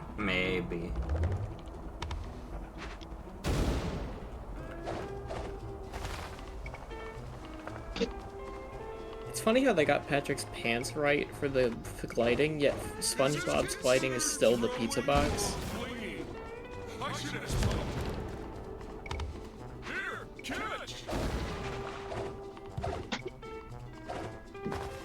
It's crazy how many, like, good 3D platformers have been coming out. This is, from what I played the whole demo of this. This is fairly quality. Like, this is a good, like, kids game. And I'm thinking, like Donkey Kong Bonanza, Yooka Rayleigh, bunch of Pac-Man World 2. There's been a bunch of really good 3D platformers out of nowhere. And don't forget Rudolph the Red-Nosed Reindeer. That was a frame spike. I can't forget.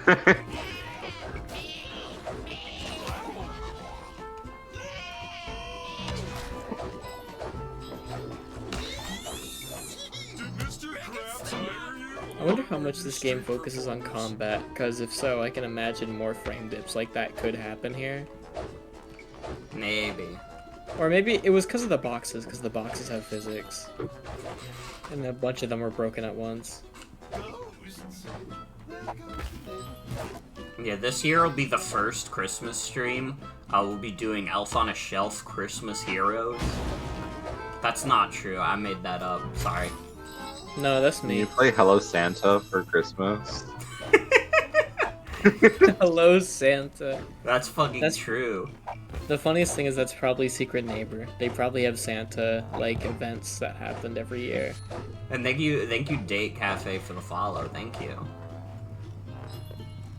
Every time I've seen someone play Secret Neighbor on a stream, they've given up, like, immediately. I played a little bit of Secret Neighbor with Will. I don't know if Will is still in chat. He might have gotten too mad at me not playing Neighbor. You just gotta put the neighbor signal on. You know, like the bat signal. That's true. Ooh, it's neighbor. Ooh, it's neighbor. Ooh. Alright, it didn't work. But I tried.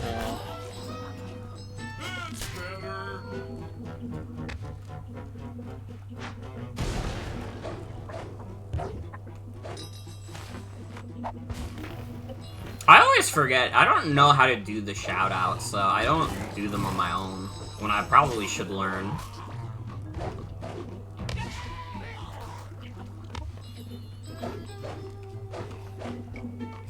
Oh, you can just do / shoutout? Good to know. It is funny that they kept the jank box physics in this, where it, like, snaps to positions.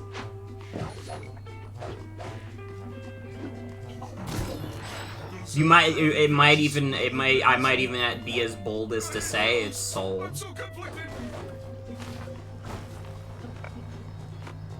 Thank you, Soul. Soul. No. Thank you, Eve, for the resub, 18 months. I'm sorry that you're scared about SpongeBob's scary game. It's okay, we're at the Krusty Krab. Wait, scary. Yeah, there's a big scary guy. Not Fred. He's fucking dead. He's actually dead. This game has a body count. Food. I don't really care about the voice cast for SpongeBob aging, but I feel like Patrick's voice is always gonna sound pretty good.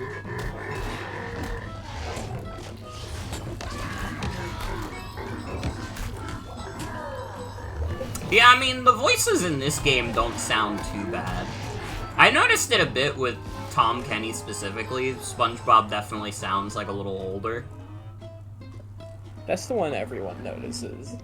I noticed it with the Flying Dutchman in this game. He sounds a little bit different. Brian Doyle Murphy has been Murray, something along those lines. He's been doing the voice for like, it was like 1999, right? Like 26 years at this point. Is this Patrick Star Game or Cosmic Shake? This is neither. This is Tides of the Titan. Or It's Titans of the Tide, sorry. Titans of the Tide. I got it the wrong way around. There was a former title for this that sounded way better.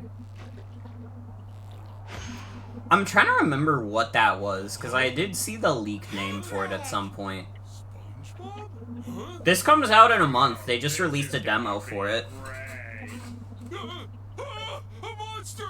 What have you done with SpongeBob, you ghostly imposter, you? But I've been turned into a ghost.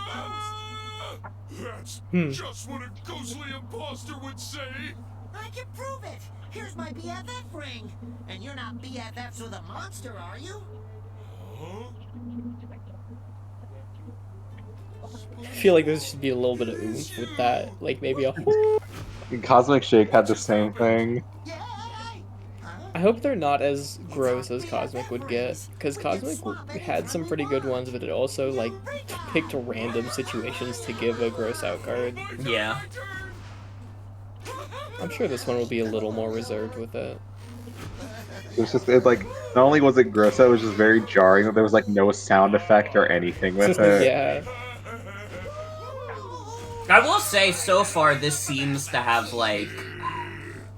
It seems less bound to, like, hashtag nostalgia than Cosmic Shake did. Cosmic Shake felt like it needed to have a lot of references in it, because they needed it. Well, it's the dimensions. It's more so the history of it, which made sense. Yeah. But I mean, this game's premise seems to be, like, wholly original. So we gotta go after him. They are doing a movie about the Flying Dutchman in December, so that might be why. It's voiced by Mark Hamill. I did not know that. What the hell? Why? There's no reason. They just got Mark Hamill to have a celebrity on board.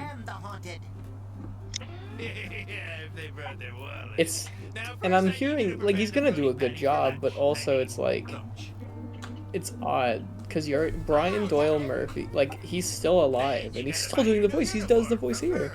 Yeah. All employees must proudly wear the standard issue floating patty uniform, which comes with a built-in walkie-talkie, or as I like to call them, workie-talkies. Not funny, Mr. Krabs. Don't say He it would again. not say that. Let's shake this place up so we can ship out. Wait for me. This hub area is very fun, from what I remember. I can imagine, like, a kid making, like, a roleplay video of SpongeBob being like, wow, Patrick, let's go to Mr. Krabs' room. Wait, the ghost effect is, like, cool. It is. Oh, I was seeing. Okay, they have a bit where they have a live-action Flying Dutchman in this movie as well, so that's probably why they did Mark Hamill. What? Oh. There's a live-action flying... I think I forgot that. Is it a hybrid movie again? I don't think it is. I have no idea. They wouldn't do that 3 times in a row. Maybe they would. I don't know. They probably would. There is a SpongeBob veteran directing on this, which I'm happy to hear. But we'll see. I'm not super, like... I'm not super engaged with if the movie will be good or not, but I do like when SpongeBob is good, so... Yeah. I watched the second movie, and I thought that was okay. Obviously, not as good as the first one, but... Like, the second one, I remember there's some fun stuff in it. I remember, like, watching it and being like, yeah, this is cool. Yeah, no, Sponge Alright. Water is very fun. Lots of fun animated segments in it. Even if it's not as structured as the first one. People say the first one is like a masterpiece. It is very good, very funny, and it's a good introduction to the character, but it's mostly just like a very fun comedy. Yeah. With one of the better translations to the big screen than most cartoons got at that time. It does feel theatrical, which is a good thing. Standing here innocently. Also, yes, the second movie did have the epic rap battles. I did not It's know pretty that. good. That's funny Yeah, as and fuck. it's literally the final scene. The dolphin, Bubbles, the talking dolphin. That's his name. They got him and the seagulls are rapping out, and it's the final scene. That's funny as fuck. I forgot about that. I'm so excited. You're one of my first customers. Tracy. I think a lot about how the third movie was announced as It's a Wonderful Sponge, and then just completely restarted development halfway through, and we like have almost nothing about what that original movie was going to be. Because we have stuff about the first version of that movie, which was about was about SpongeBob fighting space cats. Yeah. And, like, sacrificing himself with Gary, but we don't know anything about It's a Wonderful Sponge. And that first version of the movie was like never even announced. Like we only know that not at all. because of, like people talking about it, but Why, thank you, Patrick. I caught this head of gold. The funny thing about that is, like, I feel like SpongeBob has enhanced the lives of Bikini Bottom. What would his alternative be? yeah, like like what the fuck is It's a Wonderful Sponge? I think about it a lot, and we'll just like never see anything from that movie. Because the whole bit is that, correct me if I'm wrong, I haven't seen A Wonderful Life in a while, but the basic idea is that, like, he feels... It's something about, like, he doesn't feel... It's like that one Fairly Odd appreciated. Parents episode It's like where either- Timmy wishes to not exist. That's an It's a Wonderful Life parody. Yes, no, that as well. It's mostly just like, had a rough day, I'm sick of this, and then there's a guardian that's like, hey, this is what life would be like if you did not exist. Yeah, basically. I don't really see SpongeBob being in a scenario where he's like, I hate it here. He's faced like the worst thing. He faced a day where all the Bikini Bottom people just left town one day just to avoid him. He had to deal with that and he was fine. I think that's the worst it can get. Welcome. My name is Captain Goldie, your host at this beautiful and totally legit resort. I kind of love this character's voice, I'm not gonna lie. I need sleazy women. You looking for gold? We've got the You're looking for gold. We've got the gold. brave and daring can find it. I think like putting like a Brooklyn accent on anybody is always funny. It's true. It's true. I saw one clip on my timeline the other day of like a VTuber with a very like thick like Brooklyn Queens accent, but she was still trying to do like an anime voice, and I was kind of obsessed with it. That's fucking awesome. Wonders of the jungles and its hidden gold. Prove yourselves and maybe we can talk. Meantime, enjoy Goldfish Island and its mostly occasionally reasonably priced amenities. There is gold in the jungle. I can't wait to tell Mr. Krabs.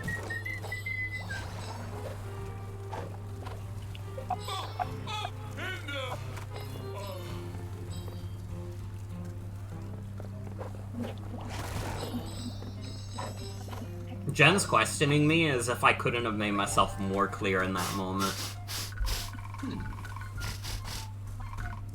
This cutscene's really fun. Mr. Krabs, guess what? Spit it out, boy! No dramatic pauses on company time! We met the Captain Goldie, and she told us that there's treasure deep in the jungle. It all seemed a little fishy at first, but Captain Goldie said that she never lies. What are we waiting for? Let's get a move on. Well, Mr. Krabs, that's the problem. Problem? No problems on company time. You see, Mr. Krabs, the jungle entrance to the Golden Path is closed. Closed? For the love of never send a sponge to do a crab's job. What else? Yeah, today's supposed to be Father-Daughter Day, and so far all we've done is nothing. Why did she suddenly decide it was Father-Daughter Day?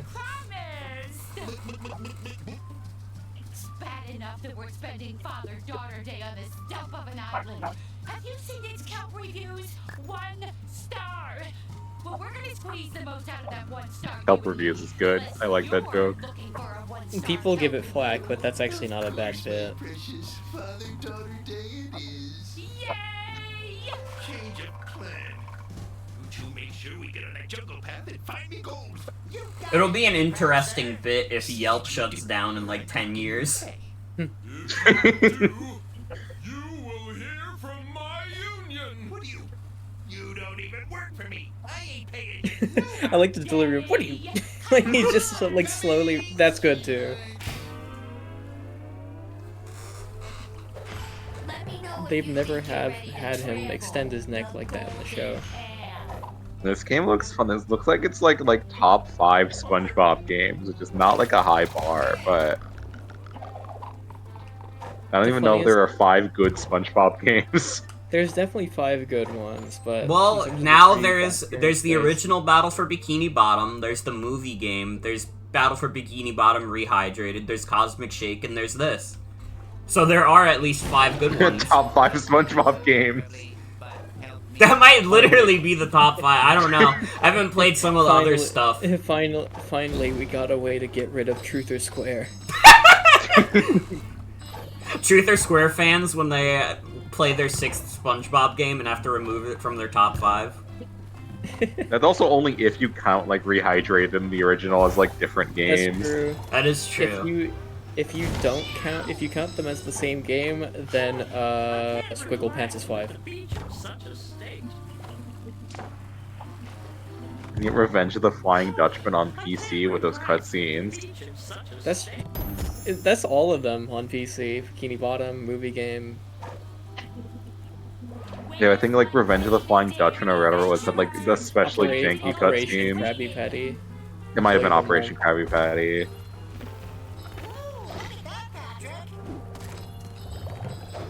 I like the one where it's Squidward going, "No one," and he starts laughing at SpongeBob like, "You sound like Patrick," and then Patrick does this weird. That's the one I was thinking of. Yeah. And then Patrick does the weird delivery of, "Cause it's really me." Like when SpongeBob goes whatever in like the really gay voice. and then SpongeBob goes, "Dow, dow." Not so fast, my absorbent friend. I said you might be daring enough, but I gotta see more.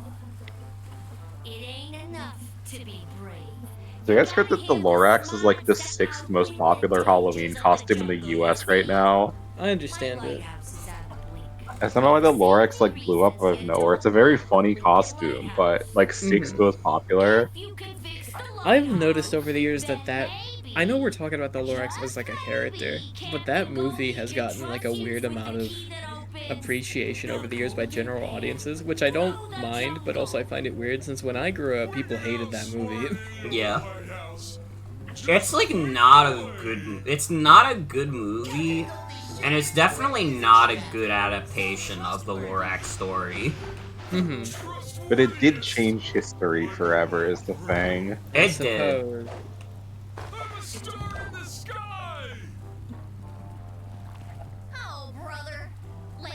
Why is she not wearing her suit?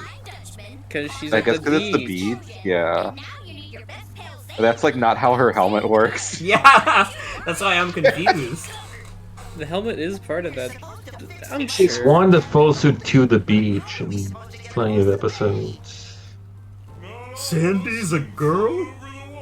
It's really scary.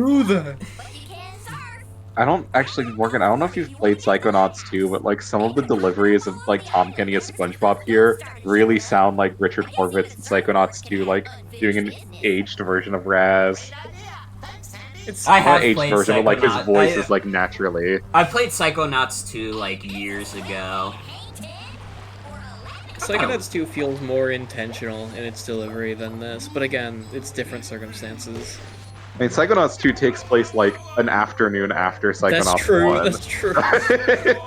Those games literally take place over like 2-3 days. Sorry, I had to get the Patrick torture in. If it wasn't for the boycott, I'd be recommending Psychonauts 2 like crazy. One of the best No. platformers out there. I can't believe Double Fine let themselves get sold to Microsoft. Like, they had no other choice, but it makes me sad They every really day. did have no other choice. If it wasn't for them, that game would not be what it is. They just released a game last week, and Microsoft has, like, not yes. advertised it at all. What was the point? And I'm What was the hearing point it's of any of this? phenomenal. It really is like they took a deal with the devil. I have a feeling their gambit is just gonna be like open up another new studio in a couple years if this doesn't work out. Because like they've already done it before, so and it's like easier than ever for them to just do that. I mean, that's what Double Fine was, right? Yeah, Like, that's Tim what I Schafer mean. Went away from LucasArts. Yeah. No, Double Fine is like already old like LucasArts devs, and it's like, especially nowadays, it's so easy to self-publish that if they're like unhappy with Microsoft, they could just leave. If Double Fine... Sorry, I just had to hear him say Kelp Review. If Double Fine does shut down, their legacy is at least solid enough to where they'll be like, no, people are still going to be revisiting these games for years upon years. Yeah. Even their smaller stuff is pretty good. I think Double Fine as a company has also just like not been super attached to like IPs and franchises that like you know, like if they never had to make a Psychonauts game again, I don't think they would be very beaten up about it. Like they would obviously, you know, would like to one day, but they're not super big on sequels, so I think Psychonauts being the awards darling it usually is to them like, okay, this is our big game every now and again. Then let's make like, these little passion projects from other artists. I also think that like they left Psychonauts 2 in a good enough place that like if they never had to make a Psychonauts game again, that would be okay. Like obviously there's more to continue off from where that game left off. But it's also a funny that's a good gross out. That's a good frame, yeah. It's not even like it's just like a funny little portrait bit. Again, it should have a sound effect though. Yeah. Don't you trust me? We do. Then here you go. I love Patrick's little dance. That should be a GIF. True. You know, everybody knows that SpongeBob is obviously like a cute character. He's like a cute little guy. Patrick is like cute sometimes. He's not always cute, but sometimes he's like, it's like you want to pinch his cheeks. Not Baby Patrick, though. That's a different story. Never Baby Patrick. We can never go to Baby Patrick. When do you think this demo cuts off? Like, I kind of forgot this was a demo. I'm pretty sure it cuts off soon. Okay. But, like, what if it didn't? What if they forgot to, like, make it a demo and it's just the whole thing? That would be funny as fuck. It would have to be for the Switch version, because I'm gonna break the illusion. I did play the PC demo, so I know when it ends. Damn. Oh, okay. I was about to say there is some side stuff here that you have not done, but yes, this is where it ends off. Dude, spoilers.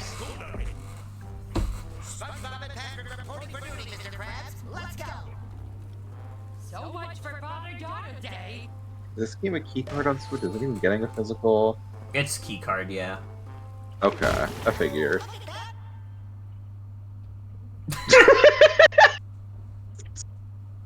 I was gonna joke about this exact thing happening. Yeah, no, this is how it happens.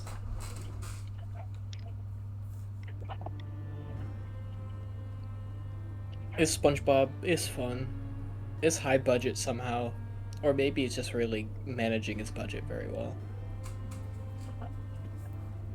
That's what I'd imagine it is. It's insane how talented Purple Lamp is on like an artistic front with these. Yeah. Gameplay is neat as well. I've played this demo a bit ago, so not much I can really say that hasn't been said like on screen. Alright, well, the ranking of games played tonight, I mean, SpongeBob is the best one. High Cars is second. High Cars 2 is third. Hello Engineer is fourth. Toonkars Racer is 5. And then the Hollow Knight Silk Song upgrade pack is number 6 because it didn't work. I couldn't play the game. What the fuck? We need to cancel Hollow Knight right now. Guys, in 2020, Hollow Knight will actually look like this in the game. I don't even know what to do anymore. No. Alright, well that was a Hallow stream. That was a Hallow stream. We had The fun. scariest stream we've ever done. It might be. This might be scarier than last year's, where I don't even know if we read creepypastas last year. I think I just played Hello Neighbor 2, and I hated Hello Neighbor 2. I just remember that stream being like a miserable experience. It's actually, like, I think that stream is the reason why I did not dedicate that much time to Hello Engineer, because I was like, am I really gonna spend another 6 hours trying to beat a game that I fucking hate? No, I'm very glad we pivoted. Have you liked the single Hello Neighbor game? No! I mean, Hello Neighbor 2 is the best one by default, because it's the only one that I could beat. Hello Neighbor 1 is better than Hello Engineer. I think Hello Engineer is the worst one. Hello Engineer. How many other games have you played of the Hello Neighbor series? Oh, I guess I did play Secret Neighbor. I don't know where the fuck I would rank Secret Neighbor, because I played it, like, a little bit with, I played it a little bit with Will, but I did not understand what was happening the entire time. But by default, that might be the best Hello Neighbor game, because I didn't understand it, but I was having a little bit of fun. I never changed the category, so now Twitch will forever remember me putting nearly 5 hours into Hello Engineer. I can live with that, big. honestly. I've been streaming on this channel for like 6 years, so like them showing me streaming Hello Engineer for like 5 hours is like, that's probably the game that I've streamed the like 100th most. Like, it is pretty low down on the list.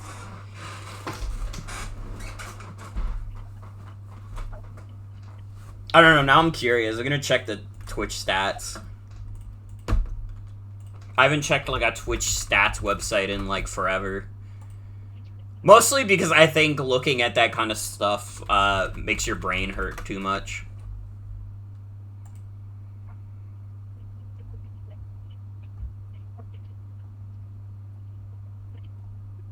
It does show that SoxBX is my one famous follower. Awesome. Famous. You're famous. You're famous.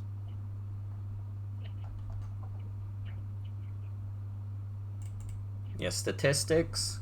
Twitch tracker, show me the statistics.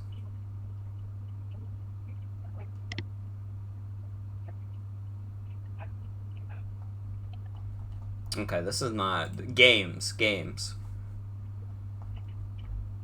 Where would Hello Engineer rank In all the games you've played ever?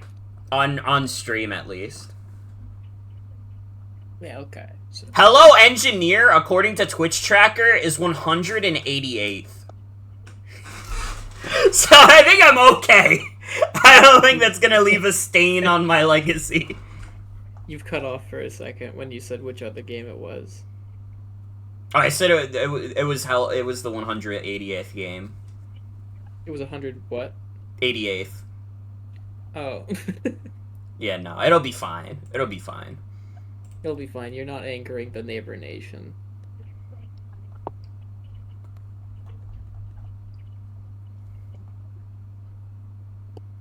Some Hello Neighbor fan is gonna be so excited when they see a new like 5-hour stream in the category to watch a lot of. And they're gonna find out it's high cars.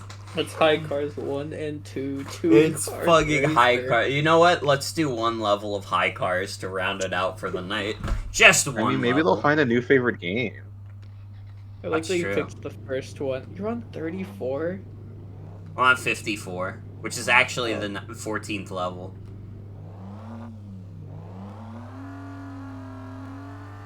Wait, I forgot this level's ass. Maybe I don't want to do this. Alright, we're killing high car forever. Wait, no, wait, maybe this can be like the conquering part of the stream. Alright. That's coming full circle. You don't have to if you don't want. No, I agree. I like agree that, with like, when giving you us a die, this book game says ending. bad luck. Like how Sonic Lost World says, like, too bad when you die. I think more games should say too bad when you die. It pisses me off so much every time. Too Mario bad. games do that. Do they? I feel like one of them did. Why do I feel like Galaxy did too bad? No, wait, Sunshine did too bad. It's Sunshine, yeah, because too ass, yeah. Does Okay, Mario Galaxy not also do it? No, Sunshine and Galaxy say too bad. Okay. I assume Galaxy 2 does as well. Lost World might say something else then. Oh, you said that level was bad. I did it though. I did it. Yeah. And now we never have to play True. high cars again. We never have to play high cars till next year. That's true. No. Next year, 24-hour high cars marathon. 24 Yes! In a game that repeats after like the 20th level. Yep. Not high cars too though. Nah, high cars 2 kind of mid. It's incredible how I spent $3 on tonight's stream. It was not intentional. Well, hello, engineer. I will never be playing you again. We will not be playing that again. That was. Oh, sorry. Okay. Sonic Lost World says "try again" in big letters when you die. Try again is pretty bad too. Yeah.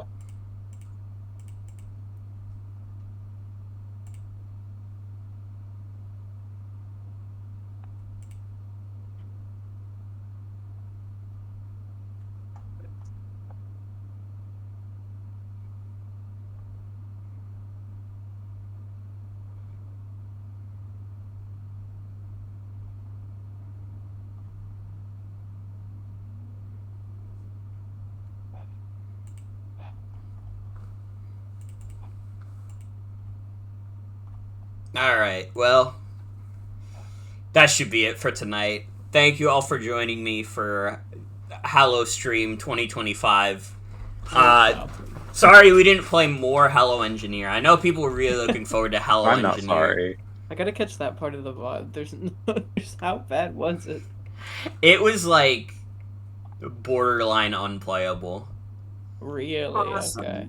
It's like genuinely like one of the worst games I've ever played in my life. It's crazy. Oh my god. I got through 5 levels that are like less than a minute in like the hour that I played it. Because the controls are just like so bad. And it didn't run well, I'm assuming. It was like, I think it was like locked at 30. It was weird. It could have run worse. I mean, if I was playing it on Switch 1, it probably would have been like fucking miserable.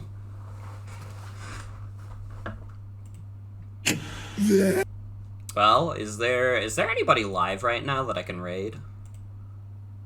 I mean, it's not super late, so, well, it's almost midnight, so. Yeah, nobody that I know is live, so... Yeah, it's past everybody's bedtime. Yeah, we're rating Super Mario Smoking Weed the movie, unfortunately. Hell yes. Unfortunately for all of you, we're rating Super Mario Smoking Weed the movie. Or maybe that's good. Maybe you're happy about that. Maybe you're used to that being the raid. I have rated Super Mario Smoking Weed the movie like 5 times this month. We haven't done shrimp. We haven't done shrimps in a bit. Oh, have we not? Did I not raid? We could raid shrimps. I'm not sure. I'm just assuming. You know what? It says we've raided them 3 times as opposed to 5 times. So you know what? We'll raid shrimps. We'll even the odds a little bit. The scale. Yeah, shrimps. Shrimp. Well, everybody, thank you for joining me for this year's scary stream. Tomorrow, we're going to be doing Monster Hunter Wilds, which is, it could be a scary game. It has monsters in it. Thursday, we'll be doing Once Upon a Katamari.